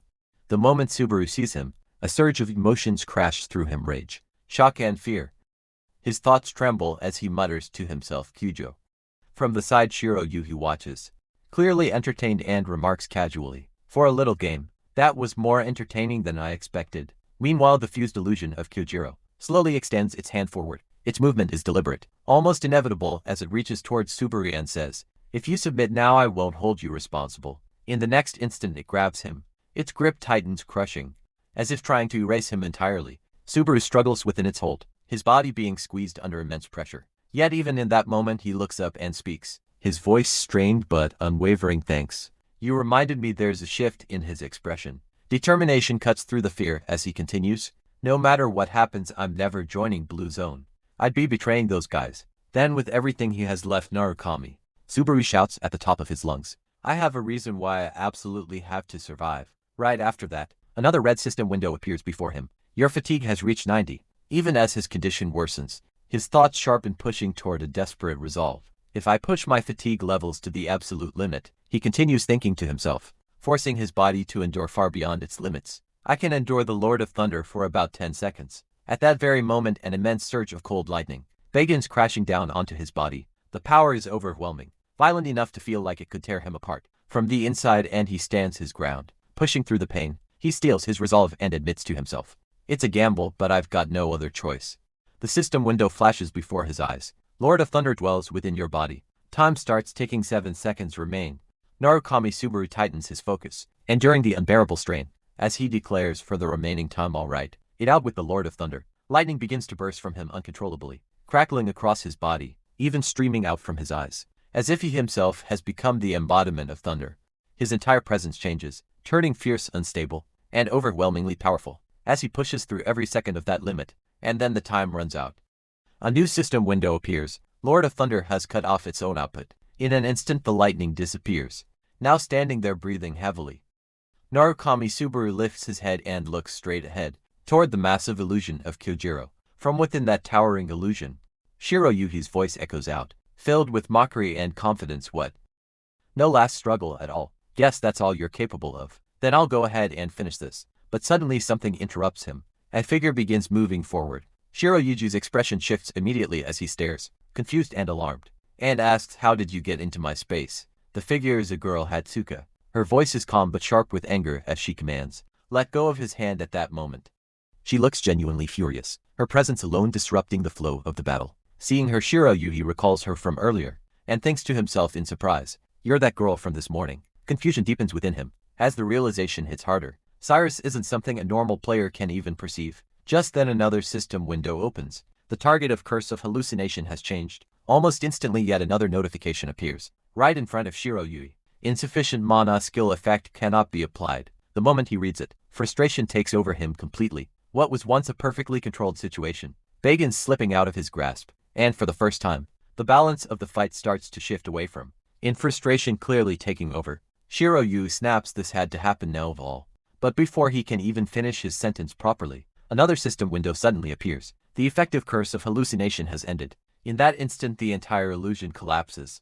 The battlefield clears, and we see Narukami Subaru lying on the ground. His condition extremely bad. His body looks completely drained, barely holding on after everything he just endured. Meanwhile Shiroyuki, still trying to process what just happened, looks toward Hatsuka and demands, "How did you find this place? No, more importantly, why are you here?" Hearing this, Hatsuka answers without hesitation, "I'm his manager." Shiroyuki narrows his eyes, clearly suspicious, and responds, "Manager? So the two of you tricked me?" Hatsuka's expression hardens immediately, her anger becoming even more visible as she fires back, "Don't get it twisted, you just didn't ask, so I didn't bother saying it for a moment." Shiroyuki simply smiles, spreading his arms slightly to the sides. He shrugs it off and says casually, "Whatever. It doesn't matter. Now that you've stepped into my domain, you're trapped like rats." But before he can continue, Hatsuka cuts him off with a small gesture, her voice sharp and confident, "Too bad for you, but that trap of yours has already been ripped open." Hearing this, Shiroyuki is visibly shaken. His expression changes, and inside his mind, panic begins to creep in. "I was strictly told by the Vice Guild Master not to let today's incident leak out." What the hell? Realizing that things are no longer going according to plan, his attitude suddenly shifts, trying to regain control of the situation. He speaks again, this time in a calmer, more calculated tone. "Seems like there's been some kind of misunderstanding. Let's all calm down and talk. What do you want? Credits? Items? Just name it." Ignoring him completely, Hatsuka immediately moves toward Narukami Subaru. She kneels down, helps him up, supporting his weak body without a second thought. Then, without even looking back at Shiroyuki, she says coldly, "I don't want anything, so just get lost already." Hatsuka continued, speaking firmly, her tone leaving no room for argument, telling him to inform Blue Zone to stay away from him, for good. Hearing this, Shiroyuki's thoughts began to spiral. A deep sense of dread settled in, as he realized just how bad the situation had become. "If I let him go now, he'll just start streaming again," he thought anxiously. "There's no way he'll stay quiet about what happened today. Blue Zone will pin all the blame on me." The fear tightened around his chest, as another thought struck him even harder. "And if that happens, I'm definitely getting kicked out of the guild." That possibility alone was enough to push him over the edge. Clenching his fist, Shiroyuki gritted his teeth.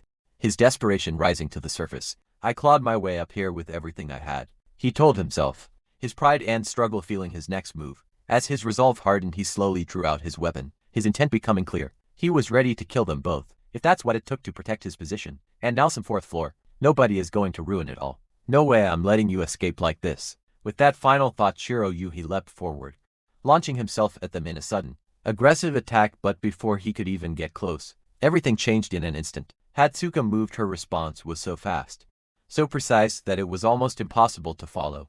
With the naked eye in a single clean strike, she countered his attack, and in the very next moment, his body was split cleanly into two pieces. The sheer speed and brutality of it left Shiro Yuhi utterly shocked. Even in his final moment, he couldn't comprehend what had just happened, how she had done it, or when she had even moved. Narukami Subaru, who had been watching everything unfold slowly, stood up equally stunned by what he had just witnessed. The atmosphere fell into a heavy silence after the sudden end of the fight. After a while, both Narukami Subaru and Hatsuka moved over and sat down quietly on a nearby bench, as if trying to process everything that had just occurred. Breaking the silence, Narukami Subaru finally spoke, his curiosity evident, despite the calm tone of his voice. So basically you're a former ranker who dropped the exam on floor 8. Hatsuka gave a simple, straightforward reply. Yes. Hearing that, Narukami Subaru nodded slightly, a look of understanding crossing his face. I see, he said, almost to himself. Then, glancing back at where the fight had just taken place, he added, "Number wonder a floor 7 player didn't stand a chance."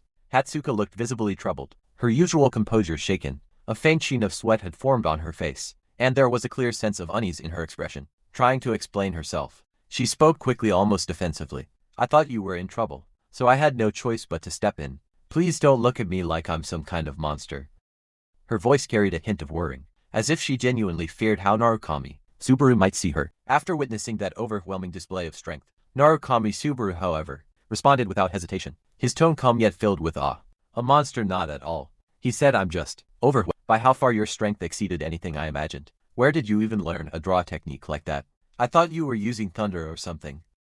His words weren't laced with fear, but with pure astonishment, as if he was still trying to process what he had just witnessed. Hearing that, Hatsuka couldn't help but smile slightly, her tension easing just a bit. "That's what you're focusing on?" she asked, almost amused by his reaction. But Narukami Subaru quickly shifted the conversation, his curiosity not yet satisfied. "By the way, you seem to know that guy." At this, Hatsuka responded quickly, almost as if she wanted to clear things up right away. "He suddenly came up to me this morning," she explained. "He was acting so overly familiar that I almost punched him, but I held myself back before it caused trouble." "Trouble?" Narukami Super repeated, raising an eyebrow. Hatsuka nodded, her expression turning serious again. "Apparently Blue Zone is trying to poach you again. If they offer ridiculous terms, you might actually waver, right? I can't afford to be the person holding you back." When that happens, her voice softened slightly, revealing a hint of concern beneath her words. "But I was careless. Even if you say you want to join a guild like that, I'll absolutely oppose it." Narukami Subaru let out a small, dry remark in response. "At this rate, it looks like I won't be able to join, even if I wanted to." Hatsuka took a deep breath, clearly stressed now, and ran a hand through her hair as she tried to think. "After messing things up this badly, what should we do?" she muttered, frustration evident in her voice. Then, trying to be practical, she added, "For now, we have to report this to the agency." Right before she could think any further, Narukami Subaru suddenly spoke up, interrupting her train of thought. "I've got an idea." Hearing that, Hatsuka immediately turned her gaze toward him, her attention fully captured, waiting